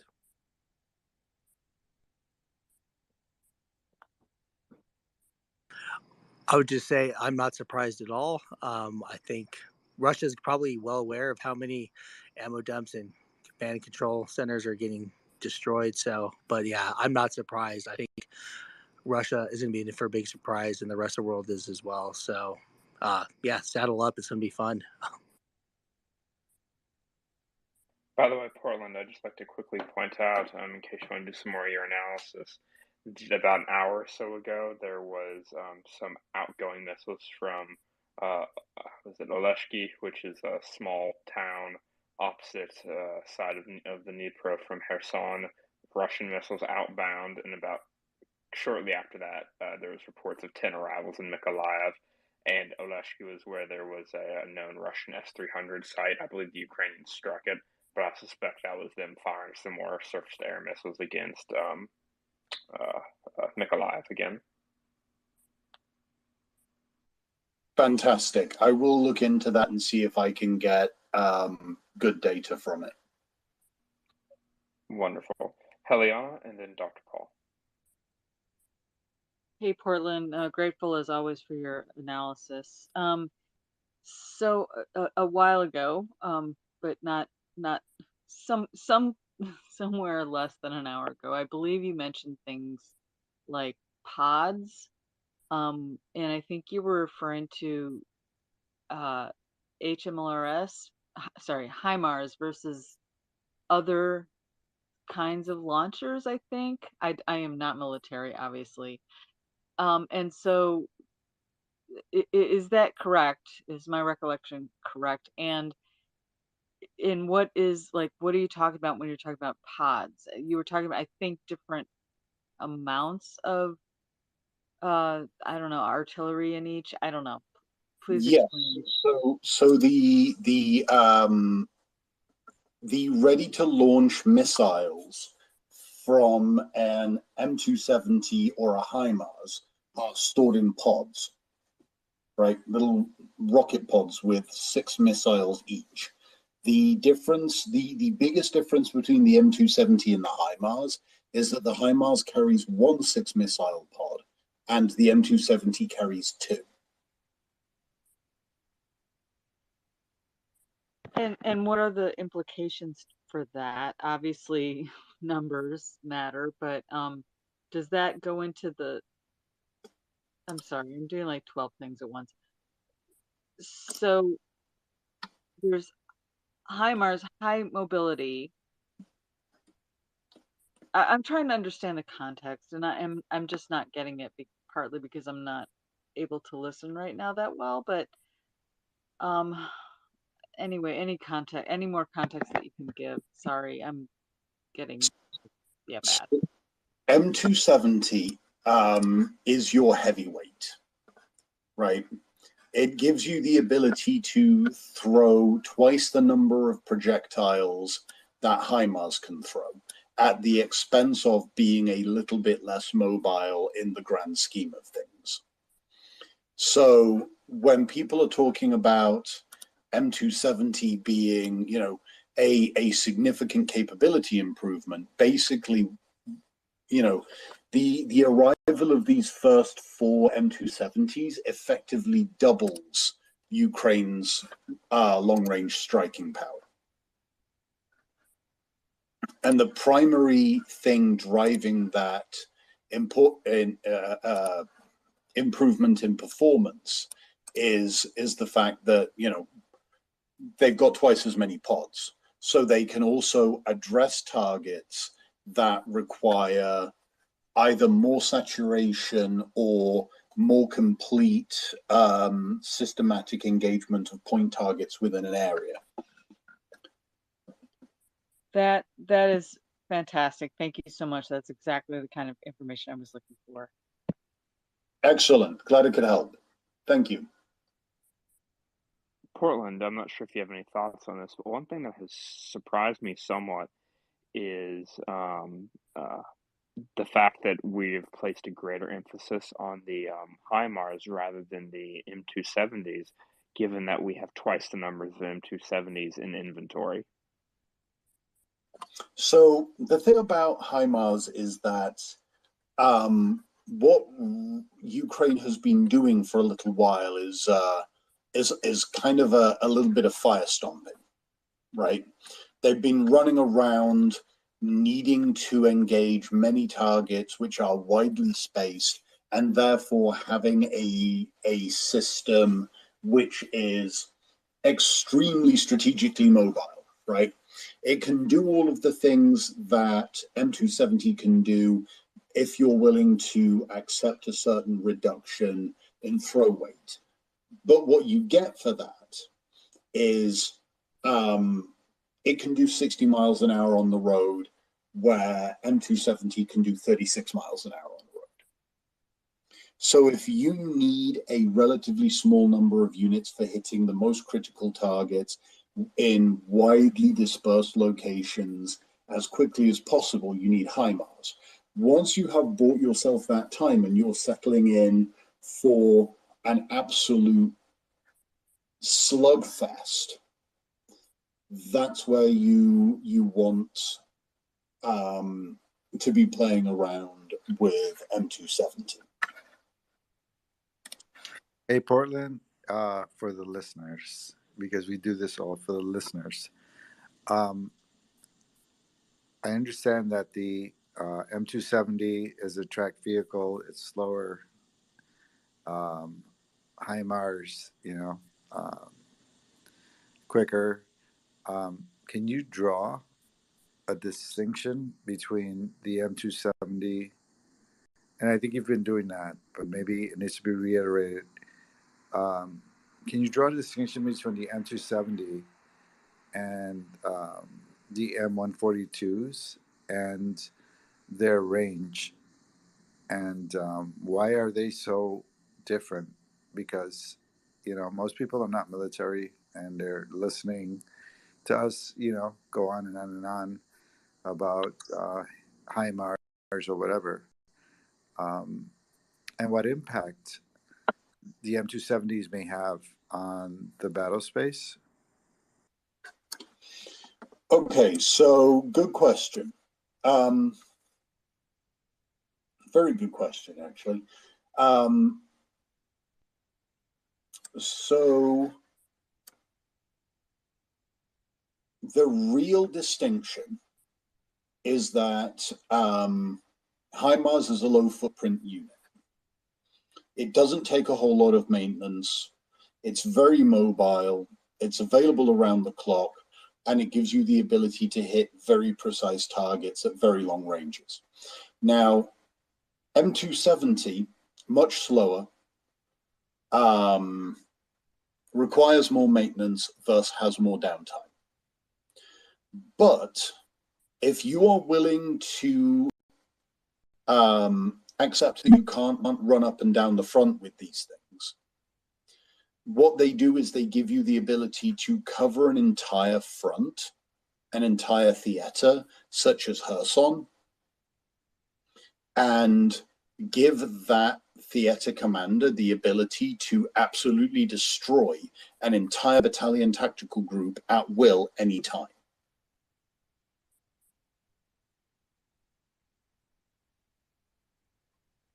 So you're saying that the M270 has a higher explosive round, and it fires the same round as the HIMARS. It just has twice as many of them. Understood. Thank you, brother. Thank you.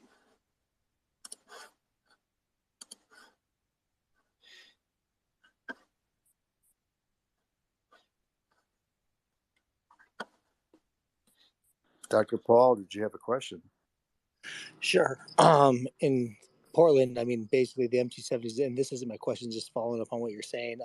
And I have a question after this. With the M270s, I mean, those are probably going to be like hanging around in the same somewhat localized region or oblast, most likely, as opposed to the HIMARS could be probably moving around from different regions to hit whatever they need to hit. And then my question is, we were just discussing on kind of like the average targets hit per day or per night. Do we have a sense of how many, and if this violates OPSEC in any way, just disregard, but how many missiles or rockets per target do you think there are, and how to calculate? How would you estimate that? We know we aren't going to have the hard facts here. How would you estimate that?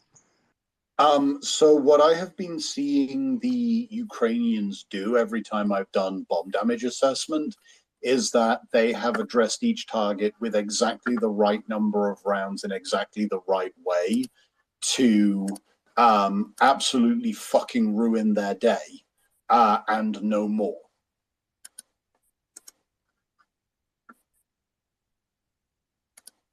Perfect. As long as that's getting done, that's all that matters. I've seen when they killed that command post for the 20th Guards Motor Rifle Division, they put 12 missiles into that building. And it was genuinely a thing of beauty to behold.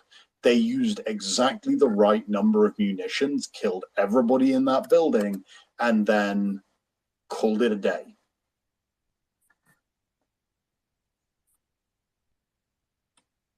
Likewise, I've seen them put, one round into the right building in a specific ammunition dump and, you know, cook off the entire dump over the course of 12 hours. They're being very sparing and judicious. If they need to plaster a whole area with a dozen missiles, they are doing it. And if they don't need to do that, then they aren't doing it. Makes sense. Thanks. Thank you. Wonderful. In that case, let's go to Omar. Yeah, if the phone dies, don't worry about me. That's just the phone dying. So I believe that just it boils down to like it's a difference between an Explorer and a Silverado. You know, you can tow twice as much with a Silverado, but it's not as you can't park a Silverado in your garage where you can't park an Explorer or go whatever you want to go with it. Did I get it right? It just does the same thing. It's just less mobile, which is like in the name. And also, I believe the reason why it was delayed is because you can't get them in C-130s. You can't put a HIMARS in the C-130, but not a 270. And I believe that, you know, we rely a lot on 130s, and maybe we shipped it there or something. I don't know. But is that accurate? Yeah, that's a good point. You know, I figured that these were probably coming by sea, but you know, yeah, you can't actually transport a it's too wide. The M270 doesn't fit in the back of a C-130. It's just seeing those ships actually like in port is just it's a thing of beauty. The transport ships that are going to Ukraine, I don't know, going to Europe, whatever. I just saw them leaving and they were just beautiful. I hope they see more of them.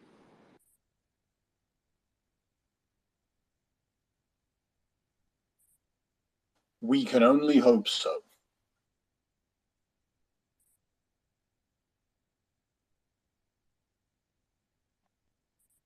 Hey, so we're trying to figure out some stuff in the background here about co-hosting, trying to switch out people. So if there are some gaps in sort of the space in terms of people talking, that's the reason, just to let you guys all know. Please don't take offense. And I'm gonna let John take over again while I continue doing background shit, and so has John been doing. So thank you guys. Yeah, it would. I have to hop off in a couple minutes. It would appear that everybody with access to the host account is currently asleep. So this is a situation we're trying to remedy to get Joseph up as a co-host to take my spot until Doman hops on for the European shift. I have a question. If well, there's a lull. So it was reported that Turkey is trying to host some type of meeting to mediate between the ability of Ukrainians to ship their grain out of the Black Sea, and it appears that they have that leverage already. They've denazified Snake Island, and it just seems like more Russian bullshit. If anyone can speak to that.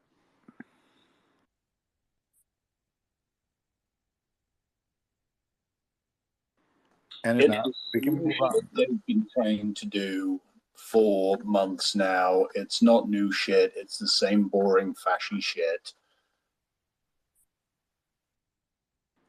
Thanks, Portland. I've gotten the sense with all the Turkey and Russian negotiations regarding grain, I've gotten a bit of a dog and pony show sense from it. You know, that it's just Russia and Turkey putting on a show, and it's unclear to me how involved Ukraine actually is in those negotiations. So I saw the announcement, I believe it was originally from Politico.eu that you're referring to, Liberal. I would hold off on passing any judgment about it until we hear a firm, concrete statement from Zelensky or another, Ukrainian government official, and they're, acting in their official capacity. as to the state of this negotiation, because it just seems like a publicity stunt from Russia and Turkey at this point. John, I agree with you 100%. It's just fucking bullshit. Any negotiation between Russia and another country involving Ukraine it plays into their narrative of downplaying or downgrading European or Ukrainian sovereignty, right? That's my opinion of it. They're trying to get in as many meetings about Ukraine with anyone but Ukraine as possible, that to legitimize their narrative. That would be my argument. That's what they usually do. They want to denounce us. At this point, just wanted to tell everyone that was glad to be here. I will go and get some sleep and hope to see you soon in another space for us to talk and discuss things. So good night, everyone, and have a nice weekend. Good night, Sabulias. Thank you for being on the space. Big love, bro. Bye-bye. Thank you so much.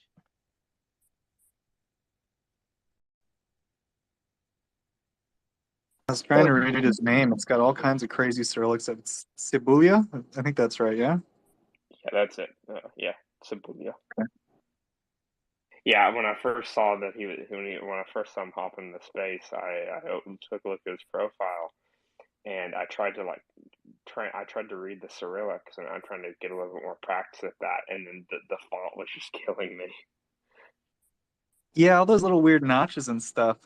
There's some exceptions. Like, for example, there's an SH sound like sh, and then in Russian there's a lot of Slavic languages. Then there's like a little notch one that is like sh. It's like, I don't even know how to explain it. You smile when you say SH instead. It comes from the back of your cheeks instead of the front of your cheeks. Anyway, there's like lots of little notches. And those are used for like other languages sometimes, like to note that they're different. But I don't know, like in Tajik, right? There's no H sound in Russian, so they make it a H sound with like a little notch in it. So I don't know. Anyway, yeah. So it was real crazy for me to read, but that was great. I heard a little bit of what he was saying, but I fell asleep and then I woke up and John needed some backup here and someone to take over. So I'm glad to do it, John. But we got to find someone to swap us out, eh?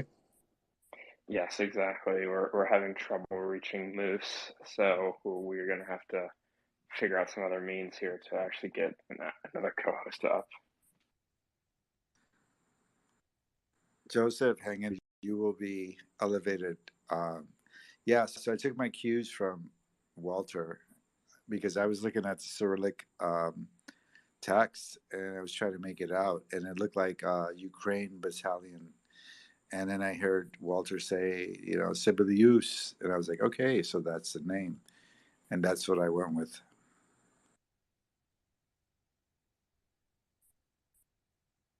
Yeah, I need to learn a little more about Ukrainian. There's a few extra letters in Ukrainian. I don't fully understand how to pronounce. I need to learn it because sometimes now there's various text in Ukrainian that could try to translate a little bit, and it would help. It would help to know things, and also just to help pronounce things in general. Hey Joseph, do you have any reports of booms like Russian ammo depots being denazified tonight? John, have you seen any specific information about new strikes besides the last one I heard about was, I guess, what I would say consider yesterday in Luhansk Oblast, and I think there's maybe one in Novokhovka. I mean, have we heard anything about strikes since then? I don't remember anything in too great of a detail. Granted, that could just be because I'm sleepy right now and nothing's coming to mind. But I don't remember anything major, unless maybe hopefully Portland can correct me on that. I hope there's been something major that I've missed. Yeah, I guess Portland are you familiar with any strikes in the last 24 hours that Ukraine has done against Russian targets? Yes, but none that I have really good information about. And I'm waiting for evidence to come up so that I can figure out what is actually going on. Got it. Yeah, it seems like I don't know. At the moment, there's maybe a little bit of a there's some quiet on the front lines right now in terms of, I don't know what Ukraine's doing, at least in Kherson. But I don't know. I think my issue right now is I need to start learning to balance between like hosting responsibilities and like getting information time. I think like Doman, spends a little time before he gets on, like reviewing and stuff. I think I need to start doing that a little bit more. Because I've noticed when I host a lot, sometimes I can get a little bit behind on specifics. So I don't know. Anyway, I saw Kev, you had your hand up. Go ahead, Kev. No, yeah, I did have my hand up, but the conversation moved on, so I took my hand back down again, just to keep the conversation flowing. So yeah, thank you. Yeah, just crack on. Thanks. Cheers. Well, Slav, I saw you came back. Do you have anything you wanted to add? Slava Ukraini. Here, Slava. Slava. Yes, today I learned a new word. It's cebulia. It's great onion and a great person. If you missed, it's completely great. So, yes, about the big booms, big bada boom. No big booms yet, but about the Kherson, that what I keep hearing that something is happening. Have some few news. I will maybe share later because I need to organize it. But it's still happening. Meaning some progress is still keep happening, but it's quiet. Keeps quiet because it's like what is happening with the missiles and the Odessa, Dnipro. It's like it goes all in parallel. So it's like what I see. Ukrainians forces do not try to make big news, but they keep it quiet because we understand it. We constantly under attack, but they doing this progress. So more news is coming. So we're gonna hear it. Thank you. Thank you. Yeah, that's been my sense. Is there's been a little bit of an information. Everyone's being a little quiet right now because things are happening, and that's good. I mean, it's no, in this case, no news is good news, but yeah. So but it's more. It's good to hear it from someone who's a little bit more plugged in than me. John, any thoughts about? I don't know.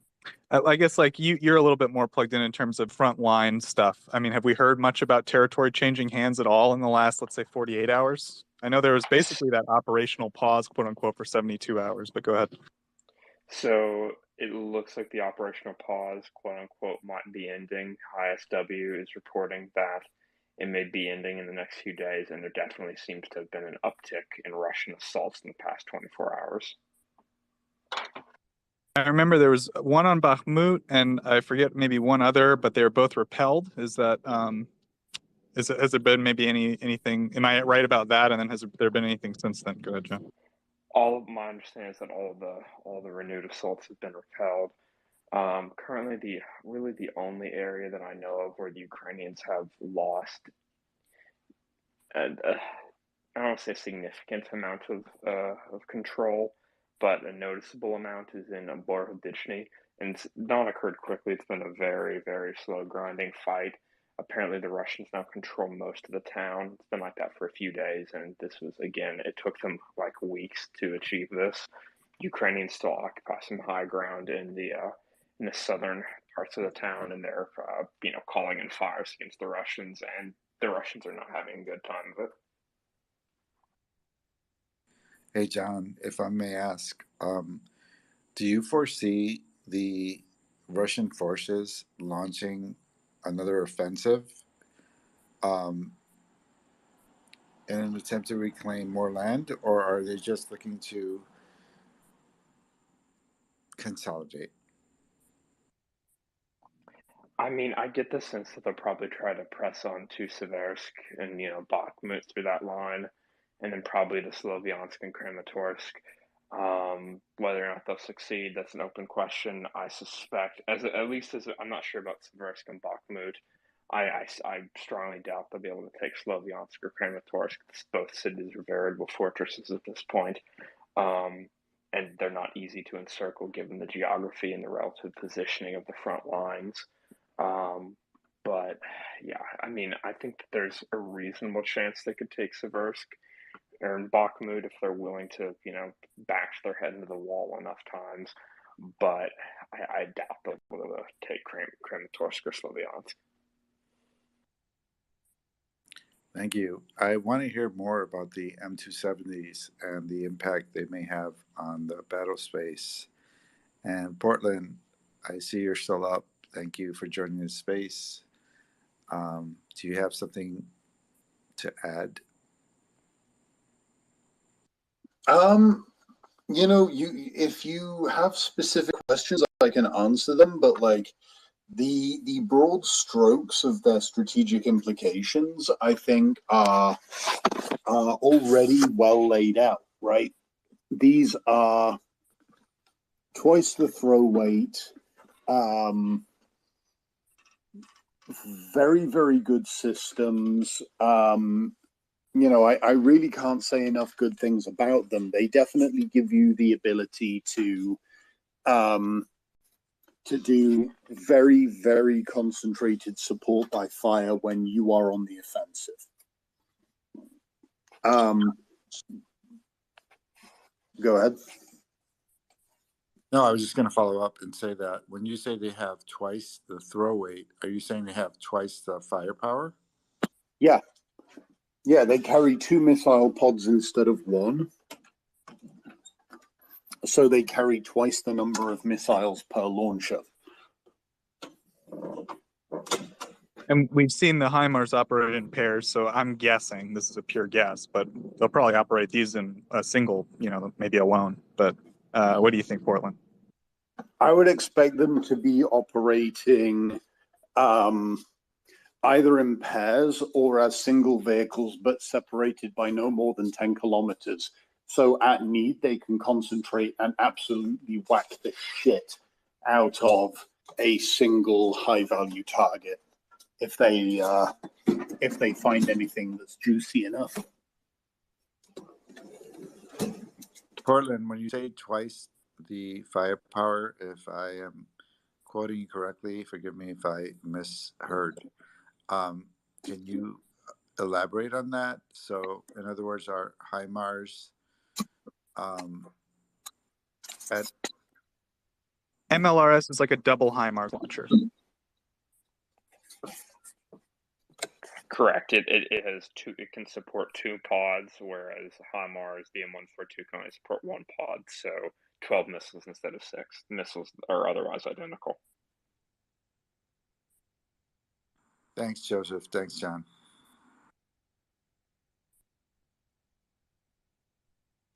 Kev, please go ahead. Or Slava, please go ahead. No, Kev, go ahead. Thank you. Oh no, actually, I was going to take my hand back down. People are talking about long range GPS guided MLRS systems like HIMARS or any of the British systems or the weird European systems. They first of all rely on GPS. If GPS goes down, then they rely on INS. I'm sure Portland is probably rolling his eyes here, but there is what is called a graceful degradation of the navigation of a weapon to the target. So if everything's great, it's a really sunny day, you've got visibility of 12 GPS satellites. You are literally going to fly through the front door. If you are undergoing jamming or spoofing of GPS, if you've got no access to any kind of nighttime star guidance, if you are in a heavy electronically jammed area, then you are basically just throwing a weapon. And unless you are very, very good at making that weapon and telling that weapon what to look for, i.e., giving it a camera, and you have really planned this attack. Like turn left at 42nd Street, and you should see like a 2-story building and a 4-story building. Don't hit the fucking hospital. Don't hit the maternity ward. Hit the military base. So, yeah, I've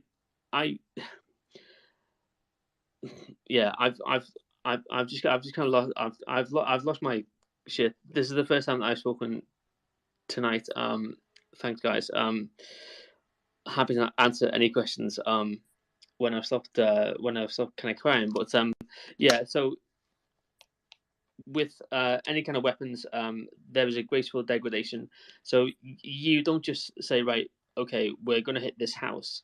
The West and Russia has that capability.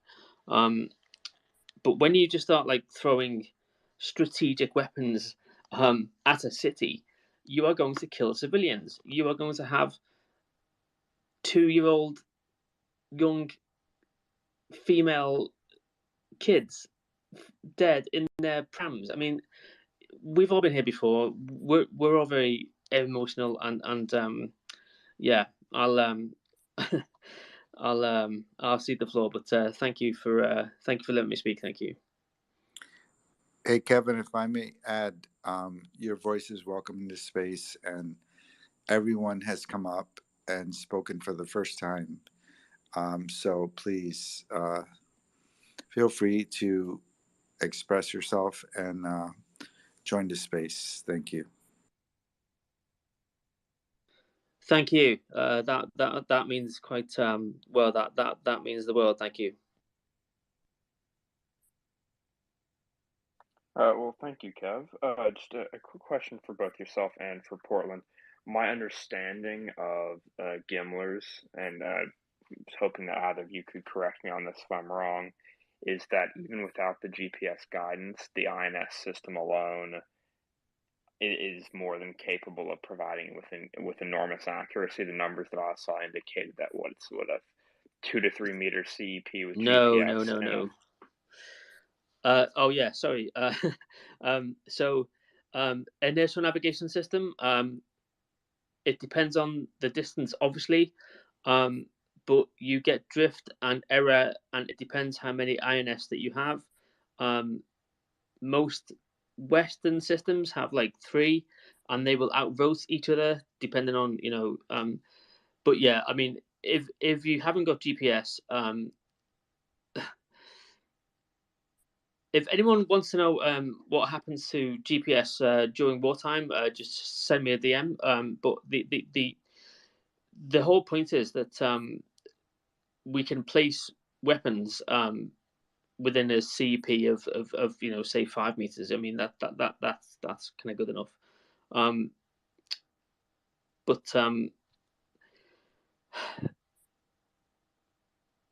Yeah, so INS, once you launch the weapon, if it starts to drift, you could launch it at Paris and it would land in Madrid. It is that bad. And if you've got a dodgy gyro or 3 dodgy gyros, yeah, it's really shady. And I'm really surprised that there's no GPS jamming or spoofing going on in Ukraine right now. People are able to operate drones and that kind of stuff, and the electromagnetic spectrum doesn't seem to be contested right now. Maybe probably someone else has a view on that, but yeah, thanks for letting me speak. Cheers. I think Portland's got a lot of views on this. Portland.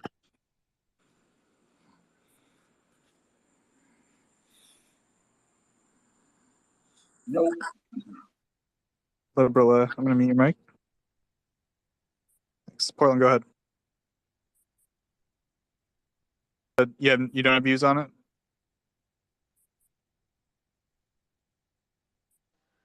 Portland, come in. He may be having connection problems or something else.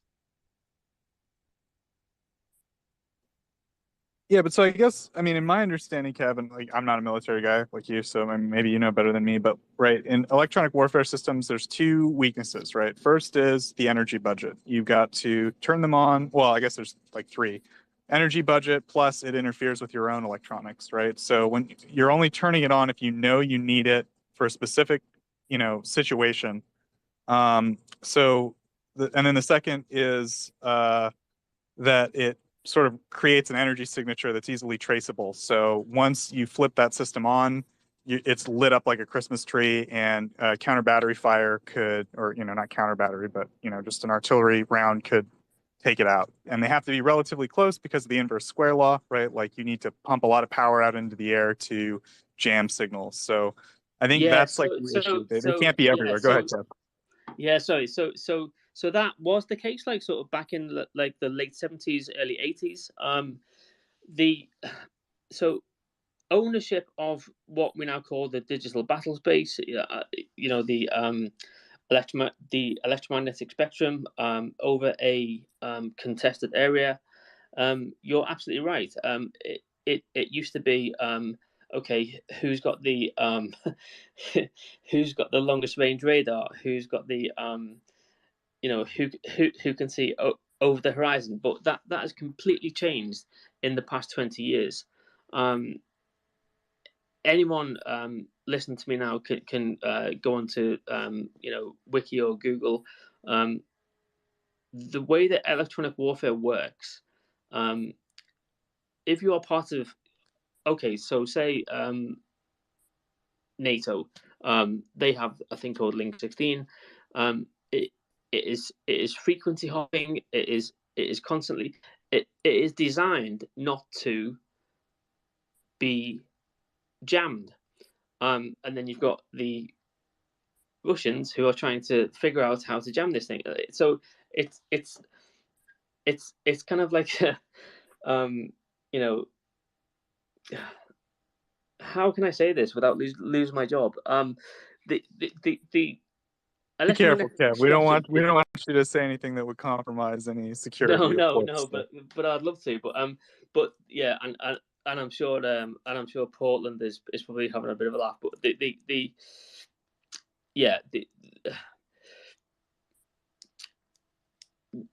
the West and Russia know the same science. We know the same electromagnetic spectrum properties. We know how to jam. We know how to spoof. We know how. But it's just that they never, over the past 30 years, committed to serious assets and hardware like the West did. I mean, the USA launched. I can't even remember the number now, but when GPS first came out, the only reason that GPS became public is because a Korean Air 747 accidentally flew into Russian airspace and was shot down, and that was only that was like the late 70s. So it's pretty much a non-starter. The capabilities of the UK, the US, Canada, Australia, France, New Zealand, etc., etc. We own basically every comms channel. So when you see HIMARS strikes on command posts, people say, "Oh, hey, how did they know that command post was there?" Well, it was because they were emitting an awful lot of electromagnetic, and if you look on, sort of, even just go on flight radar, and you will see, these drones that are just flying around the Black Sea. I'll stop talking. I hope that I've helped. If anyone needs to know more, then just gem me. But it's been a pleasure speaking to you all. Thank you. Yeah, definitely, Kev. I think maybe John can speak to this a little better if Portland comes back. But as far as I understand, and I could be mistaken about this, like Russia was having a lot of success in the Donbass for the 8-year campaign with their electronic warfare. Like they were relatively successful during that 8 years because, in my understanding, it was a limited area that this was happening. It was a something that they could manage with their capacity. But this new war is, the front line is massive. I mean, it's basically, if you actually stretch out the entire front line, because it's this kind of convex front line, it's basically the Eastern Front. It's like the whole length of Europe, if you stretch the whole thing out. So it's so massive, I think that Russia just can't they just don't have the capacity, the electronic warfare capacity, to cover a battle space that large. But I'm not an expert on electronic warfare. But You're absolutely right. You're absolutely right, and it's not just okay. So let's look at the electromagnetic spectrum. You've got say a squad type comms system where you've got like VHF low power radios, and then it goes up and up and up, and then ultimately you have or you should have, if you're a half decent army, a standoff aircraft which is which has the capability to track ground targets. And to have that capability, you also need to have the capability to counter your enemy's capability to try to counter you. So it's very, very, very sophisticated. And then you see these photographs online of sort of Russian troops with like Motorola VUHFs that I could go down to the shop, go down to Tesco's and buy. And I'm like, well, okay, right. So they're not being jammed, but then I'm also seeing drones which are being deployed by the Ukrainians. Now that is quite high, but that is pretty high bandwidth, and they have to stay on the same frequency unless they're using frequency hopping, which I've never heard of a frequency hopping drone. Now, Kev, real quick, just to clarify, when you say drones, do you mean quadcopters? Do you mean like quadcopters? Go ahead.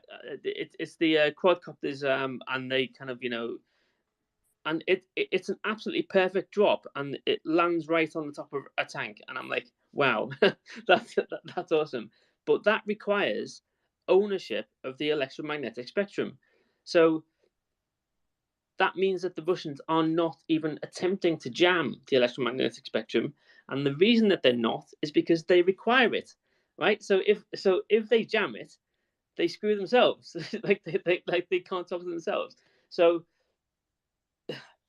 yeah, it's a little bit roundabout. I mean, it's not NATO versus Russia, but the digital battle space is so important and so undervalued and so under people don't realize that sending instant information about what you can see, and if over the horizon another weapon platform can target something that you can see, this is what we've been developing over the last 20-30 years. And now this is the ideal time that we can deploy this, except we are all standing around the border of Ukraine with our arms crossed going, can we come in yet? And it's absolutely devastating. But yeah, thanks for letting me speak. And yeah, anyone with specific questions, please just drop me a line. Thanks. I was just going to briefly add on the electronic warfare aspect of it. That's totally outside my wheelhouse. But what Portland has kind of communicated to me, in one respect, is that the Russians have been employing their electronic warfare capacity to currently an unknown extent. They're definitely using it. He's commented before, particularly when the battle for Severodonetsk was ongoing, that he was having some issues viewing the area through via synthetic aperture radar, and that it was all noise due to Russian electronic warfare measures. Yeah, so if you look at any satellite imagery, especially synthetic aperture radar, you can tell where the source of either the EW jamming or you can do two things. You can either jam the entire spectrum, which would screw you as much as your enemy, or you can do something else. But if you're looking from space from a satellite, what you will see is like a series of lines, and that is basically it's the signature of the emitter that is trying to jam what you're trying to look at. So yeah, Portland's bang on. Yeah, he's absolutely right. But in modern warfare, you can throw explosives at each other, all that kind of carry on. But at the end of the day, if you know where your enemy is and they don't know where you are, then you have to communicate that data. And that means that you have to have control of that data. And that means that you have to work with your friends, France, Finland. So you have to agree on how that data is going to be transmitted. And then you have to, like, it's super, super complex. Whereas the Russians, like, they, yeah. Let's let Portland weigh in here. It's been a good conversation, Kevin. Let's let Portland weigh in. We got Herman and Heliana. Portland, go ahead. I have news. I am watching a train loaded with what looks like to be PT-91 Twaddies. Lots of them are on their way into Ukraine from Poland. And what is that, Portland? That is the best East Bloc derived main battle tank ever made. And these are made by Poland? Hold on, I'm counting them. Yeah, I counted 25 tanks in that video. The word is from a Polish O-center, if you will, that the United States will be providing 250 used M1A1 Abrams in exchange for Poland sending its entire stockpile of 293 PT-91s to Ukraine.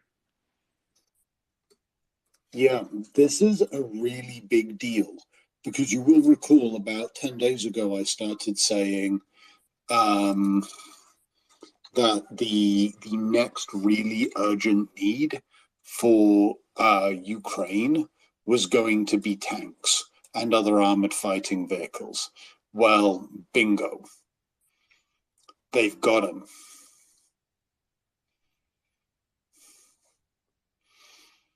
Now, I don't know where they're going to get the rest of the APCs from, but fuck it, that is a problem they can solve. I think I got to break into that place in Tucson and go steal some Bradleys. I mean, sure, let's all go. They can't kill all of us.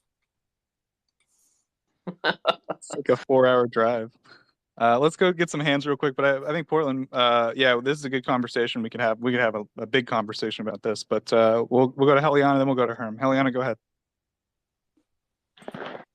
Actually, I had a really broad question for Kev, and if people have more specific ones for him, then I think those should go first. Yeah, I had just a brief comment. See, Joseph is up as co-host now, which means I can hop off for tonight. But I just wanted to briefly mention, in regards to the electronic warfare point, that the other thing is that the Russians themselves are using a lot of commercial drones, and so that's probably part of the reason they may not be using their electronic warfare capacities as much as they potentially could, because if they do, they will take out their own drones. Yeah, you're absolutely right. Thank you, John, and have a good night. We'll see you soon. Herm, go ahead. I think Heliana was in front of me. Juha, go ahead. Yeah, I just had a question. I think I wasn't ahead of him, but thanks for I know, right? But go ahead. Okay. I just wanted to ask of these Polish tanks, have I understood right that they are some kind of upgraded models of like oldish models, that the learning curve to manipulate them and use them is practically sort of limited, so they can be instantly used by the tank crews which are already in Ukraine. Right, you're talking about the Twadi specifically, Juha? Exactly, yeah. Right, yeah. So I think you're coming in a little quiet there, Juha, but I think just to repeat what you said that like because they're T-72s, but they're very upgraded, like they're very good tanks, but they don't require any kind of special training. Ukraine can use them right away. They don't need any kind of time to adapt their systems to any of it, right? Yeah, that was my question. Exactly, if no time, then at least just a little time. But basically, they can be handled as the existing models already.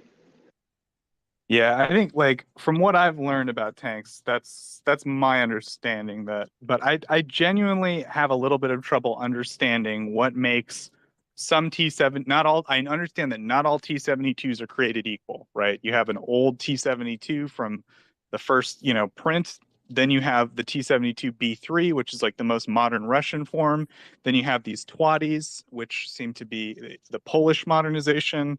And then, of course, other countries have modernized versions. So it's hard for me to understand the difference between like the base T-73 and like these different versions. But they have more sophisticated electronic systems for sure. And of course, they definitely have more sophisticated optics. I imagine optics is a big part of it. But yeah, it beats me. Herm, maybe you have something to add Yeah, here? but basically, what I meant, Sorry, go ahead, Drew. It would be a smaller change than from T-72 to Abrams, for example. But basically, they know already the gear. Yeah, definitely. I think long term, Ukraine's probably going to transition to American tanks just because of the sheer number that are going to be required. Right? This isn't, it's going to be a big army by the end of it. Like General Ryan was talking about, they need infantry fighting vehicles, but they need them on a scale that's like even bigger than what the U.S. Army does, just because it's a different kind of army, right? It's an artillery, motorized / mechanized infantry artillery, and then / tanks, right? Like they need a lot of that stuff compared to most modern armies because they have to fight a land war in Europe, So yeah, I think that's part of the issue, but right now, because of I would say mainly the weather, right? We're going to have a situation where pretty soon it's going to start getting muddy. So if Ukraine is going to do a counteroffensive, they need to do it pretty quick, and so we need to get them up to speed quickly. And I think, quite frankly, if we're just starting right now, that probably don't have time to transition to NATO tanks. Infantry fighting vehicles, I think, are easier to learn. They're simpler. But and I think also American tanks, as far as I understand, are maybe a little less complex, so probably a bit easier to integrate overall. Go ahead. Sorry, sorry, Joseph. I just had to say they are enormously more complex because they use a different type of engine. So in terms of spares and repairs, the Abrams is it costs more time to keep that tank in the field than say a Leopard or a Challenger. Sorry. Oh yeah, no worries. I think in terms of tanks, you're probably right, Kevin. In terms of infantry fighting vehicles, would you agree? I think General Ryan was just saying that the U.S. Two infantry fighting vehicles, I forget the APC you mentioned, and the other one is the Bradley, of course. Those are simpler than a lot of the European ones. But but are there sufficient numbers, do you think, of those tanks that Ukraine needs? If can we send them over? If you're asking me, then absolutely not. I mean, the UK has sent over what we were left with after we withdrew from Afghanistan, which was like sort of Boxer vehicles and mine-protected. It's called MRAP. It's so we're basically sort of drip feeding them sort of like armored vehicles and infantry fighting vehicles and maybe some like sort of 50 cal aimed cannon. It's really half-assed and I really don't get it and we've committed both Europe and the US, and I don't kind of get why we're kind of drip feeding this. I mean, to give another country HIMARS, for the UK to give NLAW, that is serious Western technology to just be thrown into a European battlefield, and that marks a real serious line when 10,000 Ukrainian troops are being trained in British bases, when the US is flying massive planes full of, really serious, accurate and very deadly weapon systems to the middle of Europe. This is not normal, guys. I mean, I remember like back in 2012, 2014, none of this was a problem. Why 2022? Why is this a problem now? Yeah. So yeah, it's only going to end one way. And once we send one anti-tank weapon, we send two, we send three, then all of a sudden, you know, you've got you've got very serious heavy artillery landing like HIMARS. Then you've got more serious artillery. I mean, they've just bombed a maternity hospital. I mean, what are we gonna what next? So yeah, I will wind my neck in, and I will not talk again for probably the next 12 hours. But I think you kind of get my feelings on this, and also understand my insight. But this there is a political and there is a military aspect to this whole scenario, and there is absolute cat fights going on, both in Whitehall and Washington, and in the capitals of Europe. I don't think I can say much more, but yeah, thanks for the opportunity to speak, and I hope everyone is good tonight. Thank you. Kev, could you please, sorry to interrupt here and inject here, could you please stay up as a speaker for our technical questions? And I also wanted to acknowledge we all are feeling pretty devastated today and yesterday after what's been happening. And we completely agree with, you know, the whole, we needed to be arming Ukraine faster, earlier, better. And so I just wanted to acknowledge that, because I think we're all Thank feeling you. it. Please stay on as a speaker if you can, because, you know, some of us have technical questions that it sounds like you're very capable of answering, and I think you could be contributing that to the space if you're willing to do that. I thank you very, very, very much. This is the best thing that I have ever found on the internet. I've never met any of you in person. I don't know what any one of you look like, but this conversation has been going on for so long, and I can just log in and I can hear people, and I don't even know who you are or where you are, and I find myself smiling and thinking, it's not just me. There are other good people out there, and this is wrong and this is right. And that means a great deal to me, and I'm sure it means a great deal to a lot of other people on this channel. And you know, sort of the hosts. I mean, they put so much time in. I'm sure everyone's got lots of stuff to say. So yeah, I mean, thank you. I really appreciate that, and I will stick around. And if anyone does have any technical questions, I'm an SME on underwater warfare. You know, anything that has a rocket behind it, basically. So thank you very much. I really appreciate that. I just wanted to chime in that thanks, Kev, for your expertise, and thanks for joining the space. And what you just said that about the delayed and slow pace of sending this equipment to Ukraine, that is, I can't understand it. If they have it, why don't they send it?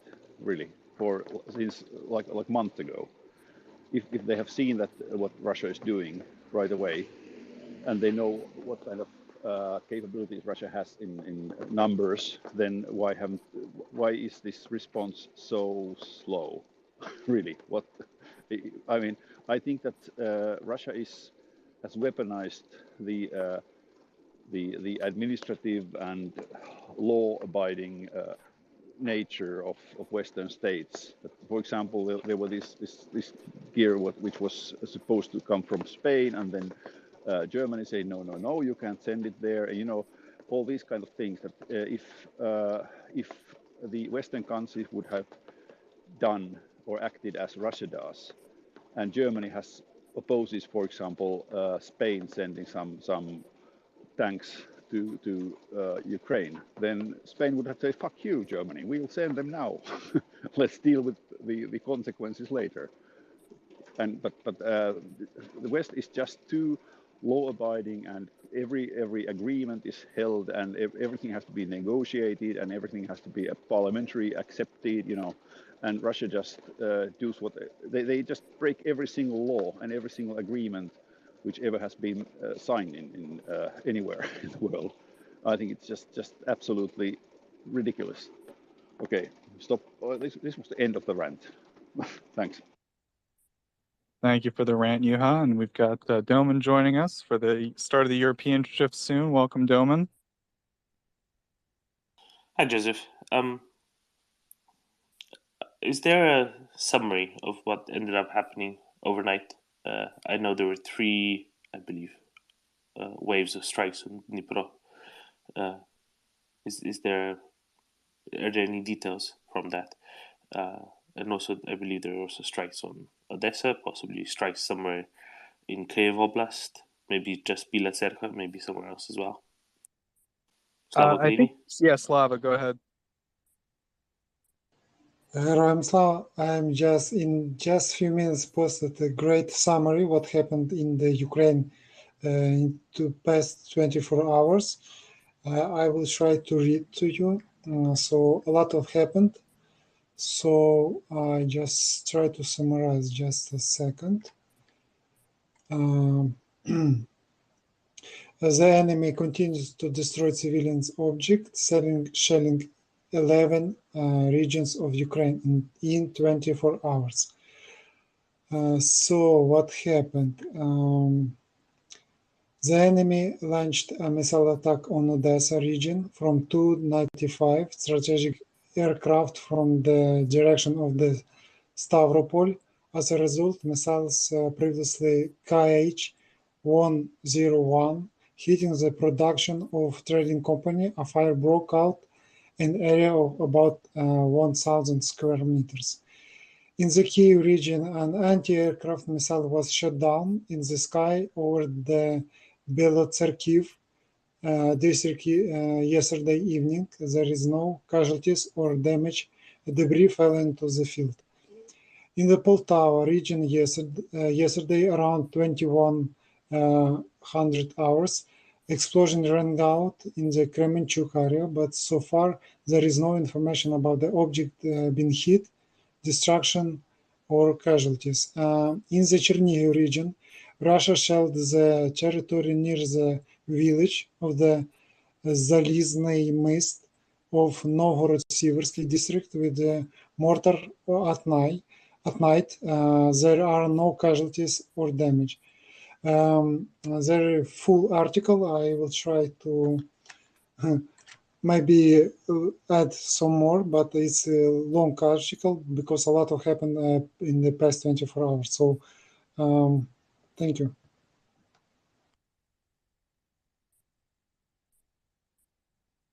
Doman, any follow-up? Thank you, Slava Ukraini. Yeah, I followed everything.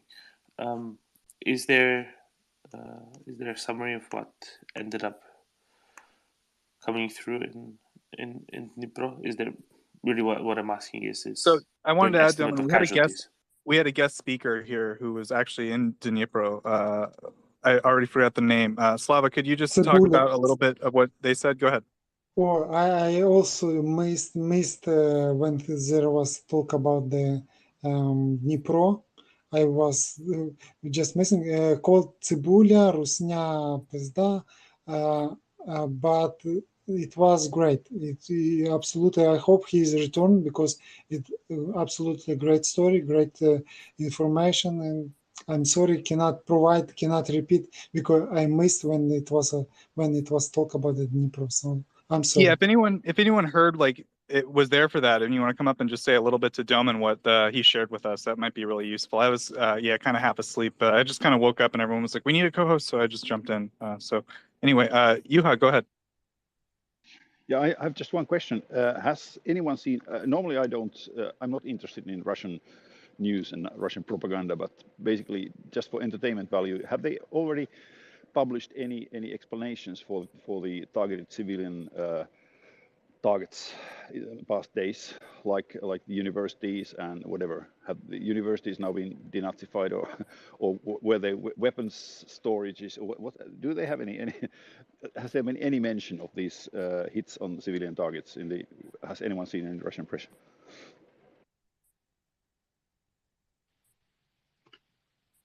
Yes, not directly the primary sources, but following a couple of Russian accounts, if you want an update from that side. Just that, have they delivered any explanations or excuses for targeting the civilian infrastructure? Sure.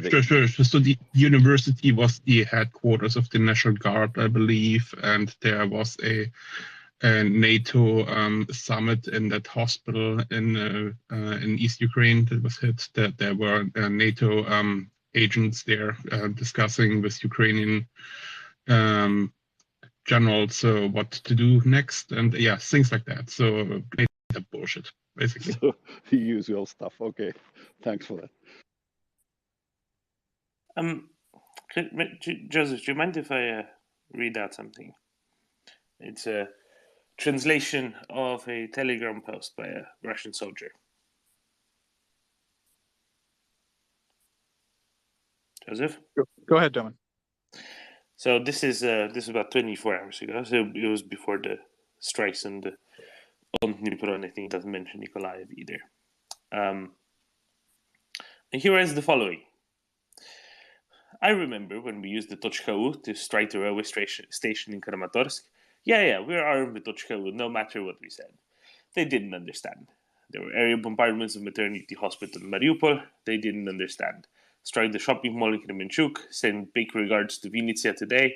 It's been already 4 months since we were performing infrastructure and residential building destruction in Ukraine. Ukrainians, he doesn't say Ukrainians, he says something else. You're a sadomasochist. Isn't it better to just understand and accept the situation and be the obedient junior brother? And it's not even worth trying to find behind the stories of fascism and Nazism, because everybody perfectly understands it. We're restoring historical justice. You are the underclass Russians, right? This is the real explanation. I mean, the other official explanation doesn't really matter, right? This is the end quote in between. Right? There is no real explanation. The explanation is that Russians are hell-bent on genocide of Ukrainians. I know you know this, Juha. I'm just jumping in on this because I was just reading this 15 minutes ago. Yeah, thank you. That expresses quite clearly what's they don't even claim that they would not hit civilian targets, but I don't know what the source is, but anyway, it says quite clear that they deliberately, and they know that they hit civilian targets with a purpose, with a terroristic purpose. Thank you. Exactly. It's just some Russian soldier with 7,000 people following him on Telegram. That never heard of him before. Hopefully never hear from him again. Right. But it's the official sources. The Russian government's going to say something else because it has to, because it has a performative function. The official Kremlin mouthpieces are probably going to say something else because they have a performative function. But we know what the real reasons are, and the Russians know what the real reasons are, and the Russian soldiers know what the real reasons and intents behind doing this are. It is to cause as much death among the Ukrainians as possible, to cause as much destruction among the Ukrainians as possible. It's because they don't consider Ukrainians worthy of living, because they have what they would say betray Russianness, because they have disobeyed the great Russia, and therefore they should be punished by or being killed, and if not just killed, also tortured and raped first. No, this isn't an overstatement. This is what they say themselves. Back to you, Joseph. Thank you, Domin. Let's go to Slava. Slava, go ahead. Slava Ukraini. Hello, Slava. And to follow the domain, and they do not gonna change. They still gonna stay to this their own beliefs, and they always gonna bring this like a smaller brother, and it's gonna be kept for them. So they do not gonna change. They should be isolated. And about the update to the Dnipro, as you asked, so short. Yesterday evening, Russian troops launched a missile attack on Dnipro. Air defense shot down 4 of the 6 missiles. Two hit an industrial enterprise and a nearby street. 3 people died. 16 were injured. Their fire at enterprise is being extinguished.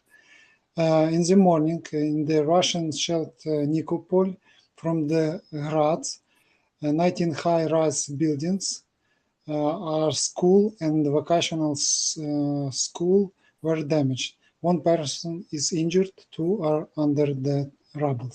Thank you.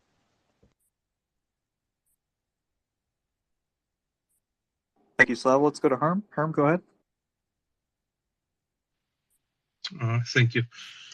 So the last 2 days were pretty bad, in my opinion. Was yeah. Well, anyway, that's what Russians do. They are trying to lay down a lot of destruction to force and whatever type of treaty they can get out of the situation right now. They're just trying to cause destruction and pressure surrender or terms of conditions, whatever not. And that's what's expected, and that's, I guess, their reaction to the HIMARS. They're entering the theater, and they cause them some significant pain, and now they just want to cause pain back. That's at least how I see it. And that's I don't want to talk about that. So for the Polish tanks arriving today, that was really good news. So it was in the talks already for a couple of weeks. I'm not really sure if that's on top of the 200 T-72s they were sending earlier, like last month or 2 months ago, or are those the same tanks? I'm so not as far really. as I understand, they're different. Like they're better. Yeah. But Doman, can you explain the difference between the Now, Twadi and the other? Oh, go ahead, Juha. So the difference, I read up a little bit on those. So I'm not sure why they still had those original or modified T-72s and now this Peloni versions, or how they call them. Sorry, I forgot.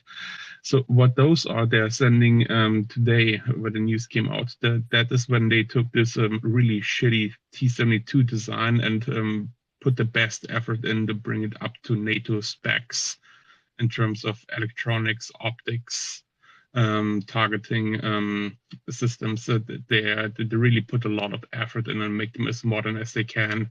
In the absence of any other tanks they could. So they gave basically away their crown jewels in terms of tank warfare to Ukraine.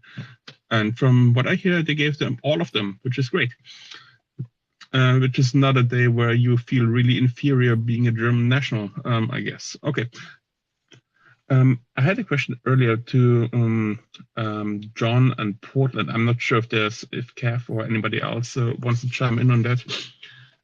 This is about the M270s. They came into the theater.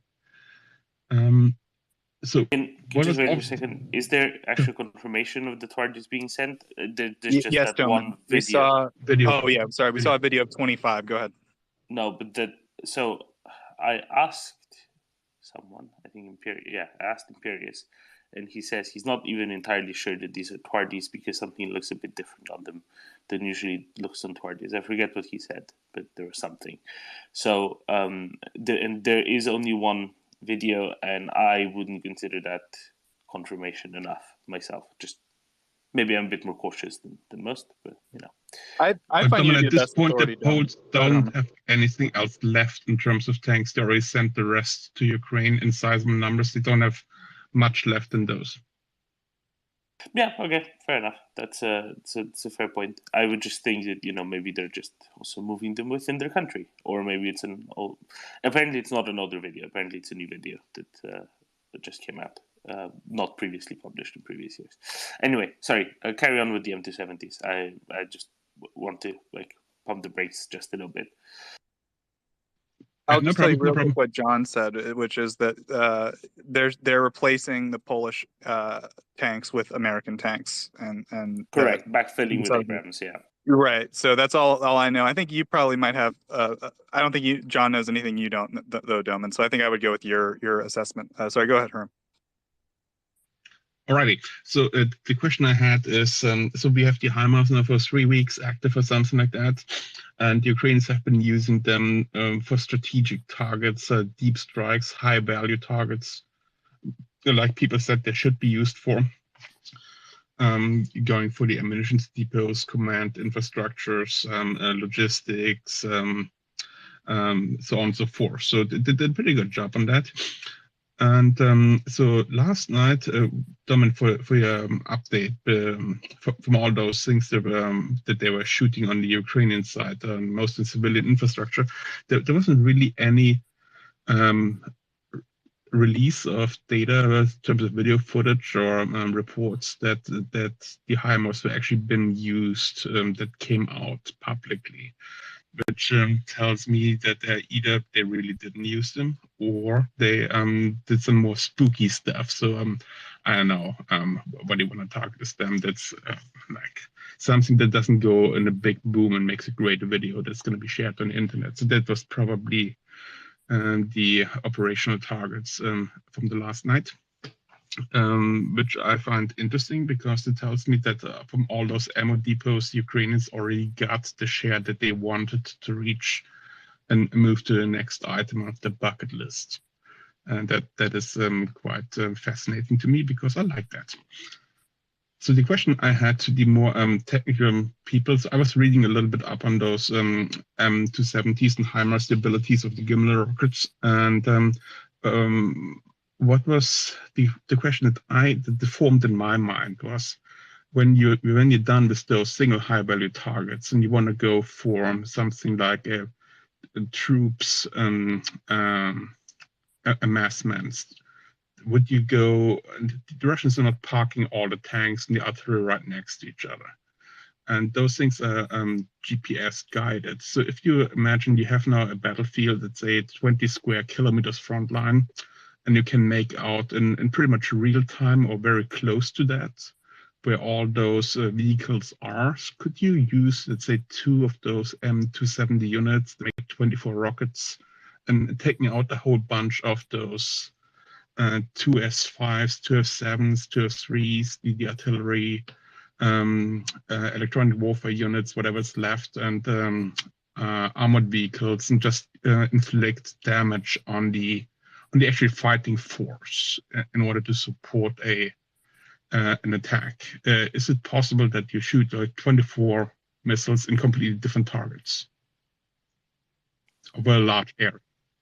I think Ker's going to tell us about cluster munitions now. Yeah, thanks, guys. Yeah, so so in a proper peer-on-peer warfare that has a front line of hundreds of miles long, okay, you start with logistics. Wars, you know, it's the old cliche. Wars are won by logistics, but I'm not really sure what your question was getting at. You were saying. Yeah, I'll summarize it. So can each missile, and I think this is the question, Herm, just if you can confirm really quick, and then we'll go to Kevin. Can each missile hit an individual target with GPS guidance? Is that your question, Herm? Confirmed. So 24 missiles launched at the same time and spreading out over a battlefield and taking out, let's say, an entire artillery battery and the tanks in front of it in 5 minutes. Okay, so can I just take 30 seconds just to explain the difference between okay, so things on the battlefield move really quickly, and so targeting is done based on immediate intelligence. There's a difference between that and say something like Storm Shadow or Tomahawk, where people take weeks to plan what the target is going to be. They can turn around the corner, they can fly over mountains, they can go round the river. So there's two different types of modes of attack, depending on how much time you have to respond to where your enemy is positioned. So yes, HIMARS is they are destroying these massive ammo dumps that it's ridiculous that like they're at the end of railheads. But the Russians will learn from that. That will not happen next week. Yeah, sorry. Thanks everyone. Sure, thank you, Kev. But I so think, assume Herb, you I have think a the answer to your TB2 question is that yes. According to Portland, yes. The answer to your question is they can each target an individual thing. As Kevin said, that might be difficult because the things might be moving, but in theory, you can. You say, this missile, you go here, dot, this missile go here, dot, this missile go here, dot. Kev, could you confirm that for me real quick? If each missile in the whole pod can can go to a absolutely unique confirm target. that, Go ahead. but that is in a EW environment where you are not being spoofed or jammed by GPS. But we do have fallback options for that, which are obviously classified. But yeah, we can basically in any electronic warfare denied environment put a weapon, a very big weapon, on a target within a CEP of about I don't know, between here and my TV. Okay, thanks. And then at this point, sorry, Kev, should we delve a little bit into the various types of anti-armor cluster munitions that the HIMARS can carry, right? There's the tungsten balls, and then there's the shaped charges, which are in use by the US, I guess, but maybe not by various European So operators. HIMARS is a totally US system. There are various different warheads that they place on the missile, but it's the missile and the software and hardware package that puts that missile where it needs to be that is important. Exactly.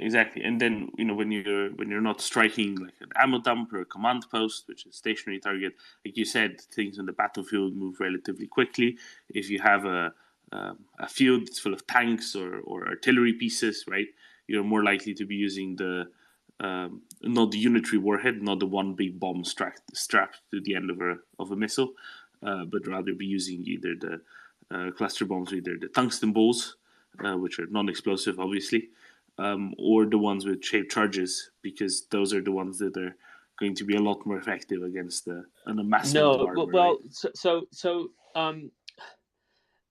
This is a really unique situation. So you're talking about like shaped charges and that kind of thing. Well, the UK has a doctrine of flying very many RAF planes over the fields of Germany and dropping loads and loads and loads of Brimstone Mark III to destroy. And by the way, the Brimstone weapon system, each individual weapon speaks to another weapon, and they decide between themselves which tank that they're going to kill.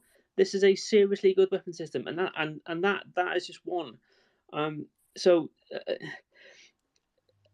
It's a non-starter. I really can't. Yeah.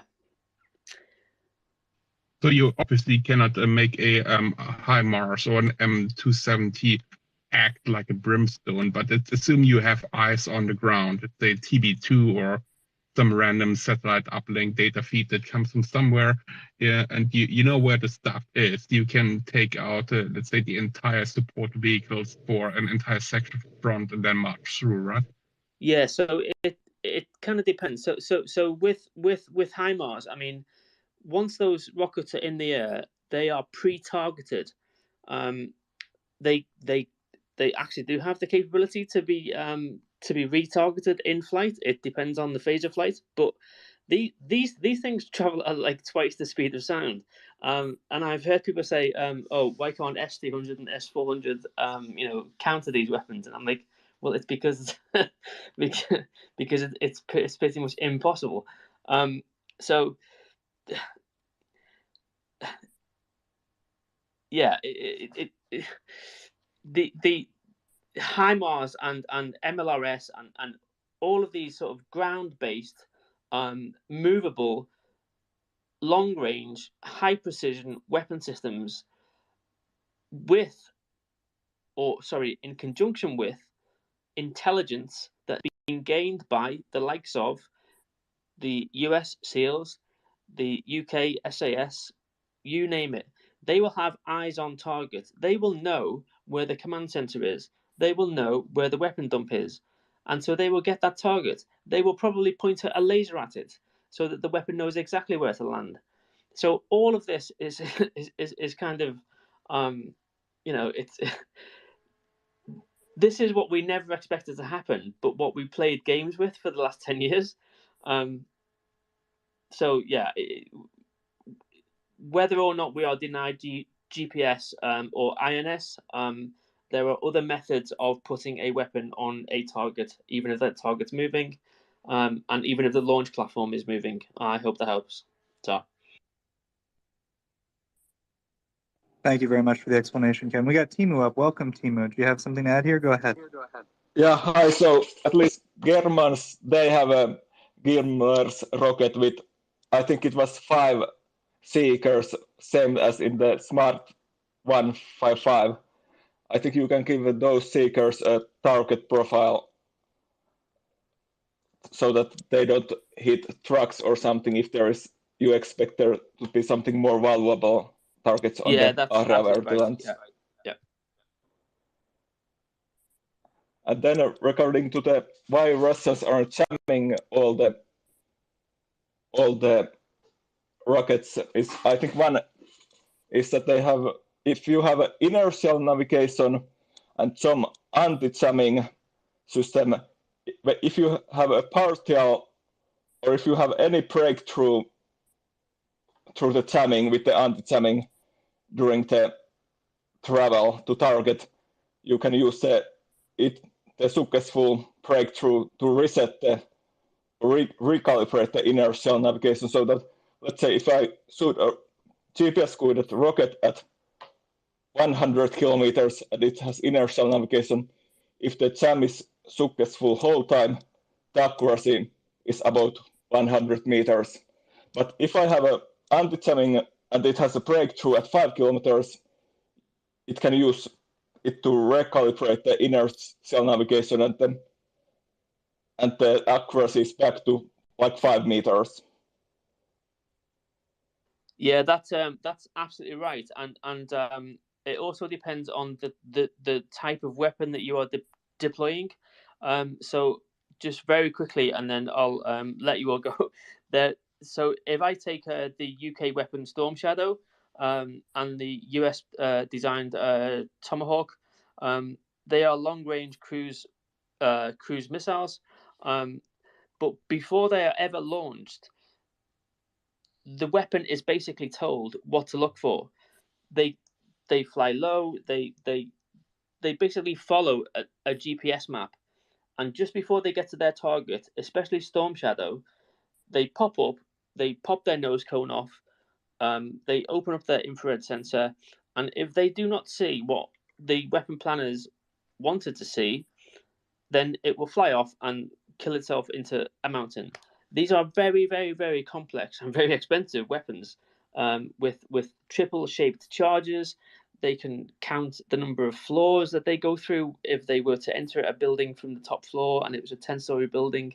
It's insane. That is the development that we have put into our weapons and our strategic capability over the past 20 to 30 years, and that is why when we talk about CEP, I think in this particular battle it doesn't really matter, because the civilians have been told to just go, just get out of your house and just go away, just go to Spain or somewhere. So the only people that should be there are combatants.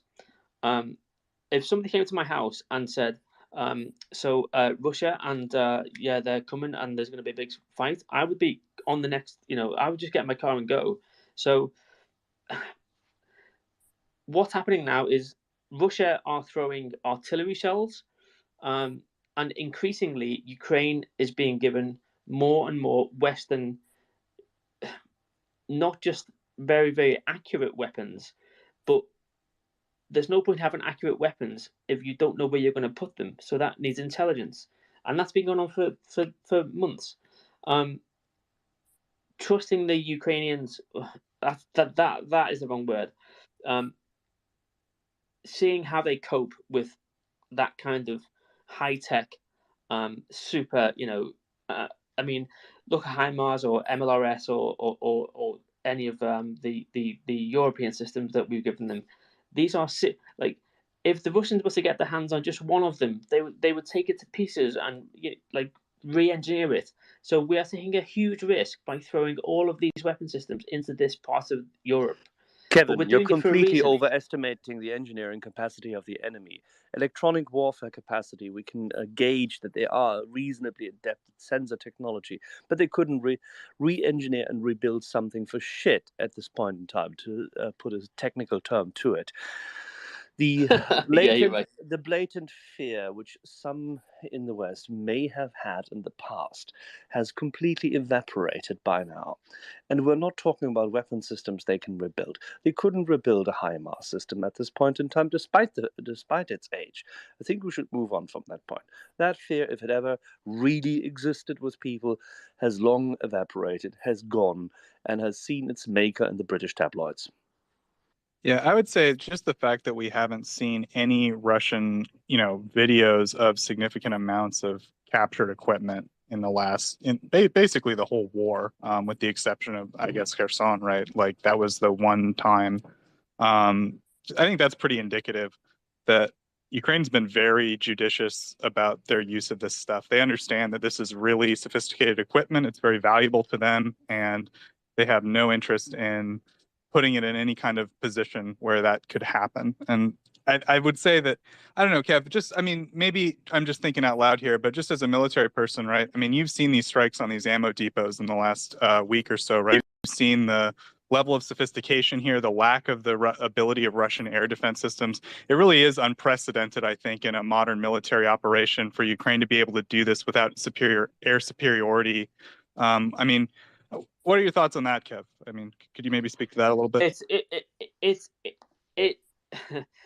When we first realised what was happening, and by we, the UK defence community and the sort of wider West, we were absolutely astonished. Like we could not believe. We were like, what? That's so. Oh yeah. Sorry, yeah. Obviously, the NATO members and other countries that aren't horrible people like Russia, they have access to intelligence, normally satellite-based, perhaps submarine-based, or boots on the ground, SAS type folks that look like trees, but ultimately we know what is going on.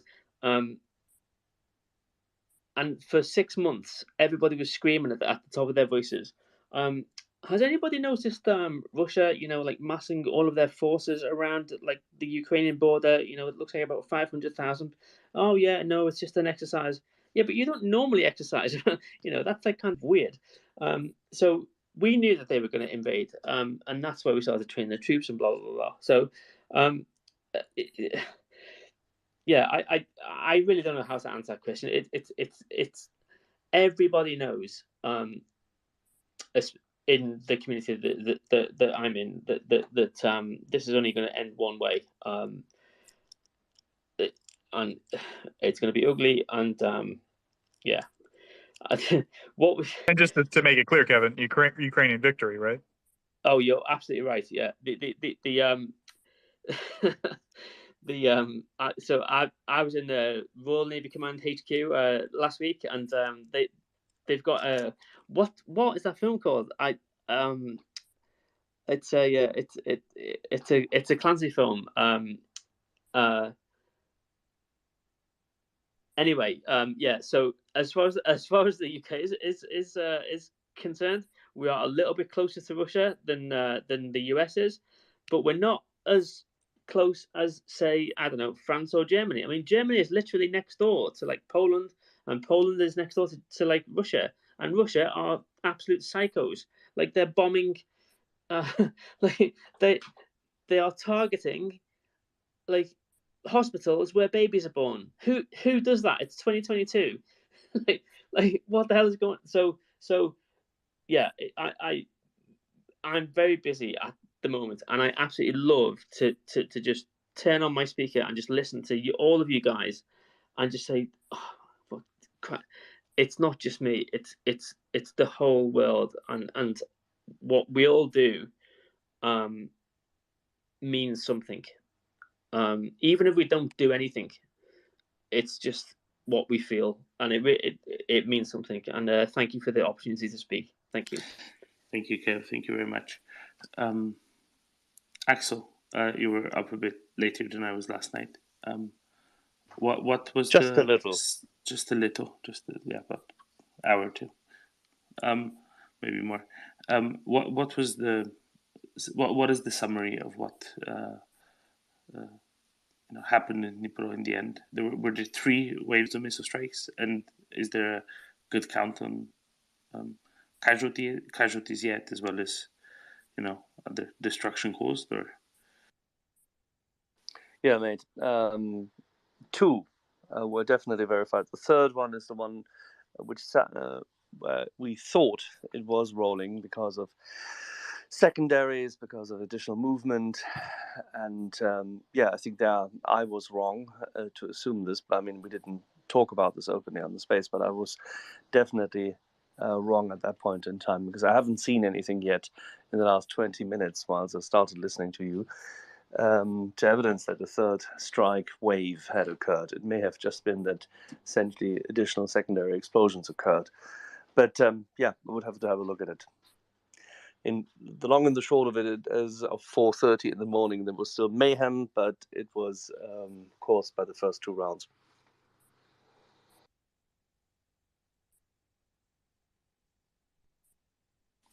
Right. But Joseph, you've been on longer, so you should know. Well, yeah. I mean, I fell asleep for a while. Then John needed help, so I came back. Yeah. You fell asleep. Aye, Joseph.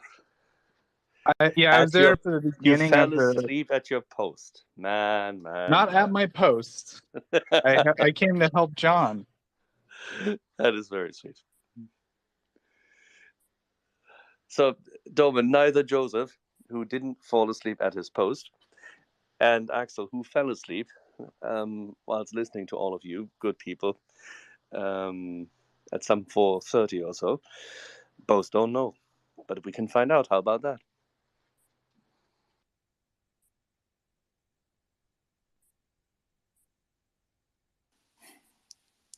Just before you came up, Axel, we were looking a little bit at, let's say, the Russian interpretation, the Russian soldiers, military's interpretation of the terror that they've been sowing across Ukraine, and how even the Russian military has completely stopped pretending, even if their words after their actions obviously spoke for themselves, that they are doing anything else but terror bombing and trying to destroy as many civilians as they possibly can.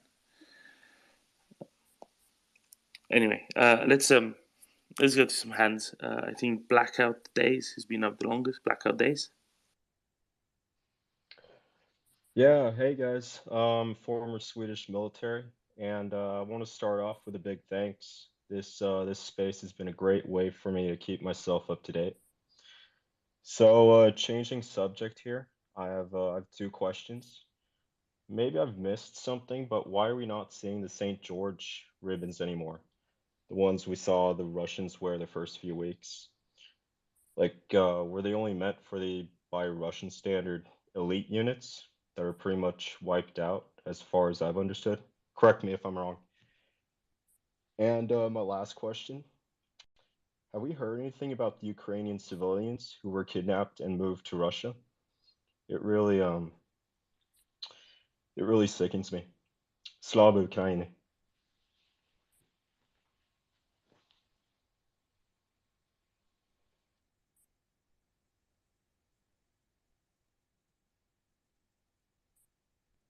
So there was some good news as to the kidnapped that were taken to Russia. Something like 40 Ukrainian children have been returned. I'm just looking for the source real quick as well. Does anybody want to take the first part in the meantime?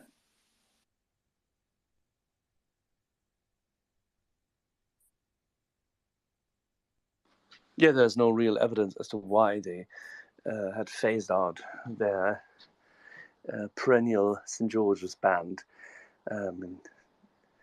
The harking back to the tradition of the Soviet army winning the Second World War hasn't really helped them much. So I think they've moved on to different fields of propaganda, different imagery.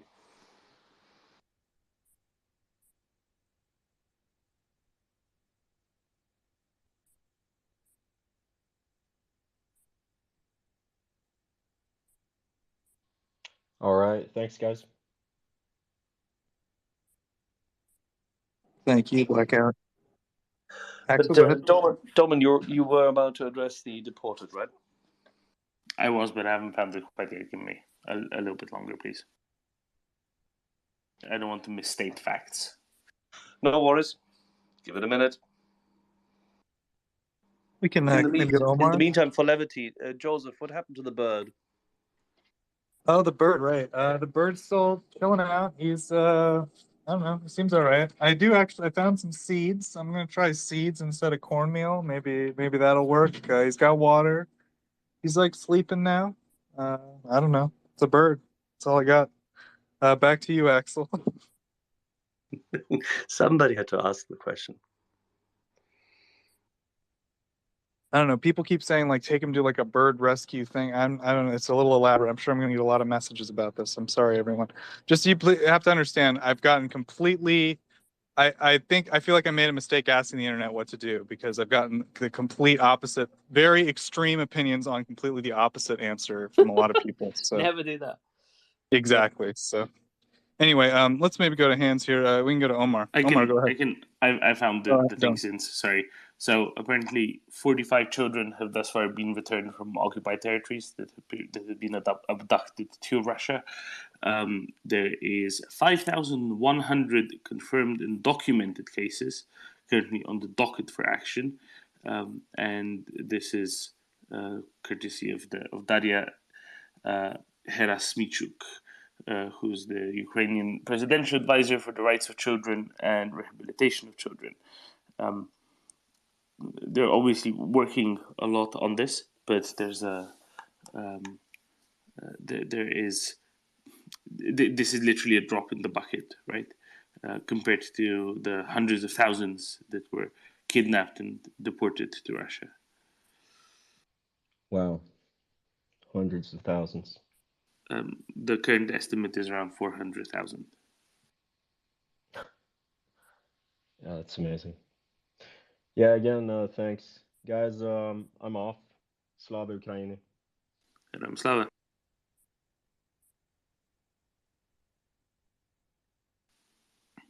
Sorry about that, Omar. Omar, go ahead. No worries. As far as I understand, we did send the HIMARS with the keyboard.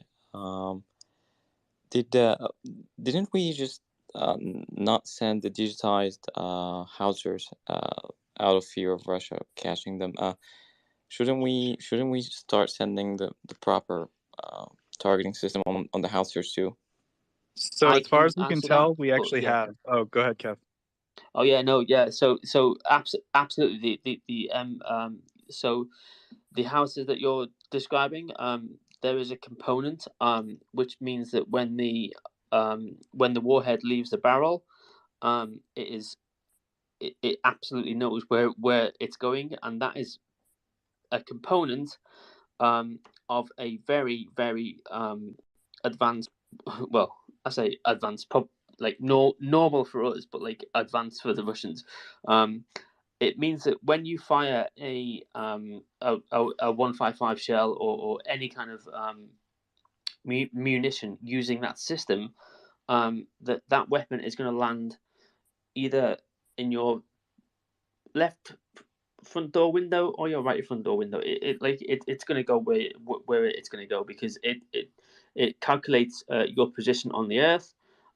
It takes into account the wind, the weather, everything. It's very, very sophisticated, and it's very, very secret, and that is why the US quite rightly just didn't want to just throw it into Europe where the Russians might find it.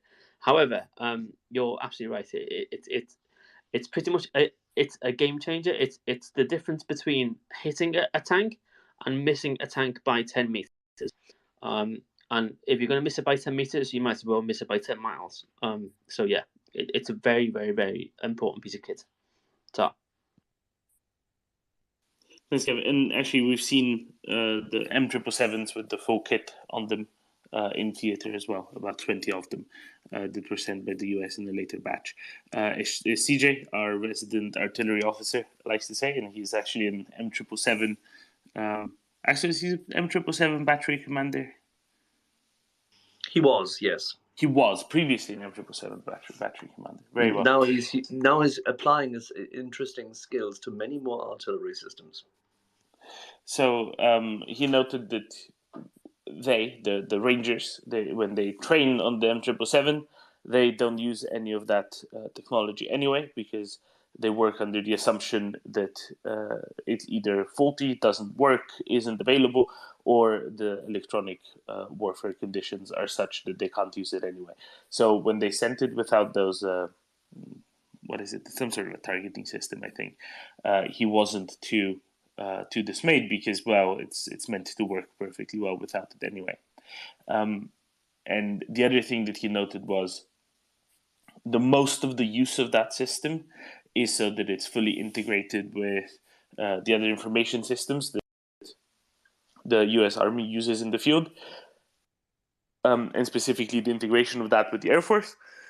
And that since the Ukrainian military doesn't have any of those other tools, then it's not particularly useful anyway. So it's fine even without it. It's perfectly fine. But they do have, I think, 20 that have it. 20 that have that as well. Anyway, it's all good.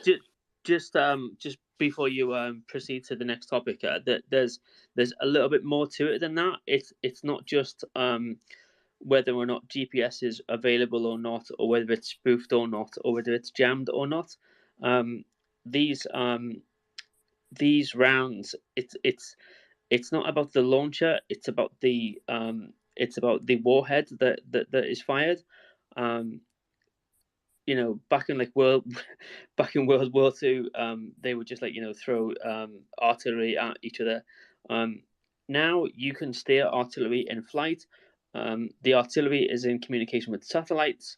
The satellite is in communication with an entire digital battle space, which is unjammable, because basically we are 20 years ahead of the Russians. So there's more to it than just having an extra bit of kit on an like some kind of howitzer. It's there's more to it than that, and it's I never thought in my lifetime that I would see it tested, and I'm seeing it now, and I'm going, oh my god, it actually works. So yeah, thank you.